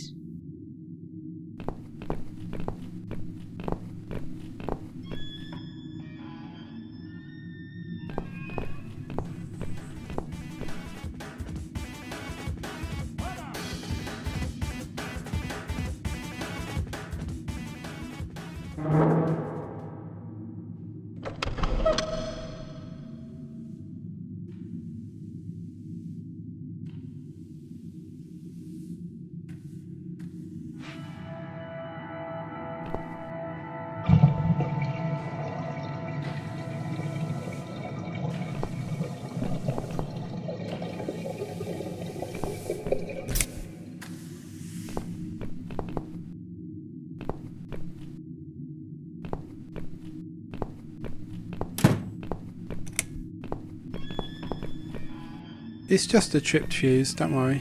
I'll just flip this switch, and we're back on. Jesse, can we talk to you for a second? Sure, but not right now. I'm right in the middle of something.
Hello. You live on the first floor, am I right? Yes, that's correct. Flat 2. And you're Susan Ashworth, I presume. I've been meaning to talk to you, actually. Really? Is something wrong? Well, it's those cats. I understand you're trying to do a good thing, but it's become unbearable lately. This can't be sanitary for people living here. And I'm sure it's not allowed by the council either. Are the cats bothering you?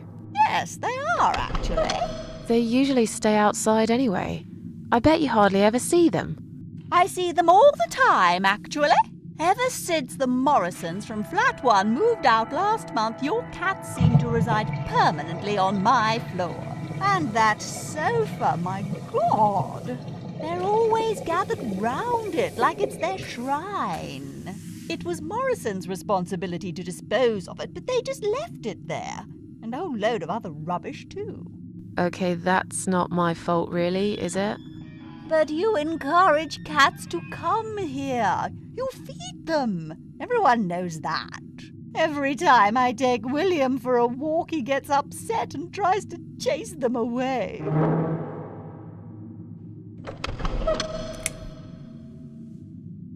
Who's William? William is my dog, of course. He's 12 years old, you know. He shouldn't be running after cats at his age. Did you say they sleep on the old sofa? I didn't say they sleep. Have you not listened to me? I'm beginning to wonder if they ever sleep, actually. They just keep climbing up and down, the wretched thing. They're noisy. They leave germs all over the place. They've scratched upholstery and the paintwork. And William keeps chasing them. He's so quick, I can't hold him most of the time. What if he runs off and gets lost? I'm telling you, we've never had such problems before you decided to bring here these homeless devils. Look, they're not my cats. You're Susan Ashworth, the cat lady. We all know what you do. Everyone's sick of those cats, and I am too. Brian said he will get in touch with animal control if things don't improve. He already did. Really? Well, I certainly don't see any improvement on first floor. It's still completely overrun by these filthy creatures. He'll have to talk to them again. I hear they've run out of business recently. Then he'll have to find another one. This is just not good enough. I have to go now. See you later.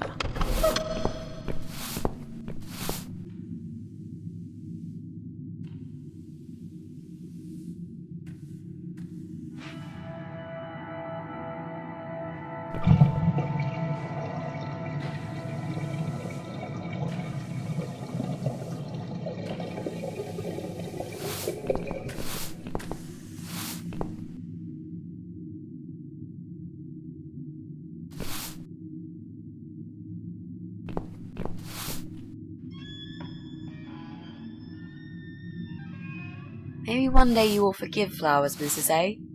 Maybe. Or maybe not.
Mrs. A, what does depression feel like?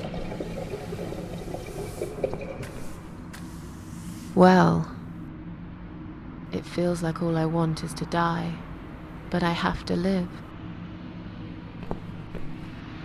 That's funny. Most of the time I feel like I want to live, but I have to die.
Maybe one day you will forgive flowers, Mrs. A.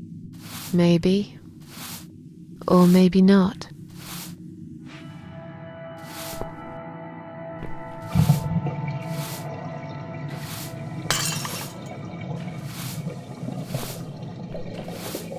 I'm sorry. I didn't mean to push it. Don't worry, Mrs. A. Could have happened to anyone.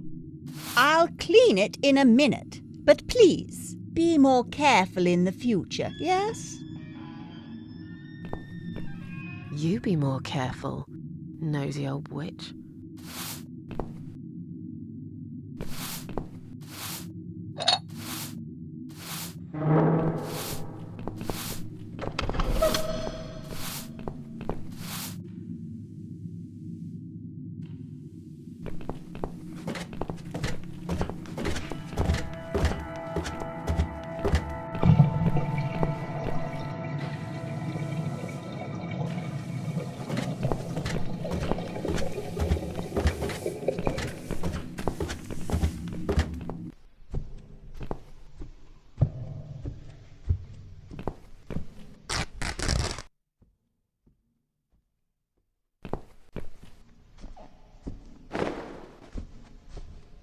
Hey, look at this.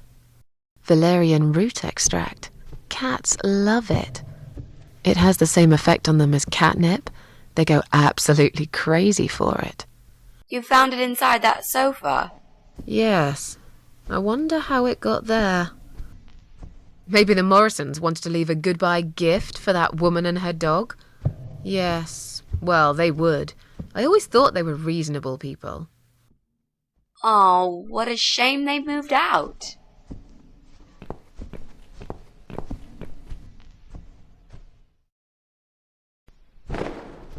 Come on, guys. The party moved over here.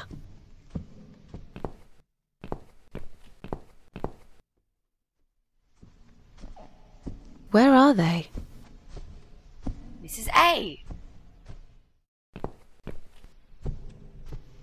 Well, aren't they quick? This dog is making quite a racket. Someone should complain to the owner, don't you think? Definitely. She should put that broom down for a minute and sort a dog out.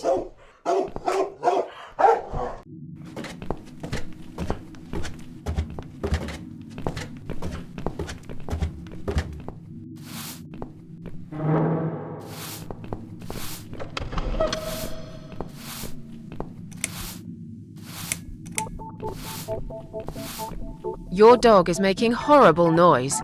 Can't you do something? It's probably because your wretched cat's upset him again. Poor William. I'd better check on him.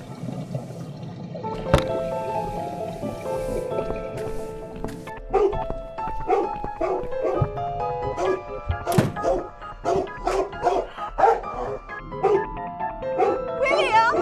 Come back, my little prince!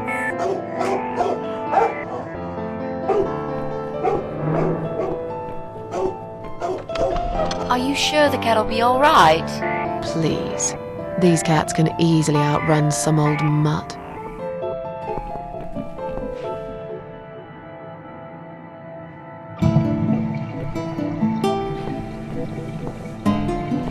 I'm going to push this cabinet out of the way. I remember there was a door behind it. It's too heavy. I don't think that's gonna work. Are you kidding me? I'll show you how it's done. Stand back.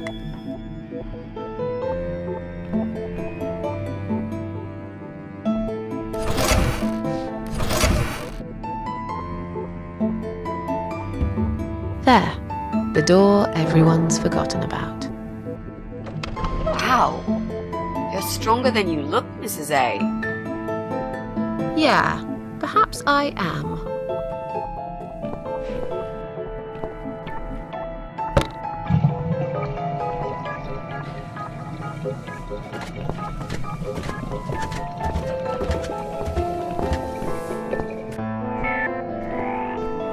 Look, she left the door open. Do you want to check her flat? I'll stay here and keep watch. Good idea. I'll be as quick as I can.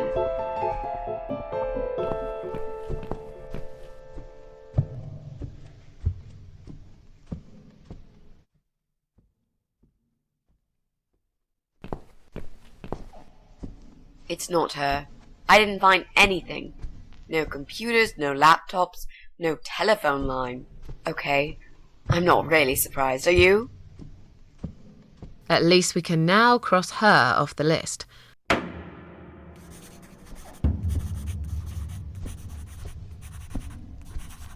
Let's go.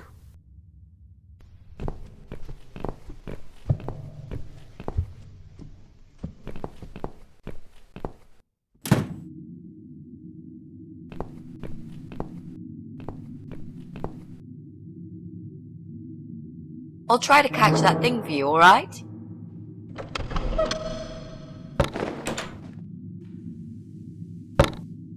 It's a statue of a cat. How nice. So there's another wacko obsessed with cats in this house. Lovely.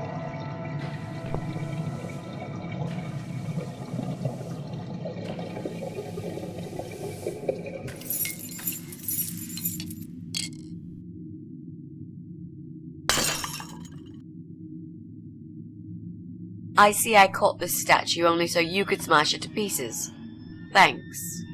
I don't remember asking you to catch anything.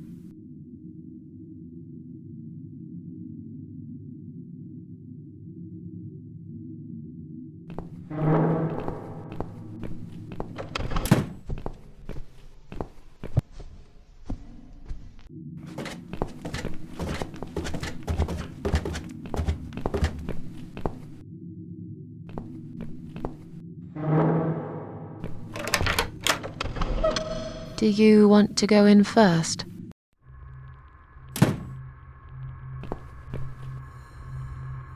Come on in. The place seems empty.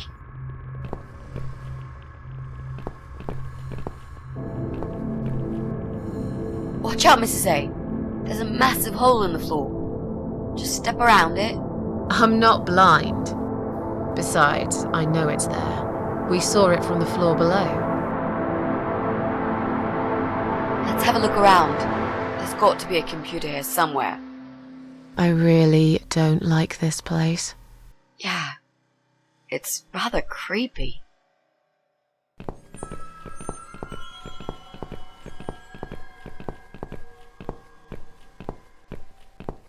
Bingo! We found what we were looking for. This laptop could be it, you know. Maybe Joe is our guy after all. No. It's a disaster.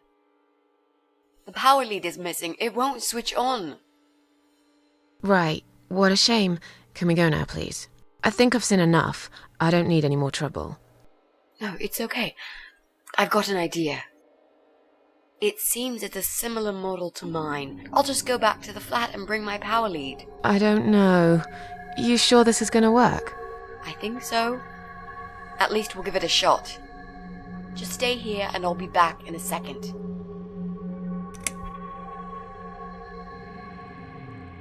Why don't we go together? I really don't like this place. You said you haven't seen this guy for ages. He probably doesn't even live here anymore. Relax. Nothing's gonna happen. I'll be back before you know it. I'm an idiot. But fine, I'll wait here.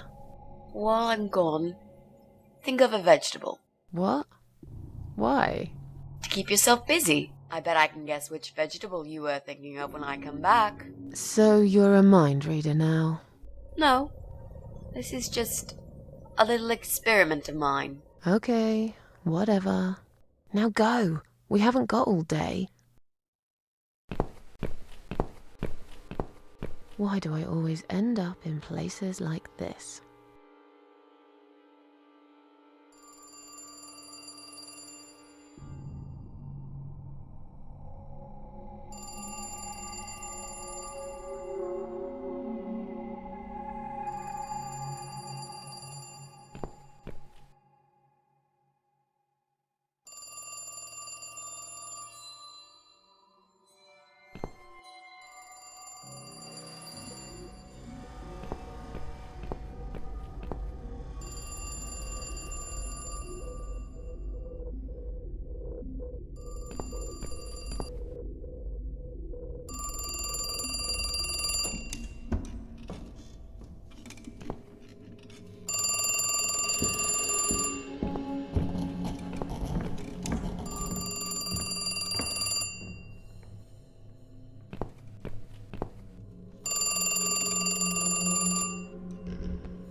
Careful now. That damn hole. Nearly forgot about it this time. Remember the hole, Susan.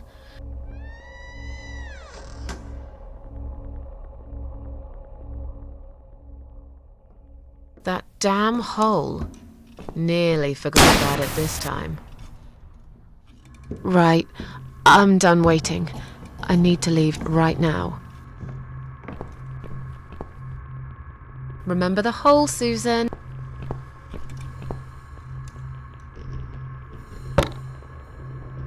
Damn, the door handle just came off in my hand. How am I going to get out of here now?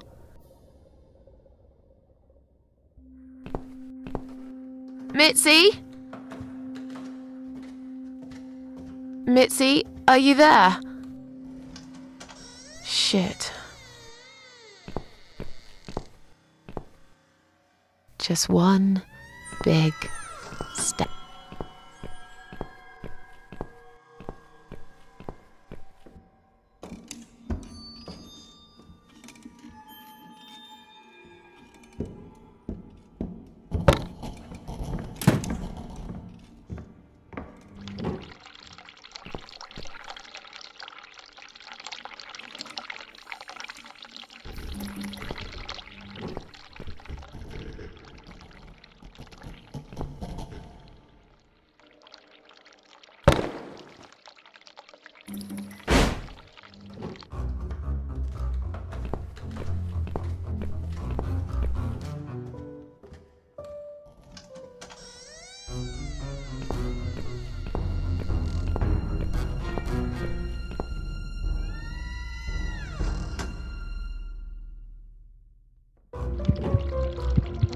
What the? I've got to get out of here.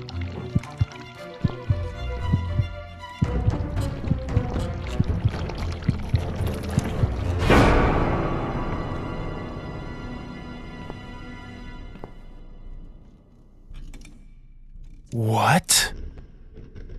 Jesus. No. You were not supposed to be here!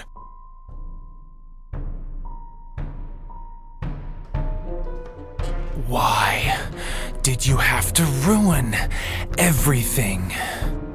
What have you done, you stupid, evil bitch? Who are you? I'm sorry, the door was open. I thought you moved out. You took her away, didn't you? What has she ever done to you? What? Look, sir, you are wrong. I just came here to find my cat. It's gone missing. Yeah, I see. That stupid cat. I've been looking for it too. The little bastard took off with my key. I'm gonna rip him to pieces.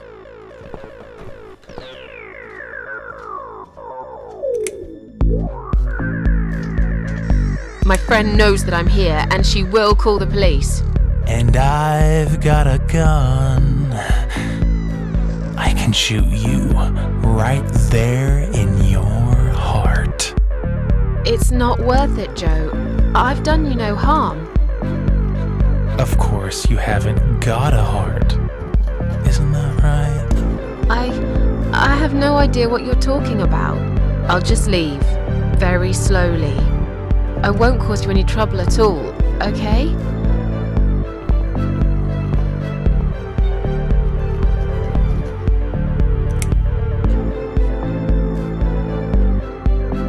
Calm down. I'll go now and we'll forget all about this. There's nowhere to go. It's all wrong. No matter what I do. Damn it! Get back here right now and give me that blasted key! Please, don't get angry. I don't have any keys. Just sit down and take a deep breath while I make my way out, all right?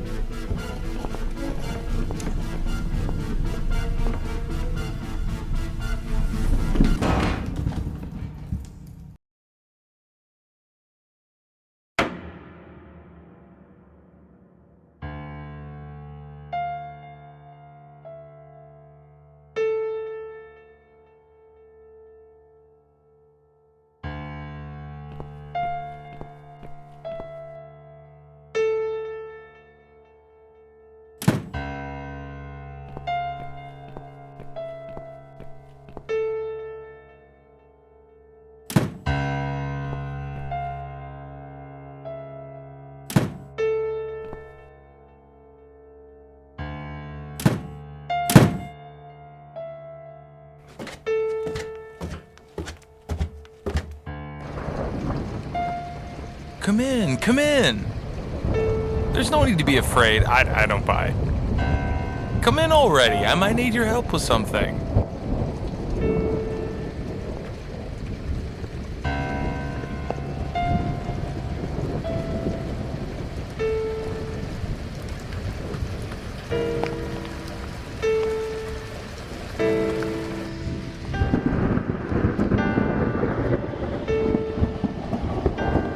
Where are we?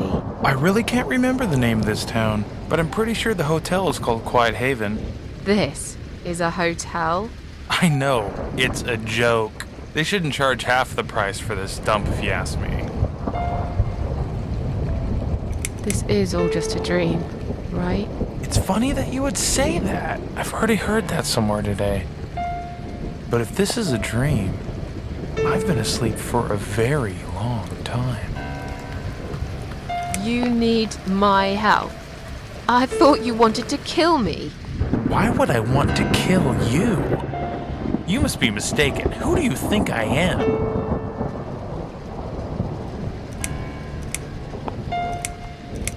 A self-obsessed, schizophrenic wife killer. What? You thought I... No. No. No. I never hurt my wife. All this time I've been trying to save her. Well, fine. Let's say I believe you. Why wouldn't you? Look around you. This is not normal, okay? If you don't mind, I'll only trust myself for now. As a matter of fact, I'm not sure if I can trust even myself. I'm sorry. I just want to leave. Yes, I understand. I wouldn't stay here myself if it was my decision to make. I'm stuck here too. You see, my wife Ivy is in the room to the left. She's a little fragile at the moment. She said she was going to do her makeup, but it's been a week now, maybe longer. Every time I try to talk to her, she just gets angry, and she tells me she's not done yet. I've cooked her a meal, but she ignores me. She never likes what I cook. But what's that got to do with me? If you talk to her, I'll show you the way out, I promise. Just go in there and tell her she looks fine. She's always so careful about looking perfect. Okay. I'll see what I can do. So, your wife's been in that room for a week? Now that you bring this up, I think it might have been a month. That's a very long time to stay in one place. She wants to look great. I guess it takes time, but we really have to go now. I think there's a big storm coming. I feel it in my bones. Goodbye, Joe.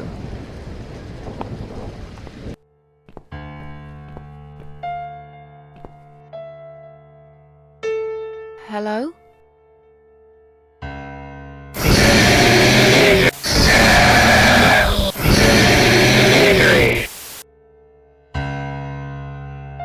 Misery. Is that what you said?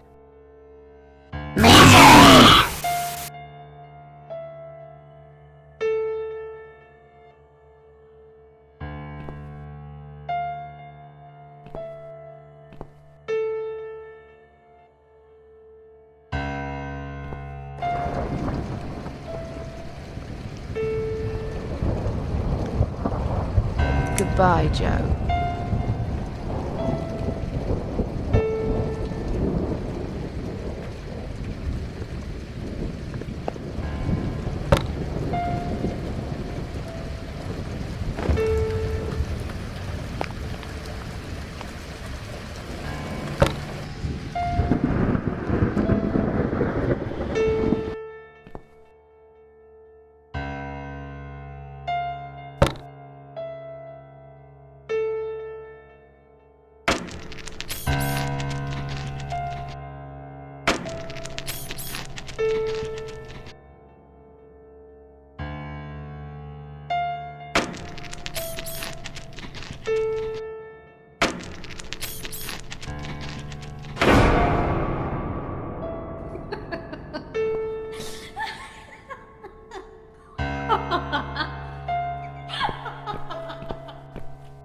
No.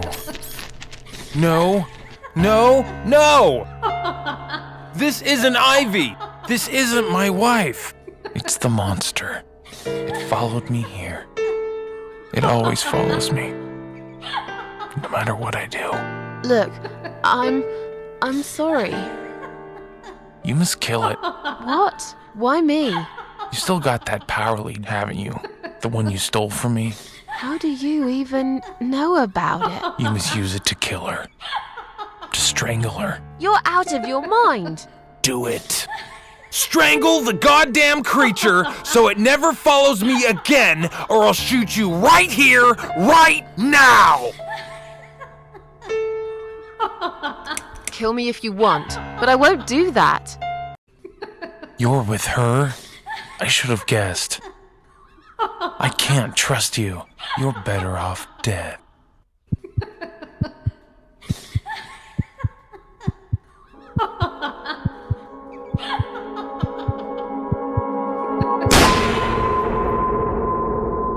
Are you alright, Mrs. A?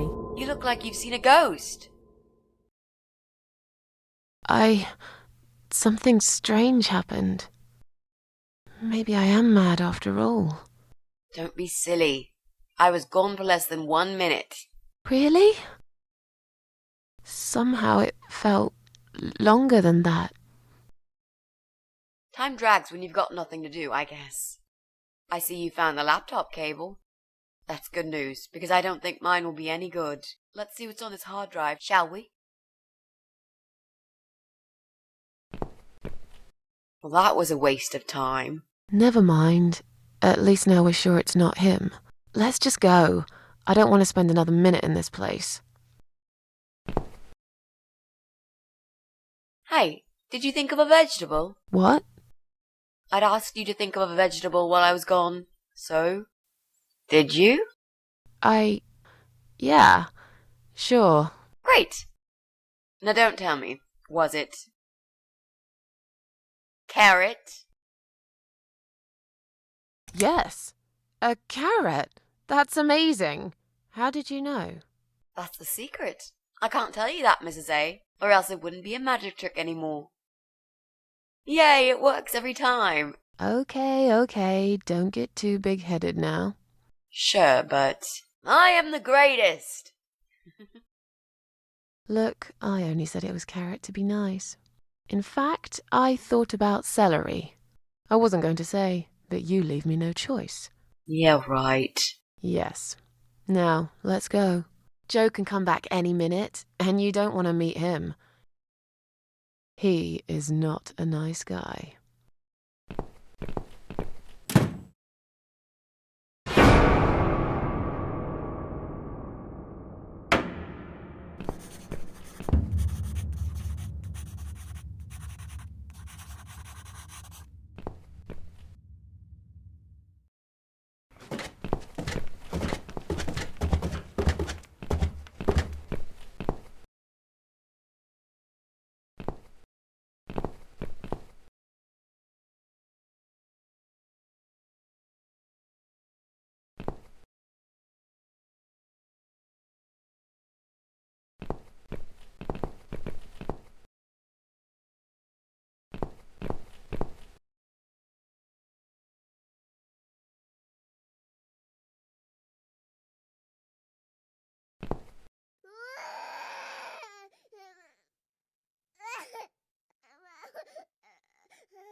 So, what next?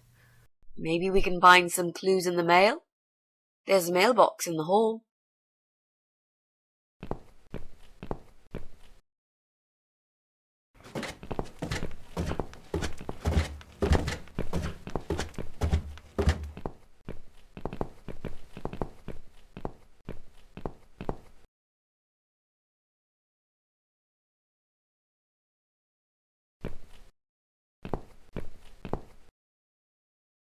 Do you think you can unlock this mailbox? I think I can most certainly unlock this mailbox. Then do it quickly. Someone can come in any minute. A little room with a master locksmith. Really? Could you step away towards the stairs and turn around? Please?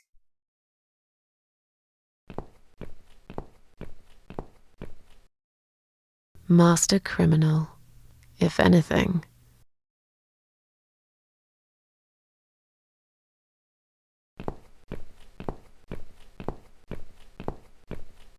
Done. Here's all the mail. Hide it in your pockets and let's get out of here. It was mostly junk mail and leaflets. I threw those away.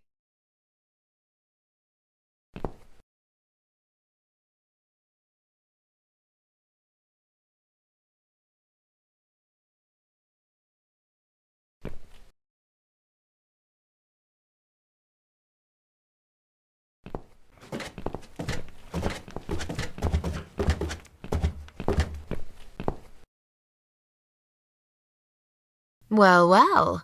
Looks like Pauline is looking for a babysitter. This letter says she's supposed to interview an agency nanny later today. Great. I could be a nanny. It's certainly worth a try, but I should warn you, I don't want to have anything to do with that baby. You're gonna have to handle this on your own. Sure, I understand. Leave it to me, Mrs. A.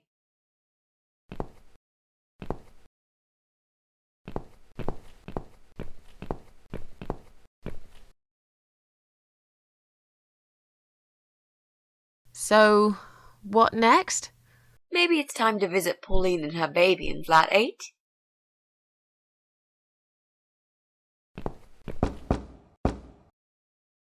Coming! Right, step back. I'll handle this. Oh, hello? Hi. I've heard you're looking for a babysitter. Is that correct? Well, yes, that's correct. Look no further. My name is Mitzi Hunt. I'm currently a student, but I'm great with children. And I could really use a job. These school tuitions get pretty expensive these days. Okay, maybe. But why is Mrs. Ashworth here? Hello, Mrs. Ashworth.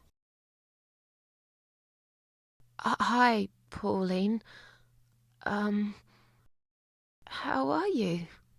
I'm great, thanks. I haven't seen you for ages. Are you here to apply for a job as well? No, of course not. Oh,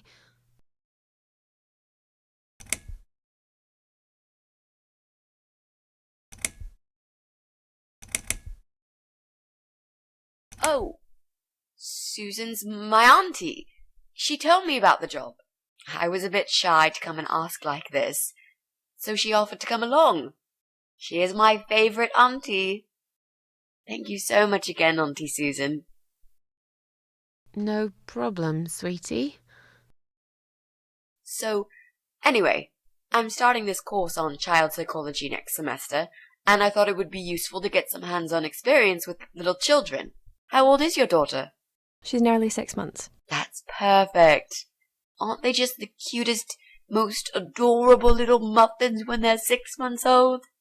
Yes, well, you sure sound enthusiastic. Would you like to come in? Both of you? It's okay. I'll wait. Please come in too, Auntie Susan. I could really do with your support. You know how shy I get sometimes. Yes, well, you'll... Okay, I'll come. You owe me. We need to work together on this. I'll do the talking, I promise. Fine. Just don't overdo it. It's too late for that, Mrs. A.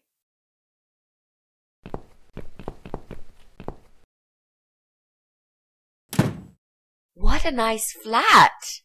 I love the wallpaper. Very retro. Thanks. I decorated myself just before Alyssa was born. Please follow me. We can talk in the living room. I'll need you to drag her away. How the hell am I supposed to do that? I don't know. I'm sure you can think of something. Why don't you think of something? I told you I don't do babies. I feel so uncomfortable here. I gladly blend with this cheesy wallpaper that you like so much and disappear. I know. So do I. Do you think I know anything about babies? No. But I'm trying to fake it, and so far she's buying it. Look, I need you to stay cool and come up with something that'll make her leave the room. Got it? But that's where the problem is. I can't think of anything. Just play it by ear, yeah?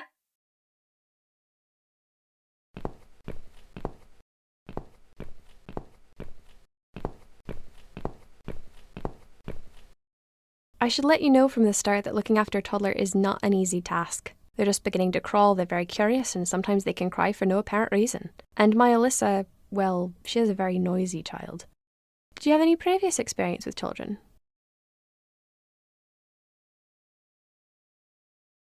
Yes, I used to babysit my neighbour's kids. Excellent. I know we all have to start somewhere, but it helps if you at least know the basics. I'd like to get back to work soon, you see, just part-time for now. That's why I need someone to stay with her. I'm not going to find it easy to be apart from Alyssa, but my career has always been important to me as well. They won't wait for me forever. If I don't do this now, they'll just replace me. There just isn't enough support for working parents. Tell me about it. If I don't get back to work in 2 weeks' time, they will cut my maternity pay in half. So I haven't really got a choice. It's either this or Alyssa and me will face the life in poverty. Where's Alyssa's dad? Do you mind me asking? I'd rather not talk about it. It's personal. As far as I'm concerned, Alyssa hasn't got a father. I'm sorry, I shouldn't have asked. No, it's alright, but I just don't like talking about it. I'm sure you'll understand. Where do you work? I'm a hotel manager. It's a very competitive industry, but I've always loved it. I miss it a lot. I have a great connection with kids. I'm sure I can manage with Alyssa. Okay, I don't doubt that. How about, would you like to hold Alyssa for a minute? We should probably see if she likes you first. Yes, definitely. But I ought to wash my hands first. Your hands? My hands. I must have touched a million things on my way here. As much as I want to hold her, I just don't think it's safe, you know? Really? What have you been touching? Oh, you know, just ordinary things, this and that. You look pretty clean. I'm sure it'll be okay. Well, if you must know, I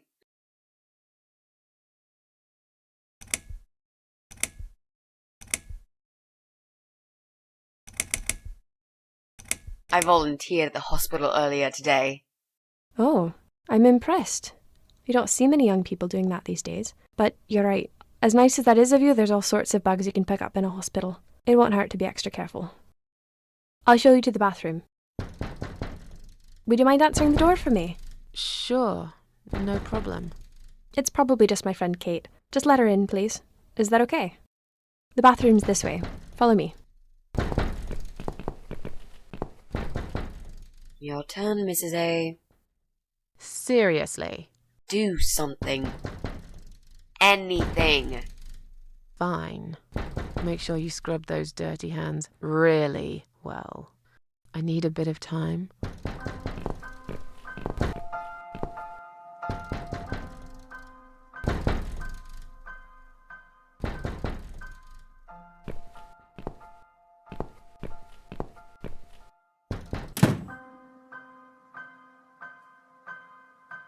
Hello?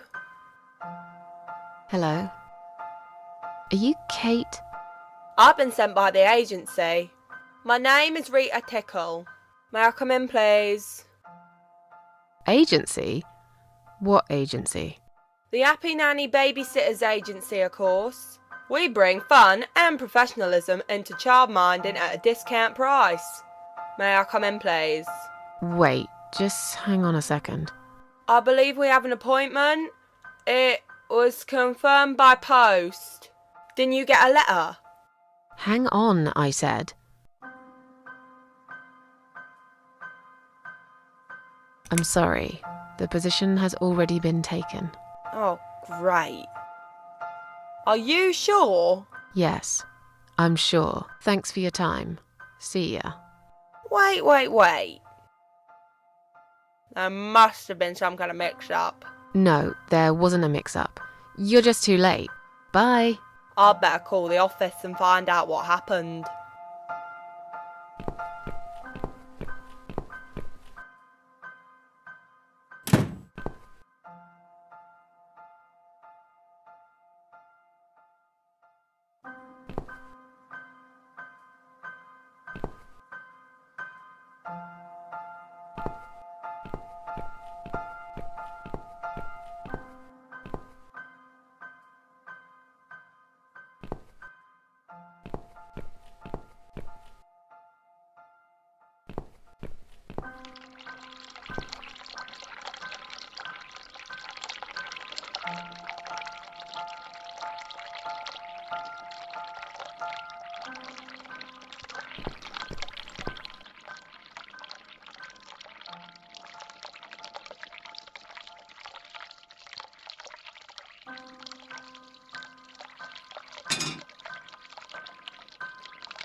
So, was it my friend at the door? No, just some door-to-door salesman. Well, I hope you told him to go to hell. I honestly don't know what these people are thinking. Yeah, me neither. I'm sure it's Kate this time. I'll let her in if you'll excuse me for a minute. Wait!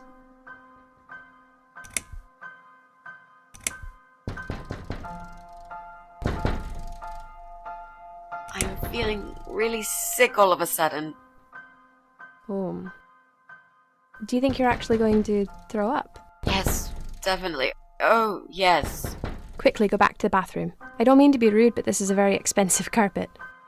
Will you come with me? Please? What if I faint? I'm scared. Everything's just spinning around. Can Mrs. Ashworth go with you for a change? It's okay. I'll answer the door and let your friend in, yeah? Well... Fine. I'll put Alyssa in her bed for a minute and I'll come with you. You must have got some bag in the hospital after all.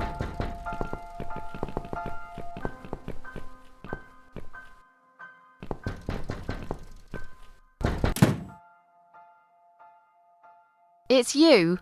Again? Hello.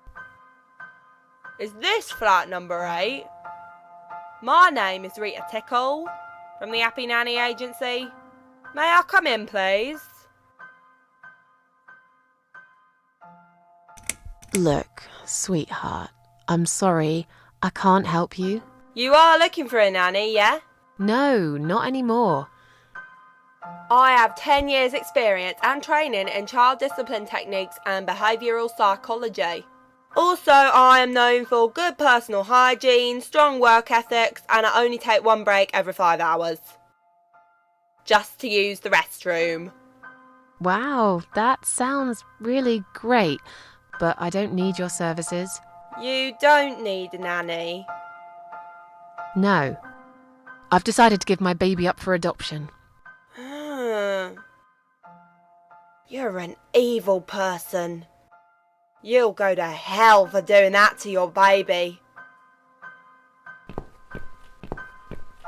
Yeah, I'm evil.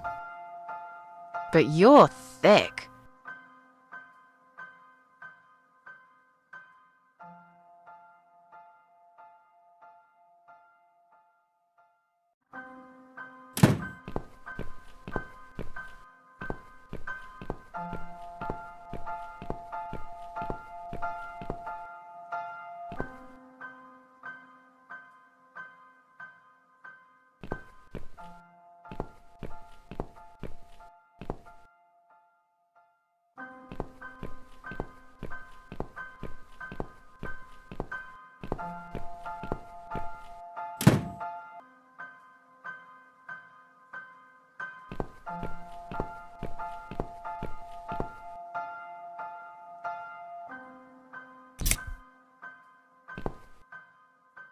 These scissors seem sharp enough.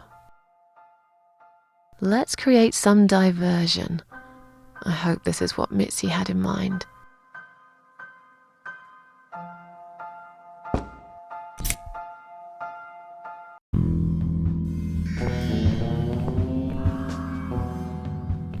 Ugh, not that again. What happened to the lights? I'm terrified of the dark. I can't move. Oh God, can't breathe. Calm down, it's alright. Probably just that stupid meter. It must have ran out of money again. It's not even that dark. Please, you got to do something about it. I think I'm going to faint. Fine, just stay in my bedroom. There'll still be plenty of sunlight there at this time of the day. I'll go outside and put some money on the meter. It'll only take a minute.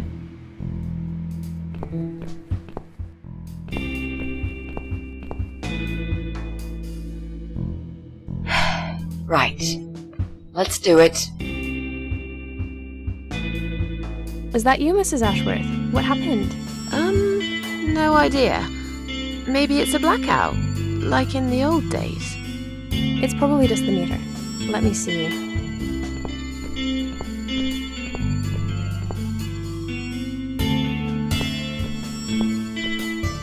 So it's not her either. What a waste of time. It's time to leave. This interview is over.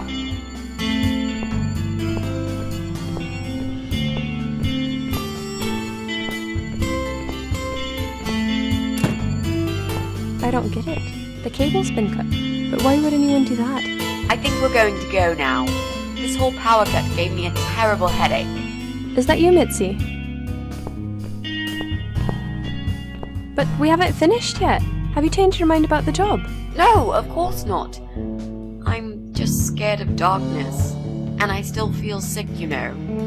Perhaps we can continue some other time. I've had it. I'm getting a new fuse box. Was that you, Jesse? Yeah. How are you doing, Pauline? Well, we need the power back. Can you do something? Yeah, I can easily fix that. There's an electrical store that's open till late. I'll get some stuff and I'll be back before you know it. Bear in mind it's not just the fuse box, it's the cable this time. I'll get a new cable too, don't worry. But in the meantime, go home, find some candles and chill, yeah? Thanks, Jesse. That's awfully nice of you. Well, it was great seeing you, but we're going to leave now. Hello. Who's that? My name is Rita Tickle. Rita who? What the hell is going on here? Do you know this woman, Mrs. Ashworth?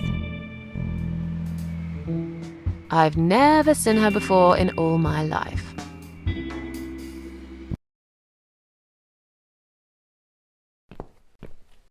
Now she'll think we are absolutely crazy.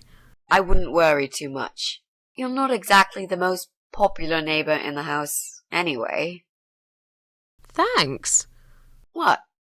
You don't actually care what those idiots think, do you? No, of course not. It's just that Pauline seems all right. I'm not too proud of causing her all this trouble. It'll get fixed soon. Look, Jesse's gone out. We can now get inside flat 7 and see what he's been up to. Okay, yeah, that sounds good. We can also cross Pauline off the list. I've searched through her internet history, and needless to say, there's nothing exciting there.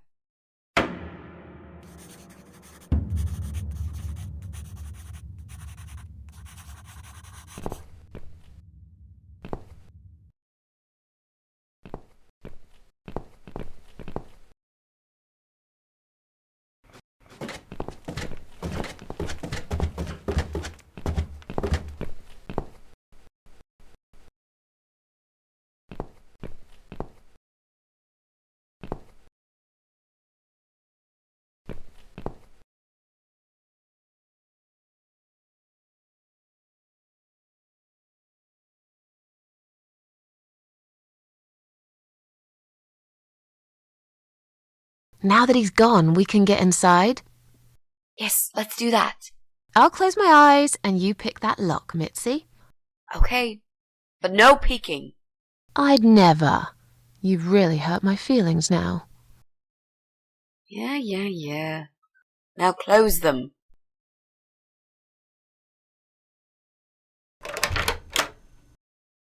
There. Job done.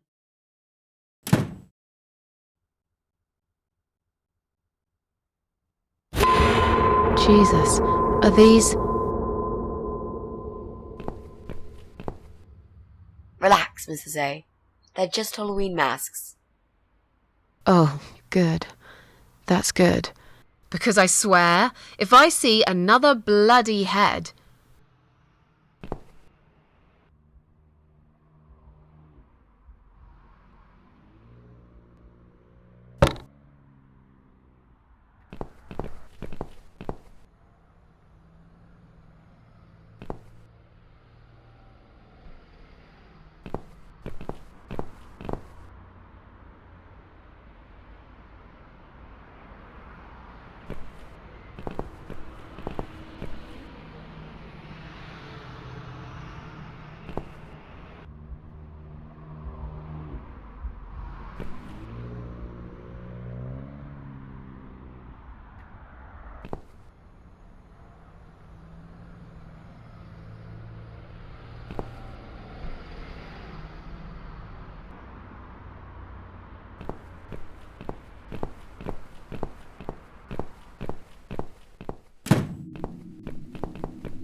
I think I've got an idea.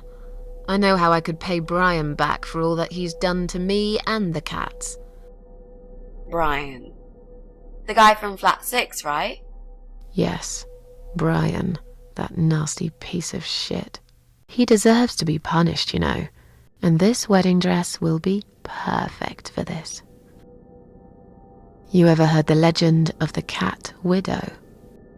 The cat widow? No, I can't say I have. Well, you're not from around here, but I'm sure Brian knows it. He grew up in this city, just like me. So, what's it about? It's an old story about a ghost cat who takes a human form to haunt her killer. Wow, that's pretty crazy, Mrs. A. Do you really think we can pull it off? Yes. Yes, of course. We just need to prepare. A good costume will do the job. This dress, we can alter it. We'll need some red paint too. Are you sure about that? I promise this will work. And it will give us a chance to check his computer. If he's got one. Okay, so what do we need? Well, basically, we need 3 things. Red paint. We've got it already. The dress will make a great costume. We just need it in black. Also, it should look damaged.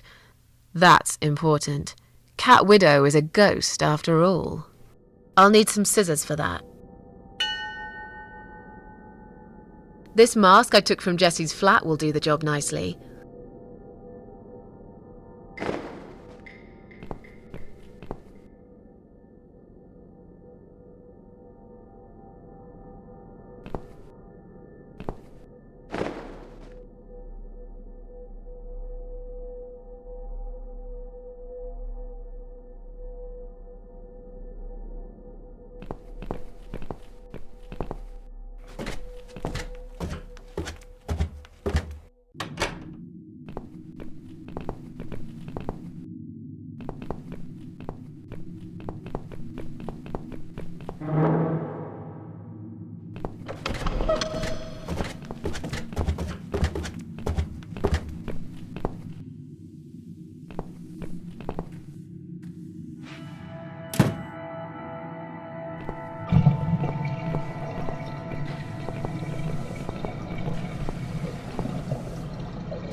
So, who's got windows over this side of the building? Well, Joe Davis lives right below. I guess we could also check one flat below Joe's. I just hope the cable's long enough. Let's find out, shall we?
We need to make some adjustments.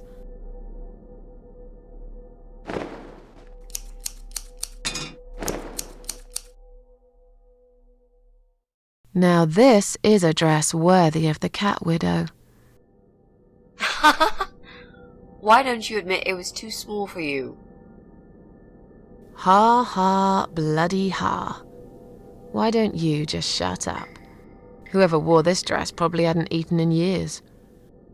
You'd struggle to get a skeleton into it. This is it. We've got all we need. Great! Are you going to tell me about the Cat Widow now? Yes, it's story time, Mitzi. The legend says there was once a bad man who hated cats. He hated his neighbours too, and his job. And when it rained, he'd curse and smash things. He hated his bald head and his weak, ugly body. He probably hated himself the most, although he would never admit it. I think I see where this is going. One day, out of pure hatred for the whole world and everything that lives, he captured a family of cats and drowned them all in the river. That day, the sun turned black and all the birds went silent as the 6 kittens struggled for life. But trapped in a strong canvas bag, they never had a chance. They all died that day. All but one. The mother cat, in a desperate fight to set herself free, by pure luck, clawed her way out of the bag and swam to the shore. She lost everything that day, her beautiful children and her proud husband. Her heart crashed into pieces as she watched their limp, dead bodies stolen by the current. Running after them, she followed them for days, for as long as she could. Then, eventually, she lost sight of them. She stayed on the bank of the river for a while. The world stopped turning for her, her eyes empty and blind. And then, one day, she slowly slid down the bank and into the cold, dark water. She gave in to it. She let the river take her away too, cover her mouth, her ears, her eyes. But as the water filled her lungs, and she started slipping into darkness, there was another strange feeling that burst in her mind like a ball of flames. Anger, rage even. Her last craving, before she drowned, was for revenge, for blood. And so she returned, reborn and changed, a cat widow, veiled in black, mistress of the cats. Her body of a young woman, but her eyes of a cat, and her face, white, rotten, face of a corpse. Those who saw it rarely lived to tell the tale. She would get her revenge on all cat killers and cat torturers. But there was someone she had to see first, someone special, someone she really hated the most. As the evening came, it was strangely quiet in the man's flat. As he lived alone, he usually liked to fill the silence with the sound of radio or TV shows. But that night, he switched them all off, feeling anxious and tired after work.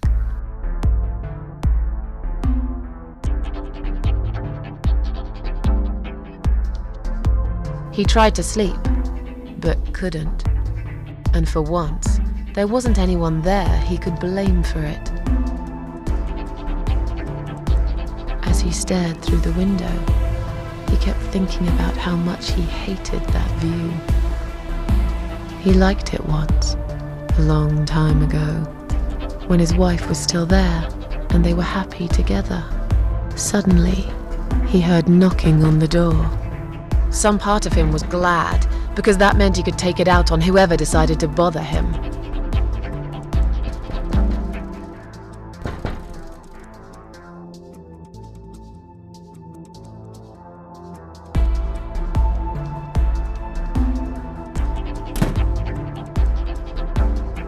There was nobody there.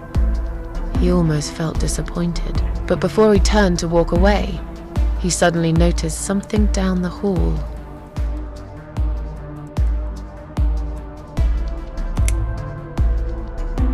He noticed a shadow of a cloaked figure standing ahead.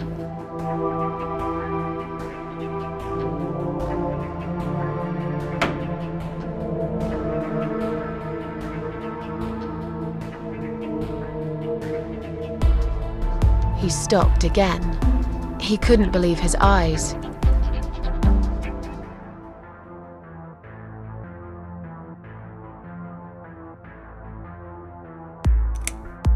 There was a cat's skull stuck on the seat of his bike.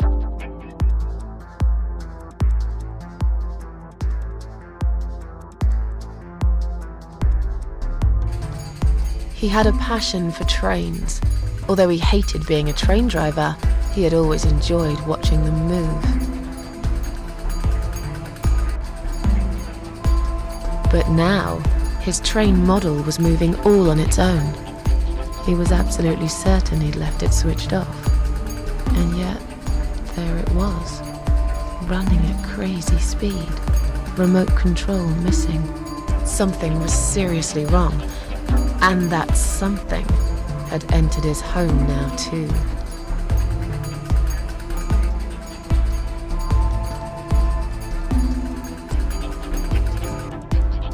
He hoped he was just imagining things, tired as he was. But there was another surprise waiting for him in his bedroom.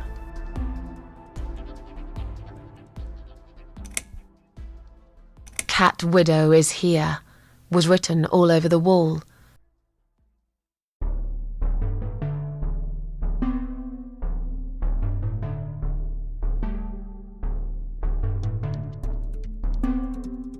Getting really scared now, he decided to call the police.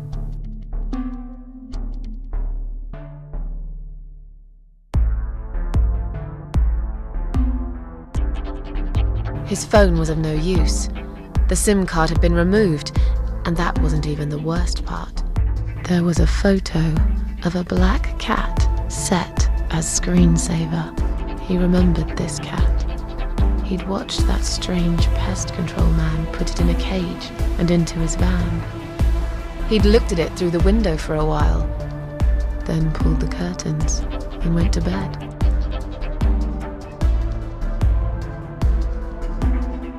As in a dream, he went to the kitchen to get a drink.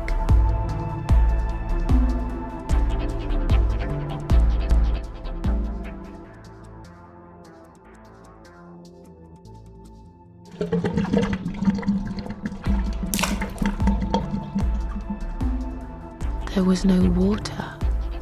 He knew there were valves in the basement that turned it off, but no one's been down there for years. He felt sick. None of this made any sense. And yet, deep down, he knew what he did to the cats was wrong. There was a part of him that almost wanted to be punished. The part he tried so hard to hide. He thought he'd heard something in the corridor. Was there someone there with him?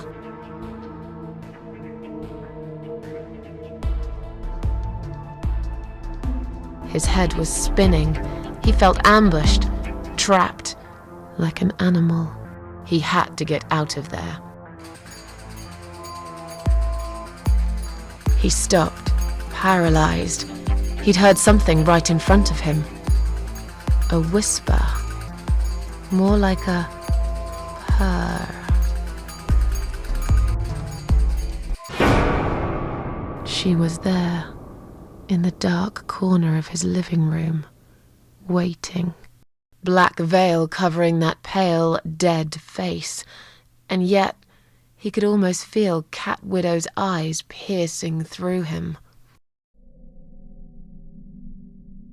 She came closer, like a ghost, and swiftly removed the veil.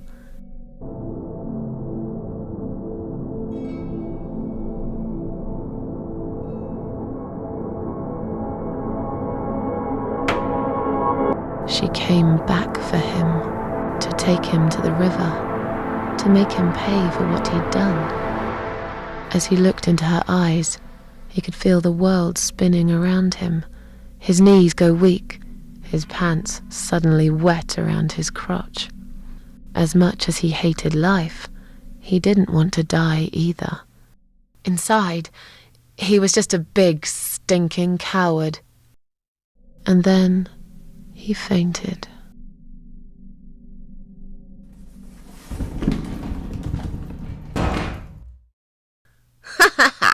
Did you see his face?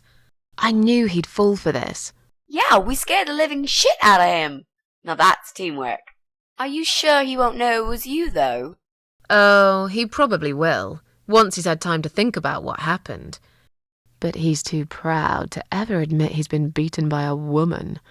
I know him just about enough to know that. Let's hope so. I don't want you to get in trouble because of me.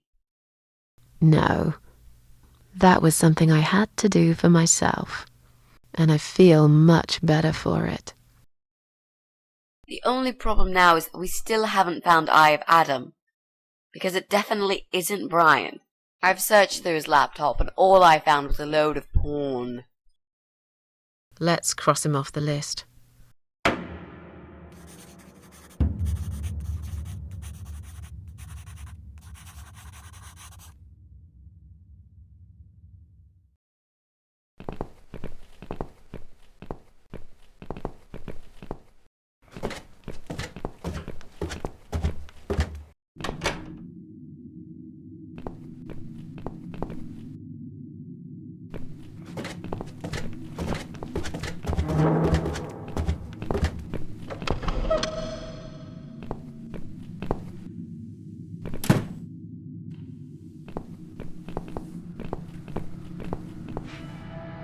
Right.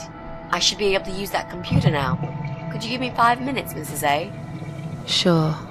Why not? I'll keep an eye on the door.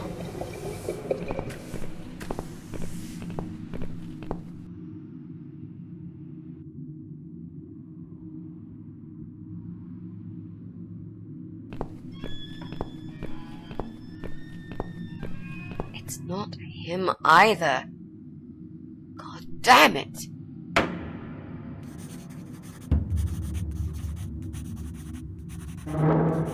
That means we've checked everyone. We've hit a brick wall. Perhaps I was wrong.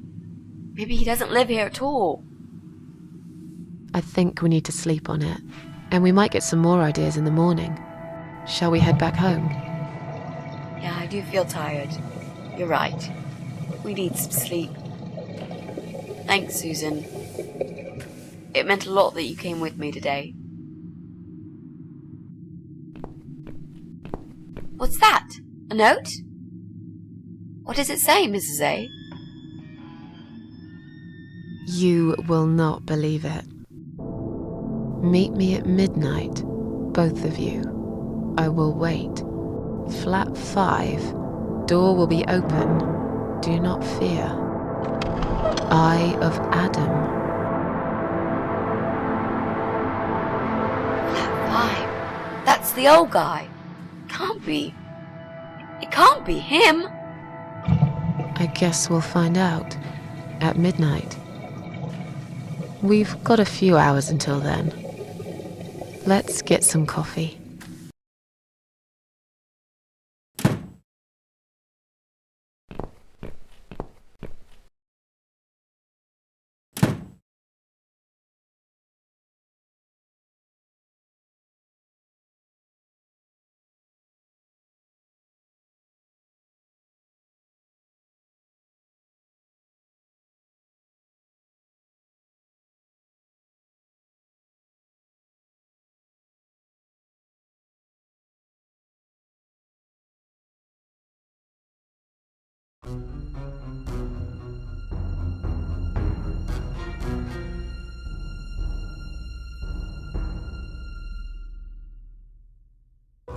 It's just you and me, my love.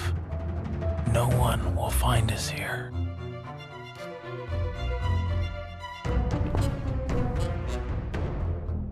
Stop worrying, Ivy. It will be all right. I will always love you. You know that. I'm gonna make you all better.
Just look at this door. Crazy son of a bitch. That's not gonna stop us. I think there's someone in the kitchen.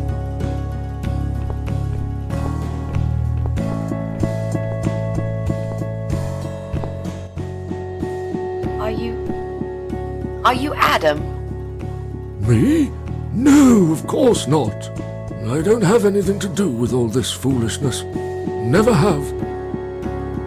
It's my son. I've told him time and time again, but he never listens. I've done my best to protect that boy, you know. I'm all he's got left in the world since his mama died, but it just wasn't enough. Where is he then? Where's Eye of Adam? He's in his room. Where else would he be? He's always in his room, staring at that screen for as long as he can. Look, I've made up my mind about this. I want to help you. This mess he's in, it's gone too far. I can't be part of this. What are you talking about? Oh, you don't understand. He's watching us. Right now, he can see us on his camera. He's very clever with this stuff. I never got my head around it. Just as much as I needed to, I guess. But not a lot. Give us the key to his room. I want to talk to him. Look, it's a trap. He knows why you're here, and he will kill you. Both of you. But he will not kill me. He won't dare. All these years, I've looked after him well. He owes me everything. It breaks my heart to do this now. What choice do I have?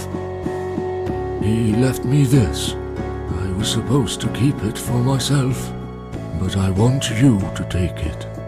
He won't dare to kill his own father, and I won't let 2 innocent lives be lost because of him. What is it? Just take the damn thing. There's not much time. Didn't you hear me? He's watching.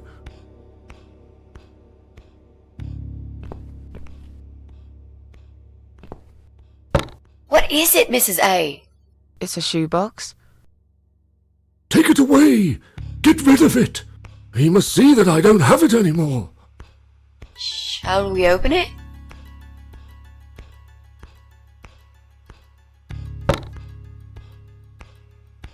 Oh God.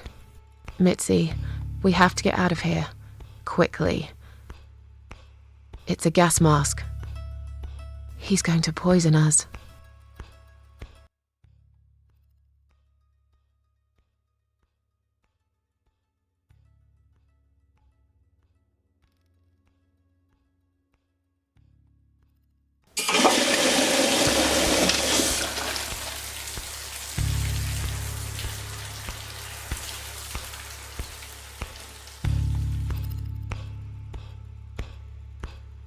It's too late! Shit. Oh, shit. Shit. No! Stop that, Adam. You're going to kill your father. We'll never make it to the door. That room is filling up with gas too quickly. Put the mask on, Mrs. A. What about you? No, I can't. You've got to. This is your only chance. No, I can't let you die. Not like this. It's my fault that you're here. I'm dying anyway. And you've got to live, Mrs. A. You'll live and you'll be happy again. You've been a great friend, Mrs. A.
Welcome home, darling. I've been waiting for you. What took you so long? Say what you've got to say and let's finish this. I'm tired of you. Tired of all this madness. I just need to get back. Very well. I'm not planning to keep you long. Let's go inside. I have one last job for you. There are still 2 candles left, Susan. You know how this works. A soul for a soul. And that's it. I blow out the last candle, and I'll never have to see you again.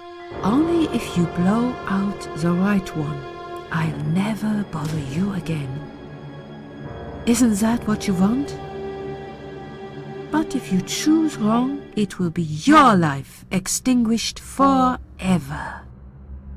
Just take a deep breath and do it. But how should I know which one's right? That's the thing, Susan. You can't know that. In life, you can't always know the consequences before you make a decision. Haven't you learned that yet? That's not fair. Nothing is fair. You opened your heart talking to that doctor, and he butchered you like an animal. Then those disgusting cannibals, they chop you up and cook you for dinner if you'd let them. And what about the man with the flowers?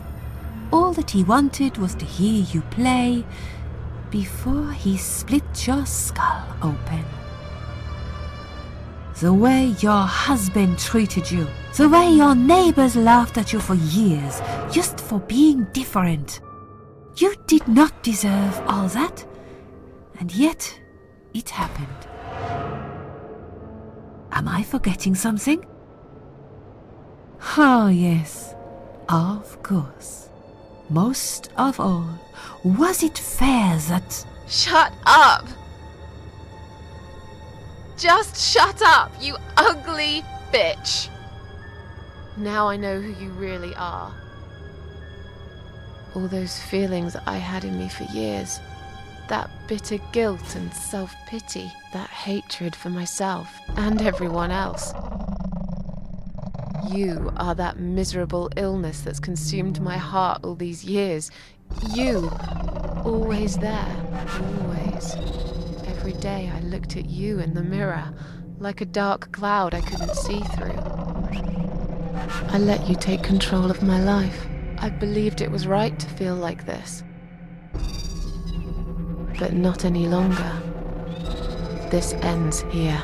Then blow out the candle.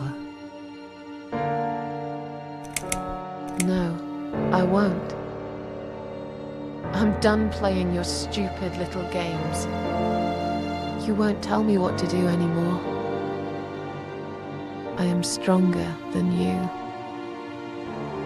I can close my eyes and you'll be gone. Blow out the candle. It's time to say goodbye, sister. I'm not gonna miss you. You will never leave this place without me. You need me. We are one. No.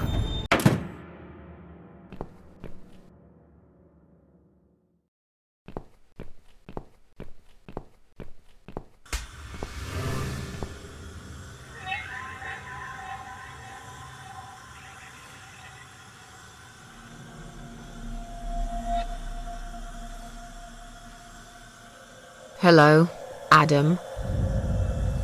Mitzi is dead. Are you happy now? You don't have to answer. I'm not sure if you even can, but you got what you wanted. Congratulations. What are you anyway? You're paralyzed, aren't you? How convenient for you. I guess if you weren't, you'd be making a brilliant final speech right now. Something movie villains always do. You'd explain why you wished all those people dead. And then we would fight. Good versus evil. The way it always goes. But I don't know what's good and what's evil anymore. Perhaps I am the evil one here.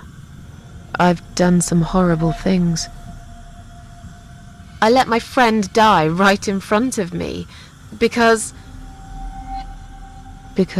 I'm scared of dying. Funny, isn't it? Susan Ashworth, a miserable reject who used to fantasize about suicide, chose to live after all. But this is your life we should talk about here, you parasite. You saw it all on your camera. Your own father choking to death, after all those years he spent providing for you. You ungrateful pig. And Mitzi, she gave up her only chance for revenge and sacrificed her life for me. Do you think I owe it to her to kill you?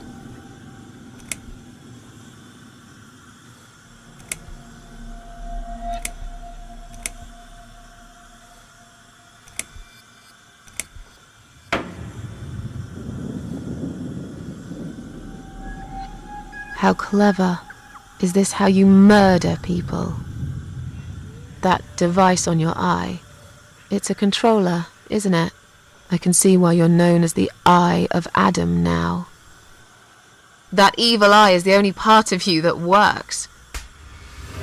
That and your brain, of course, all rotten inside.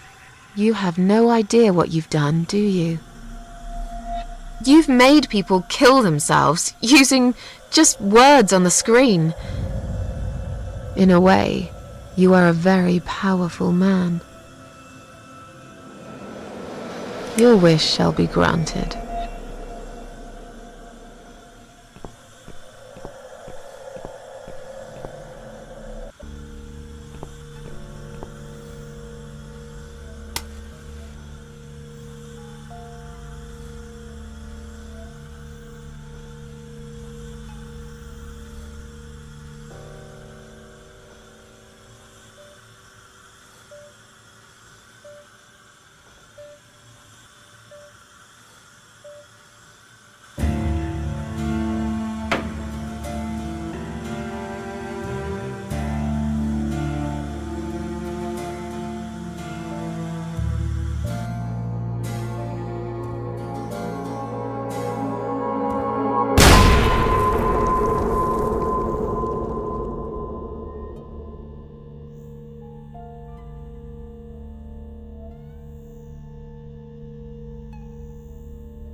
It's me, again, talking about my ordinary little life, as usual.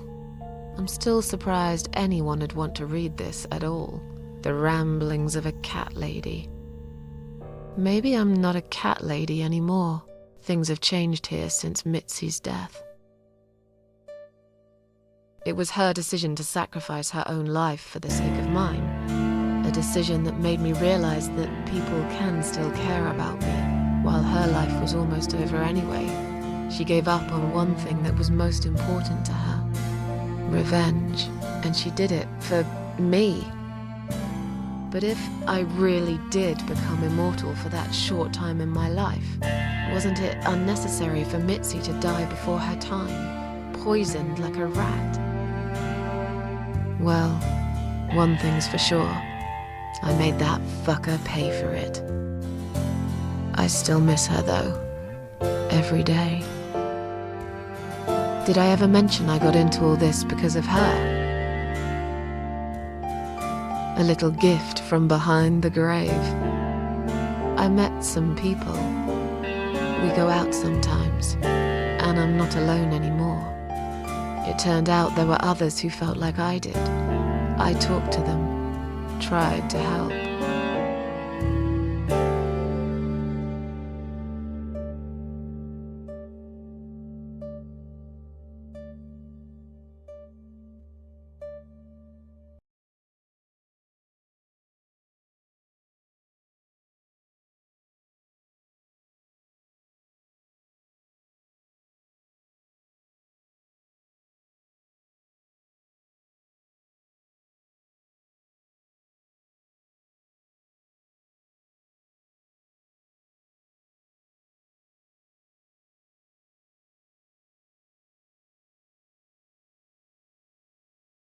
And now I'm writing this blog.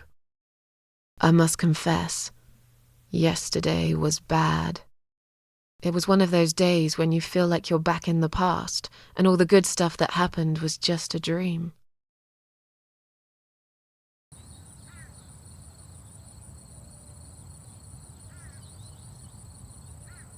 But I woke up today, feeling better. Maybe I can never get rid of it. This invisible illness. Maybe it will always be living somewhere deep inside me, asleep, waiting. And when it'll hit me hard.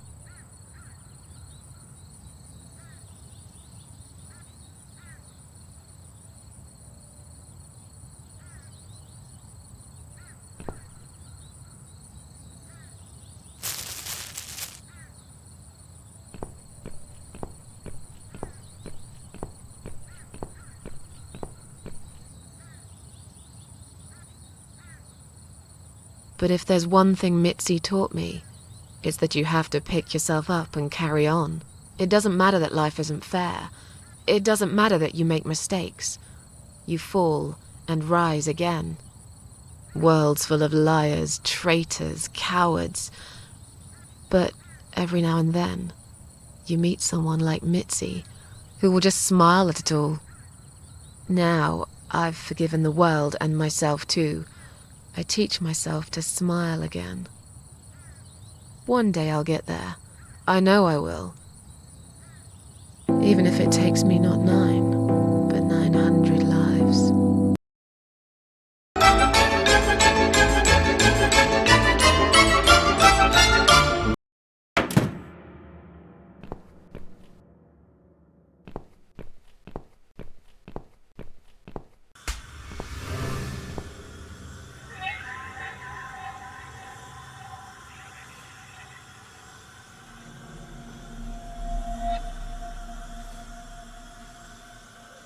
Hello, Adam. Mitzi is dead. Are you happy now? You don't have to answer. I'm not sure if you even can, but you got what you wanted. Congratulations. What are you anyway? You're paralyzed, aren't you? How convenient for you. I guess if you weren't, you'd be making a brilliant final speech right now. Something movie villains always do. You'd explain why you wished all those people dead. And then we would fight. Good versus evil, the way it always goes. But I don't know what's good and what's evil anymore. Perhaps I am the evil one here. I've done some horrible things. I let my friend die right in front of me, because I'm scared of dying.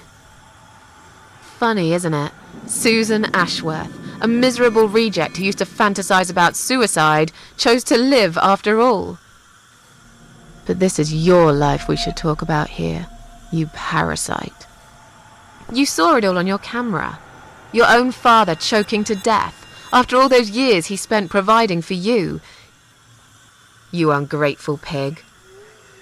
And Mitzi, she gave up her only chance for revenge and sacrificed her life for me. Do you think I owe it to her to kill you?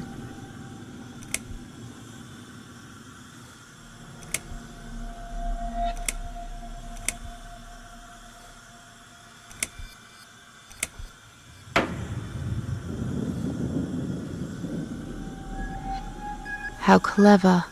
Is this how you murder people? That device on your eye, it's a controller, isn't it? I can see why you're known as the Eye of Adam now. That evil eye is the only part of you that works.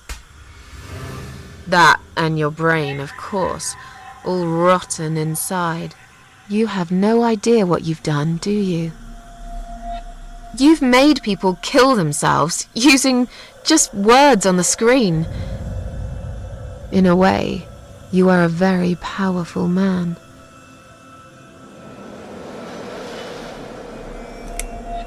No. This would be exactly what you want. I'm not going to make it so easy for you. But you will be punished for your crimes. Trust me. Your father would always refuse to put a stop to it, wouldn't he? You were his son. He didn't mind feeding you through a tube, washing you, emptying your catheter, but he would not pull a plug on you. Now that your father's dead, they'll put you in some stinking nursing home. They'll keep you alive for a long time, even though you'll wish for death every day. And the best part is that no one will even know about it. Because I'll make sure you'll never see a computer screen again.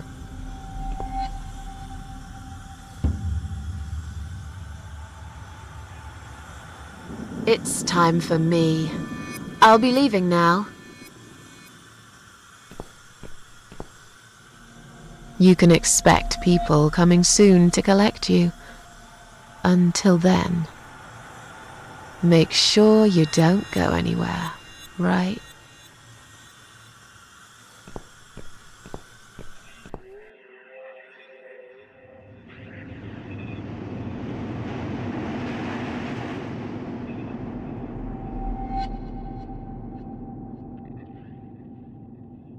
It's me, again, talking about my ordinary little life, as usual. I'm still surprised anyone would want to read this at all. The ramblings of a cat lady. Maybe I'm not a cat lady anymore. Things have changed here since Mitzi's death. It was her decision to sacrifice her own life for the sake of mine. A decision that made me realize that people can still care about me. While her life was almost over anyway, she gave up on one thing that was most important to her. Revenge. And she did it for me. But if I really did become immortal for that short time in my life, wasn't it unnecessary for Mitzi to die before her time, poisoned like a rat? I still miss her though, every day. Did I ever mention I got into all this because of her? A little gift from behind the grave. I met some people. We go out sometimes, and I'm not alone anymore. It turned out there were others who felt like I did. I talked to them, tried to help.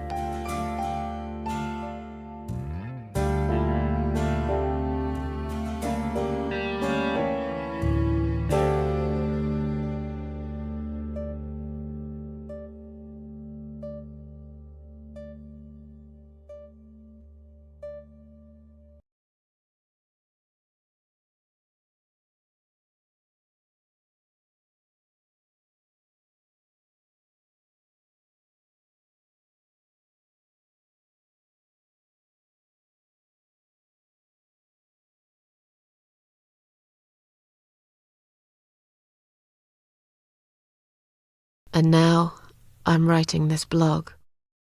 I must confess, yesterday was bad. It was one of those days when you feel like you're back in the past, and all the good stuff that happened was just a dream.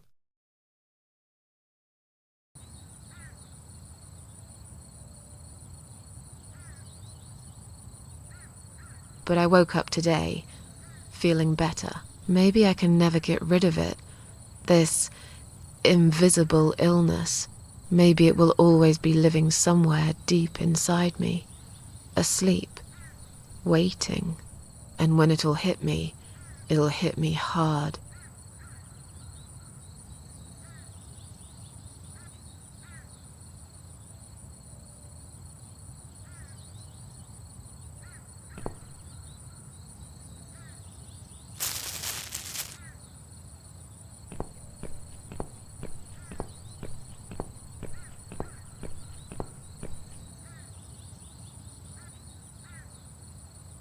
But if there's one thing Mitzi taught me, it's that you have to pick yourself up and carry on. It doesn't matter that life isn't fair. It doesn't matter that you make mistakes. You fall and rise again. Worlds full of liars, traitors, cowards. But every now and then, you meet someone like Mitzi, who will just smile at it all. Now, I've forgiven the world and myself too. I teach myself to smile again. One day I'll get there. I know I will.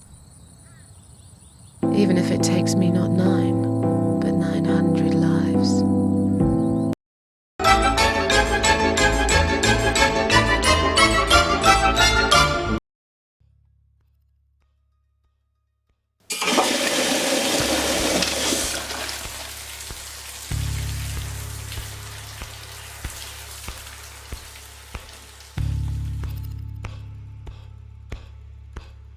It's too late! Shit. Oh, shit. Shit. Shit. No! Stop that, Adam! You're going to kill your father! We'll never make it to the door. That room is filling up with gas too quickly. Put the mask on, Mrs. A. What about you? No, I can't. You've got to. This is your only chance. No, I can't let you die. Not like this. It's my fault that you're here. I'm dying anyway. And you've got to live, Mrs. A. You'll live and you'll be happy again. You've been a great friend, Mrs. A. No. You've got a date, and I'll make sure you turn up for it. I can't. There is no time to argue. I'll be fine. Now. Do it!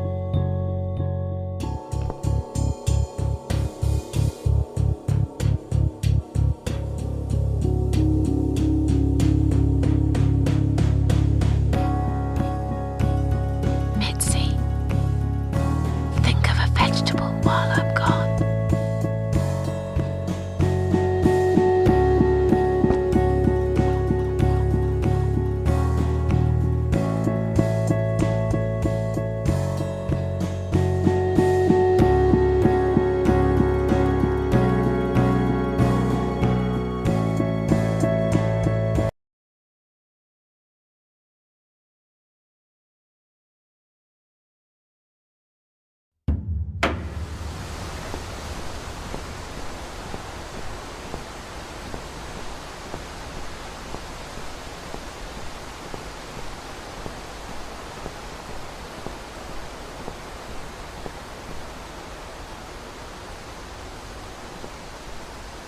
Welcome home, darling. I've been waiting for you. What took you so long? Say what you've got to say and let's finish this. I'm tired of you. Tired of all this madness. I just need to get back. Very well. I'm not planning to keep you long. Let's go inside. I have one last job for you. There are still 2 candles left, Susan. You know how this works. A soul for a soul. And that's it. I blow out the last candle, and I'll never have to see you again. Only if you blow out the right one. I'll never bother you again. Isn't that what you want? But if you choose wrong, it will be your life extinguished forever. Just take a deep breath and do it. But how should I know which one's right? That's the thing, Susan. You can't know that. In life, you can't always know the consequences before you make a decision. Haven't you learned that yet? That's not fair. Nothing is fair. You opened your heart talking to that doctor, and he butchered you like an animal. Then those disgusting cannibals, they'd chop you up and cook you for dinner if you'd let them. And what about the man with the flowers? All that he wanted was to hear you play before he split your skull open. The way your husband treated you, the way your neighbors laughed at you for years, just for being different. You did not deserve all that. And yet, it happened. Am I forgetting something? Ah, yes. Of course. Most of all, was it fair that... Shut up! Just shut up, you ugly bitch! Now I know who you really are. All those feelings I had in me for years. That bitter guilt and self-pity. That hatred for myself and everyone else. You are that miserable illness that's consumed my heart all these years. You, always there, always. Every day I looked at you in the mirror, like a dark cloud I couldn't see through. I let you take control of my life. I believed it was right to feel like this. But not any longer. This ends here. Then blow out the candle.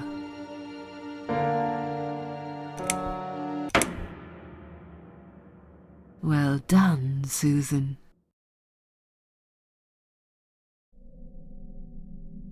Tomato. You were thinking about a tomato, right?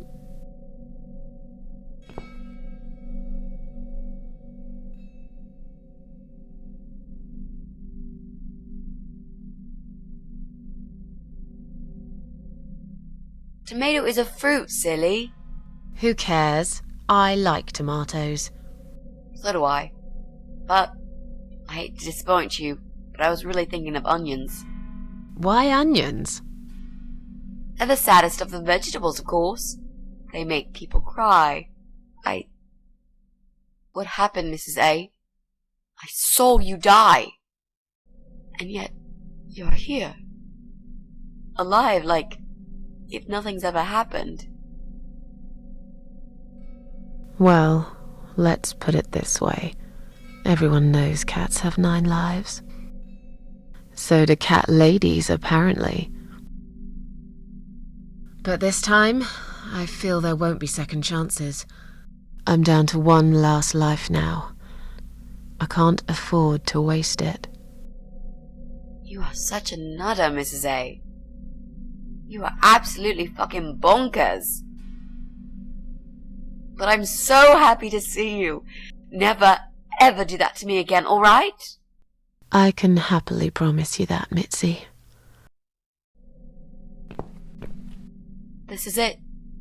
His room is through that door. It's time to face the Eye of Adam. What are we waiting for? Let's do it.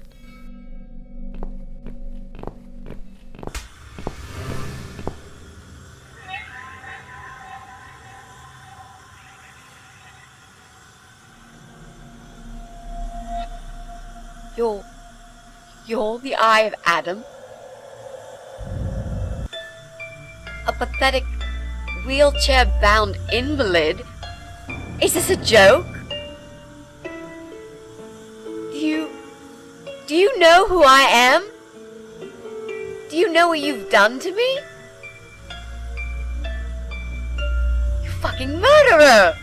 Tonight it's your turn to die. I'm gonna paint this room with your brains and I'm gonna watch and smile. I swear to God I'll do it. Well, nothing to say? Nothing at all? Aren't you going to beg for your sad little life? Say something! Anything! Mitzi, where did you get that gun from? It doesn't matter. Please, Mrs. A. This is something I have to do. You are free to leave if you want. You don't have to be a part of it. Just try to understand. Beg for forgiveness, you scum. What the fuck is wrong with you?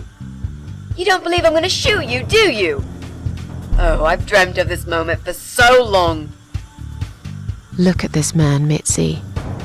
He hasn't twitched a muscle since we entered the room. I think he's paralyzed.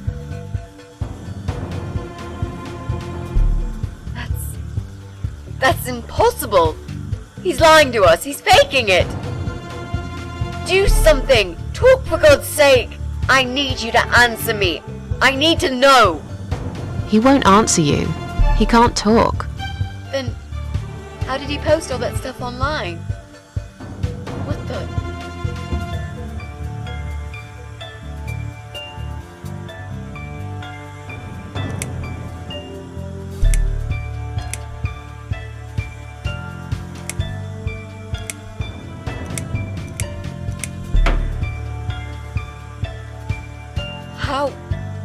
How did he do it?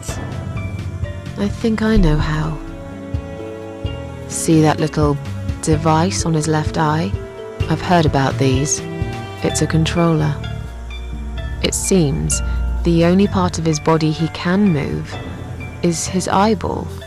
Controller connected to the computer tracks its movement, allowing him to... What? That's ridiculous. How do you even know such things? I'm a nurse? I've seen these before. Well, I've seen eye-controlled wheelchairs, but there's no reason why it wouldn't work with a computer. Jesus. That would explain the whole Eye of Adam thing. He really is just the eye. But no, that doesn't change anything. He must die. He deserves nothing more.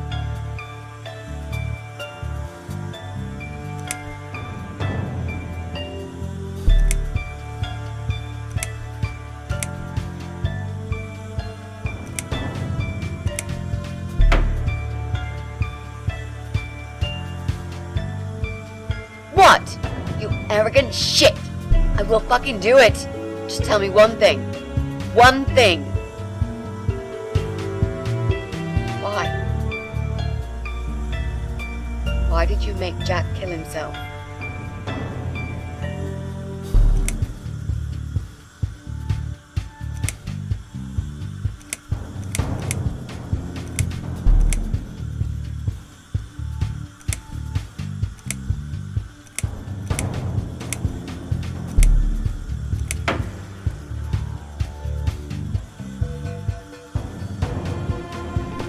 Fine. It'll be a pleasure. Ready to die, scumbag?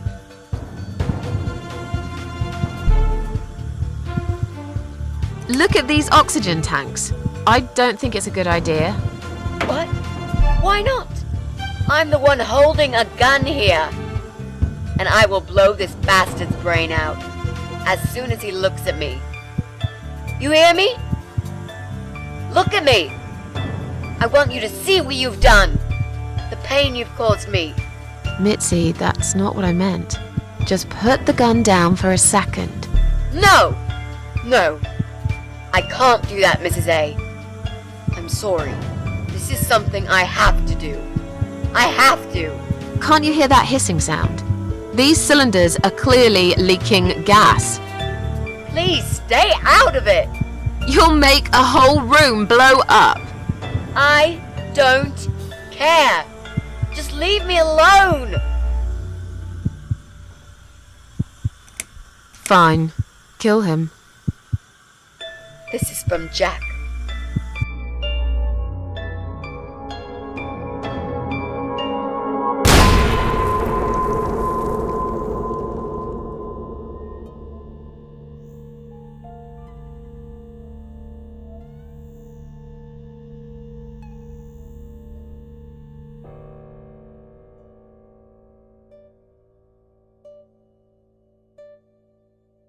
It's me, again, talking about my ordinary little life, as usual. I'm still surprised anyone would want to read this at all. The ramblings of a cat lady. Maybe I'm not a cat lady anymore. Things have changed here since Mitzi's death. She made a terrible mistake by letting her hatred take over. Whatever time she had left, she lost it right there when she pulled the trigger. It was Adam's final victory. He wanted to die, after all, but he also managed to take one more soul with him. I was lucky, for once. Hardly even got injured. The explosion just swept me out of that room, and I stayed alive. I wish I was able to stop Mitzi, to talk her out of it, but I didn't. I'm not sure if I'm more angry with her for firing that gun, or with myself for failing to save her. I still miss her, though, every day.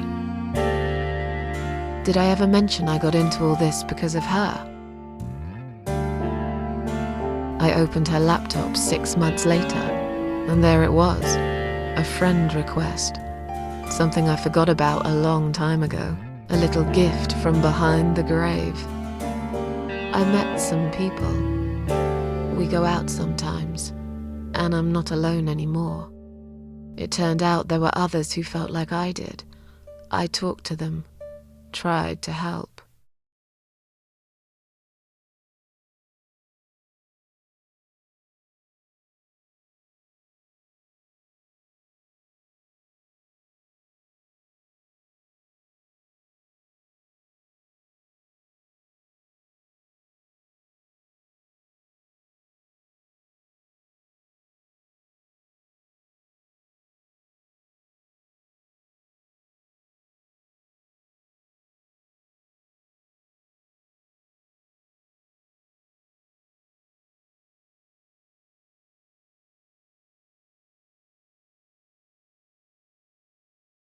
And now, I'm writing this blog.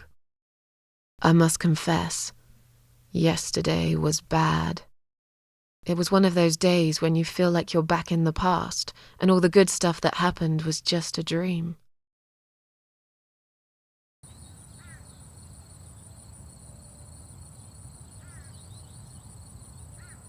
But I woke up today, feeling better. Maybe I can never get rid of it, this invisible illness. Maybe it will always be living somewhere deep inside me, asleep, waiting, and when it'll hit me hard.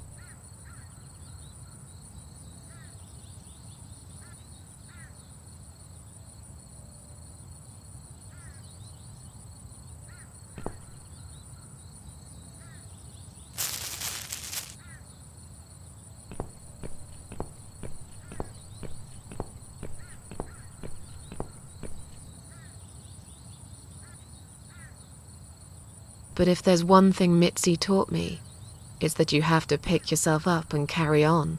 It doesn't matter that life isn't fair. It doesn't matter that you make mistakes. You fall and rise again. Worlds full of liars, traitors, cowards. But every now and then, you meet someone like Mitzi, who will just smile at it all. Now, I've forgiven the world and myself too. I teach myself to smile again. One day I'll get there. I know I will. Even if it takes me not 9, but 900 lives.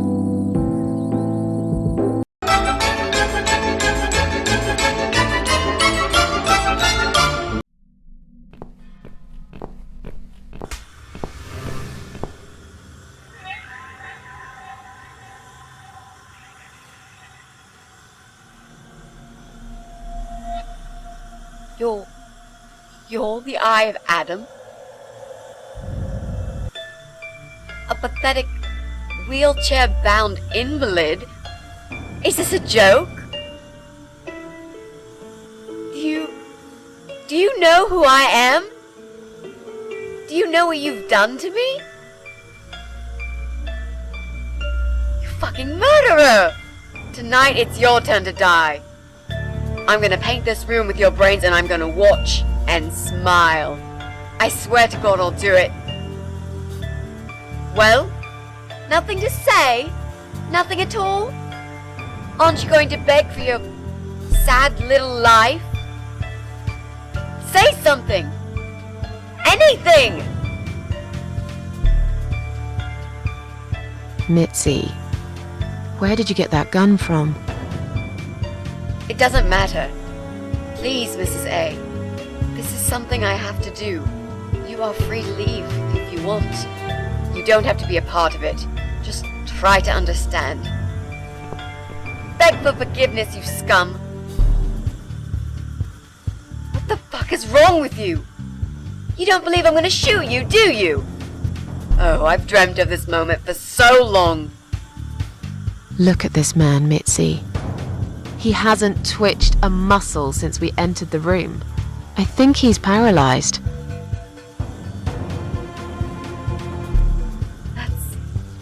That's impossible. He's lying to us. He's faking it. Do something. Talk for God's sake. I need you to answer me. I need to know. He won't answer you. He can't talk.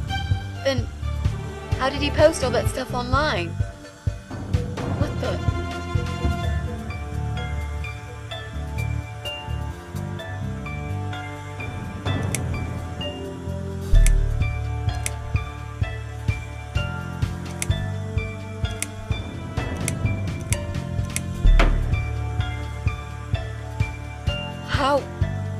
How did he do it? I think I know how.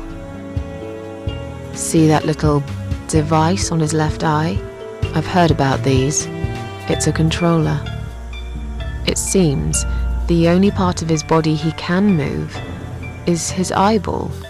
Controller connected to the computer tracks its movement, allowing him to... What? That's ridiculous. How do you even know such things? I'm a nurse? I've seen these before. Well, I've seen eye-controlled wheelchairs, but there's no reason why it wouldn't work with a computer. Jesus. That would explain the whole Eye of Adam thing. He really is just the eye. But no, that doesn't change anything. He must die. He deserves nothing more.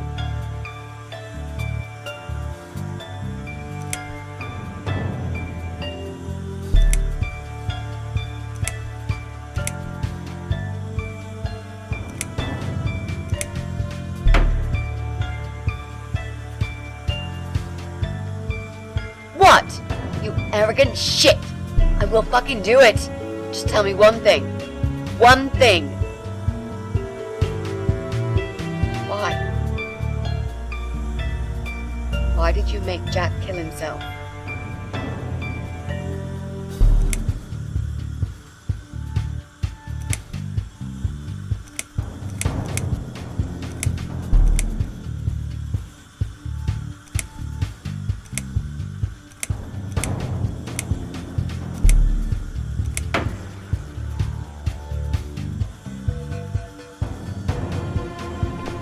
Fine.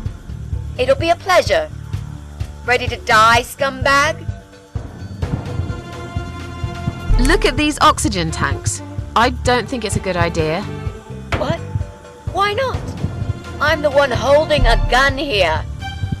And I will blow this bastard's brain out as soon as he looks at me. You hear me? Look at me. I want you to see what you've done.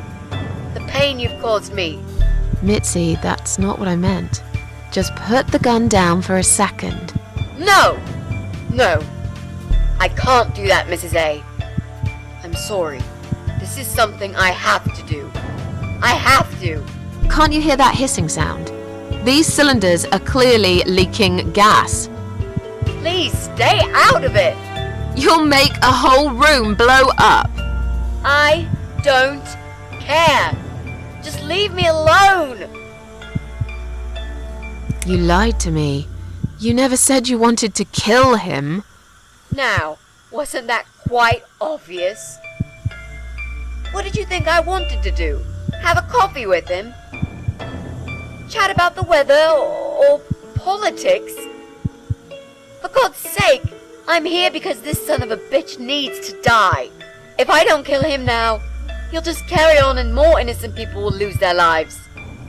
Do you really want that? Because I don't.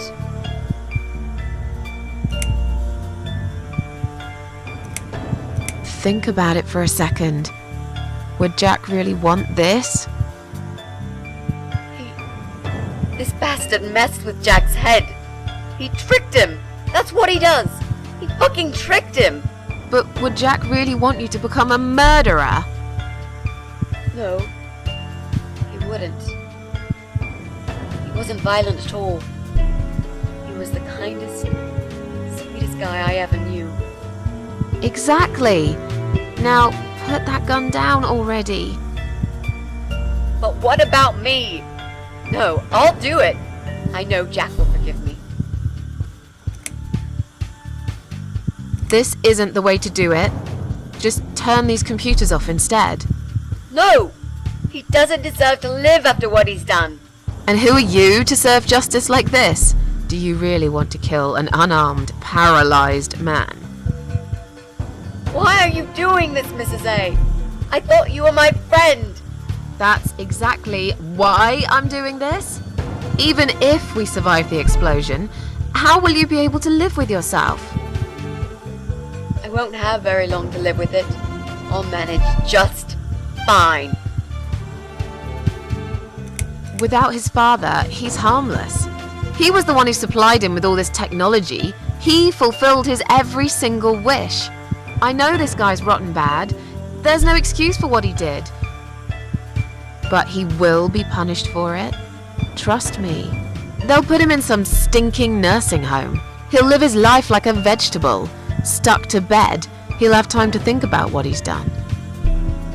And he'll never see a computer screen again. Isn't that enough? He said, do it! He wants to die and I want to kill him. He wants us all to die. Can't you see that? Isn't that what he's been preaching? A joint suicide. That's why he wants you to shoot him. So we can all get blown to pieces. His final act. The work of his life. Are you really going to give him that satisfaction? Remember what you said about feeding the troll? That's exactly what you're going to do if you kill him now. No. Maybe you're right. You should leave, Mrs. A. I'd never want you to get hurt. But I'm not going away without this fucker dead. Even if that means I die too. Mitzi, have you lost your mind? You're going to sacrifice your life for this scum? He's a parasite! A worthless, evil piece of shit! It's not like I've got anyone to live for, is it? What? What about your mother? Your family? She's dead! Yeah, I lied. I always lie. I grew up in an orphanage. My family never wanted to know me. The only person that cared about me was Jack. And he's dead! Yeah, happy now? So get the fuck out of here and let me do what I got to do. I care about you. Do it for me.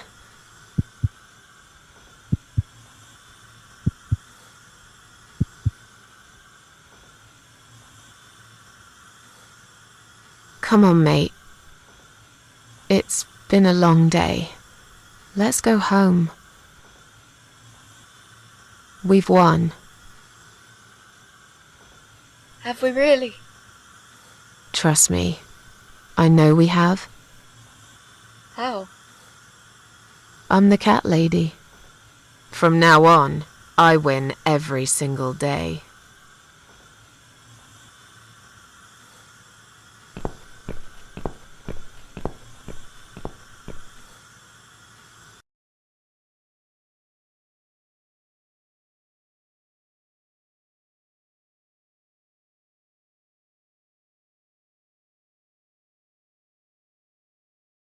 It's me, again, talking about my ordinary little life, as usual. I'm still surprised anyone would want to read this at all. The ramblings of a cat lady. I met some people.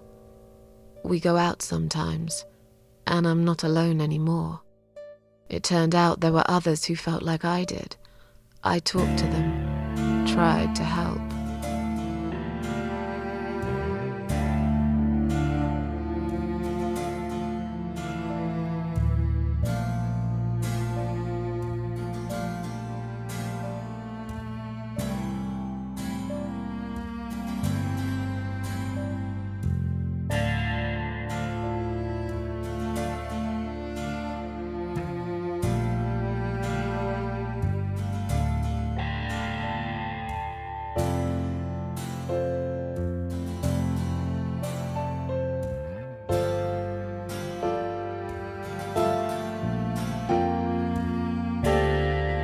And now, I'm writing this blog. I must confess, yesterday was bad. It was one of those days when you feel like you're back in the past, and all the good stuff that happened was just a dream.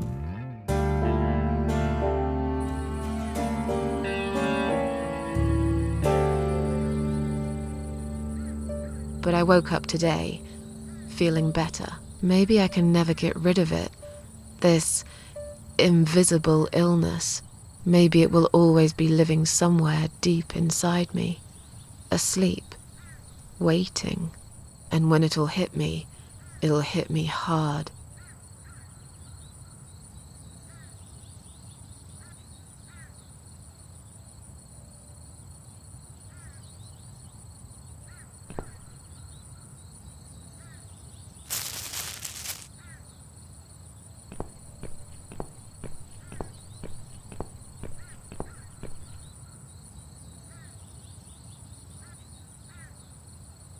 But if there's one thing Mitzi taught me, it's that you have to pick yourself up and carry on. It doesn't matter that life isn't fair. It doesn't matter that you make mistakes. You fall and rise again. And speaking of Mitzi, well, I don't know what happened. I guess I never will. But against all odds, she just got better. Maybe it's because of that last candle. Or some other things I did that year. I don't really care. She's still here. That's all that matters to me. Every time I visit my daughter's grave, she comes too. We don't have to talk. It's just nice to have somebody there with me. Worlds full of liars, traitors, cowards. But every now and then, you meet someone like Mitzi, who will just smile at it all. Now, I've forgiven the world and myself too. I teach myself to smile again. One day I'll get there. I know I will. Even if it takes me not 9, but 900 lives.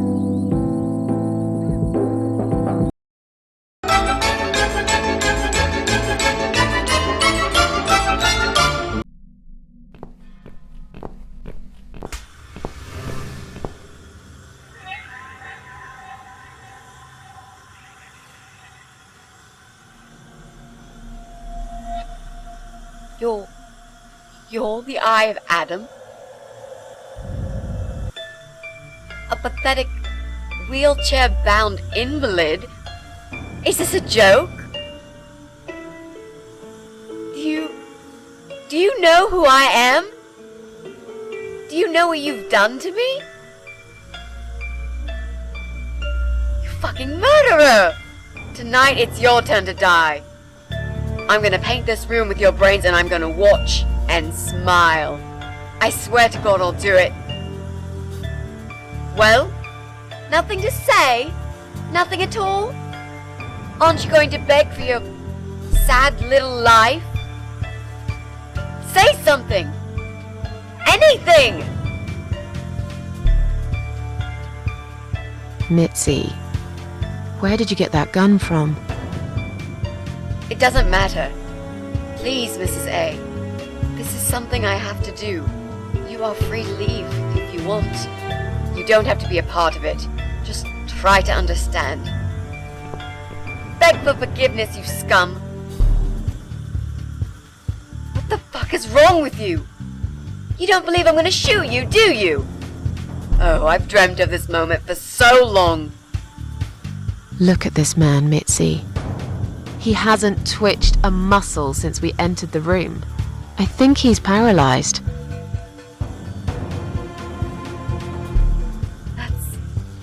That's impossible. He's lying to us. He's faking it. Do something. Talk for God's sake. I need you to answer me. I need to know. He won't answer you. He can't talk. Then, how did he post all that stuff online? What the?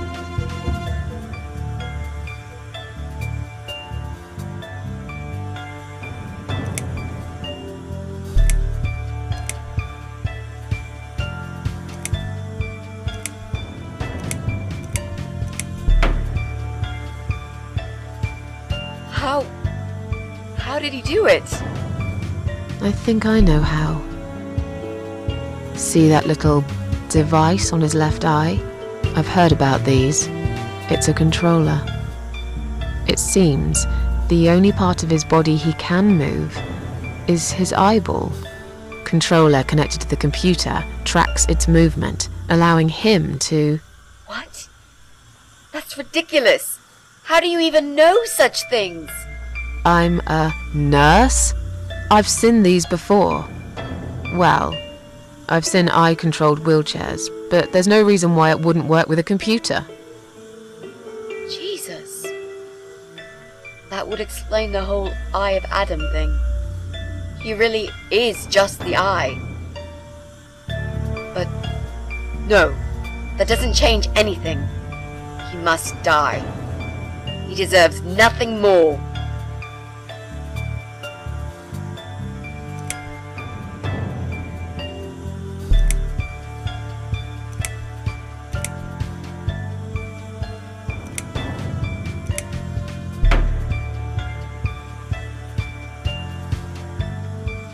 What? You arrogant shit! I will fucking do it! Just tell me one thing. One thing. Why? Why did you make Jack kill himself?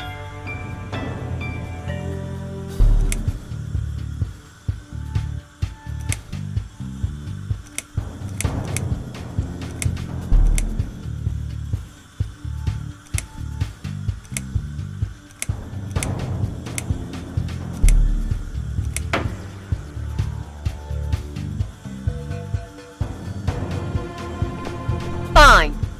It'll be a pleasure. Ready to die, scumbag? Look at these oxygen tanks. I don't think it's a good idea. What? Why not? I'm the one holding a gun here. And I will blow this bastard's brain out as soon as he looks at me. You hear me? Look at me. I want you to see what you've done. The pain you've caused me. Mitzi, that's not what I meant. Just put the gun down for a second. No! No. I can't do that, Mrs. A. I'm sorry. This is something I have to do. I have to. Can't you hear that hissing sound? These cylinders are clearly leaking gas. Please stay out of it. You'll make a whole room blow up. I don't care. Just leave me alone. You lied to me. You never said you wanted to kill him. Now, wasn't that quite obvious? What did you think I wanted to do? Have a coffee with him? Chat about the weather or politics? For God's sake, I'm here because this son of a bitch needs to die. If I don't kill him now, he'll just carry on and more innocent people will lose their lives. Do you really want that? Because I don't.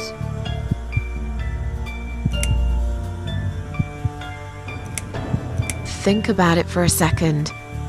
Would Jack really want this? This bastard messed with Jack's head. He tricked him. That's what he does. He fucking tricked him. But would Jack really want you to become a murderer? No, he wouldn't. He wasn't violent at all. He was the kindest, sweetest guy I ever knew. Exactly. Now, put that gun down already. But what about me? No, I'll do it. I know Jack will forgive me. This isn't the way to do it. Just turn these computers off instead. No! He doesn't deserve to live after what he's done. And who are you to serve justice like this? Do you really want to kill an unarmed, paralyzed man? Why are you doing this, Mrs. A? I thought you were my friend. That's exactly why I'm doing this. Even if we survive the explosion, how will you be able to live with yourself? I won't have very long to live with it. I'll manage just fine. Without his father, he's harmless.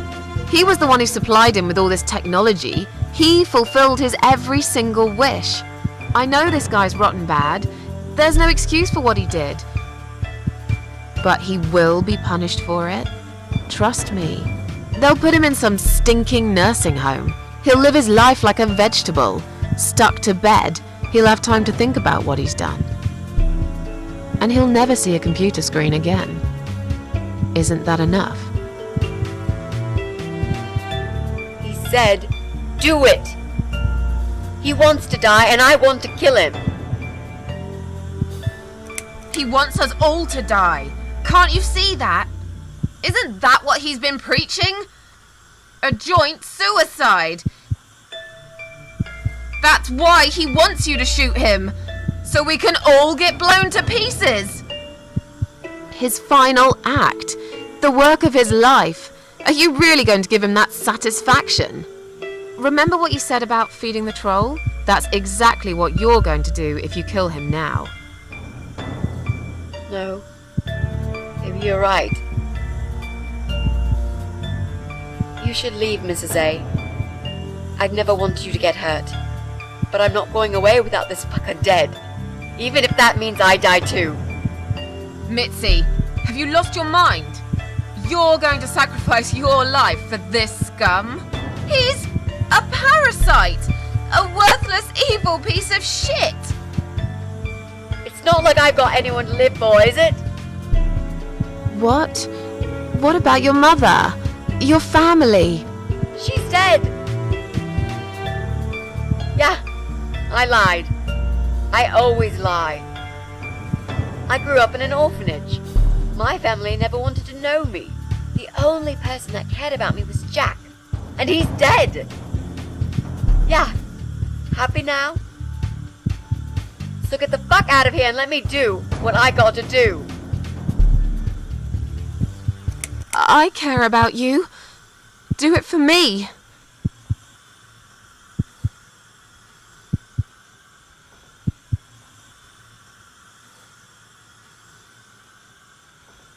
Come on, mate. It's been a long day. Let's go home. We've won. Have we really? Trust me. I know we have. How?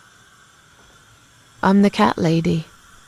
From now on, I win every single day.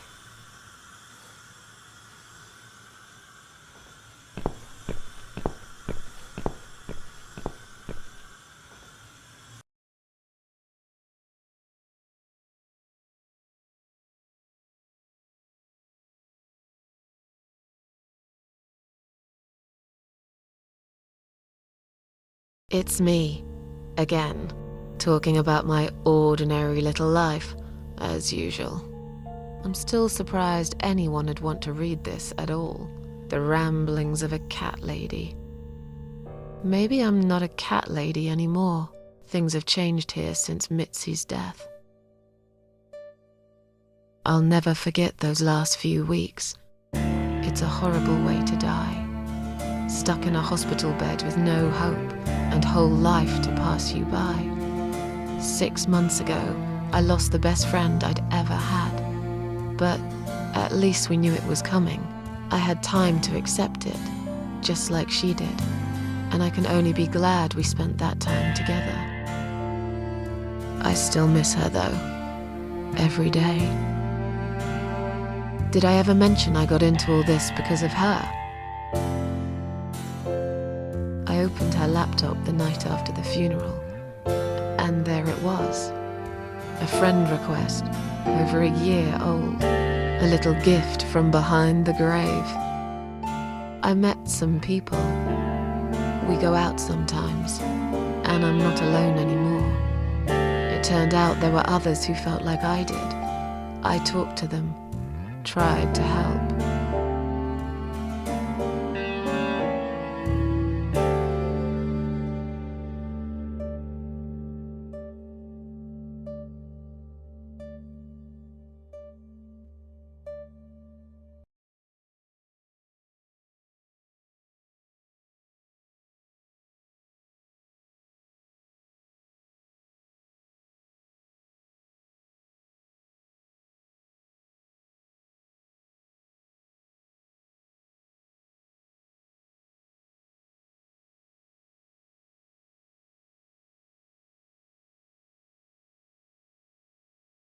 And now I'm writing this blog. I must confess, yesterday was bad. It was one of those days when you feel like you're back in the past, and all the good stuff that happened was just a dream.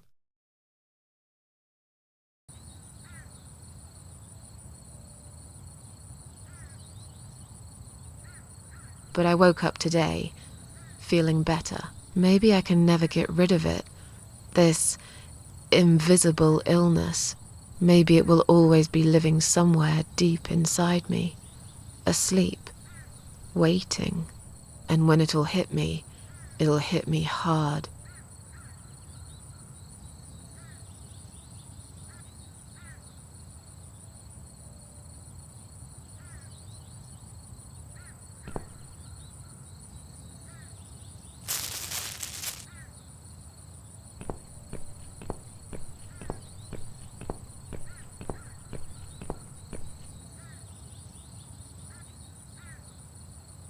But if there's one thing Mitzi taught me, it's that you have to pick yourself up and carry on. It doesn't matter that life isn't fair. It doesn't matter that you make mistakes. You fall and rise again. Worlds full of liars, traitors, cowards.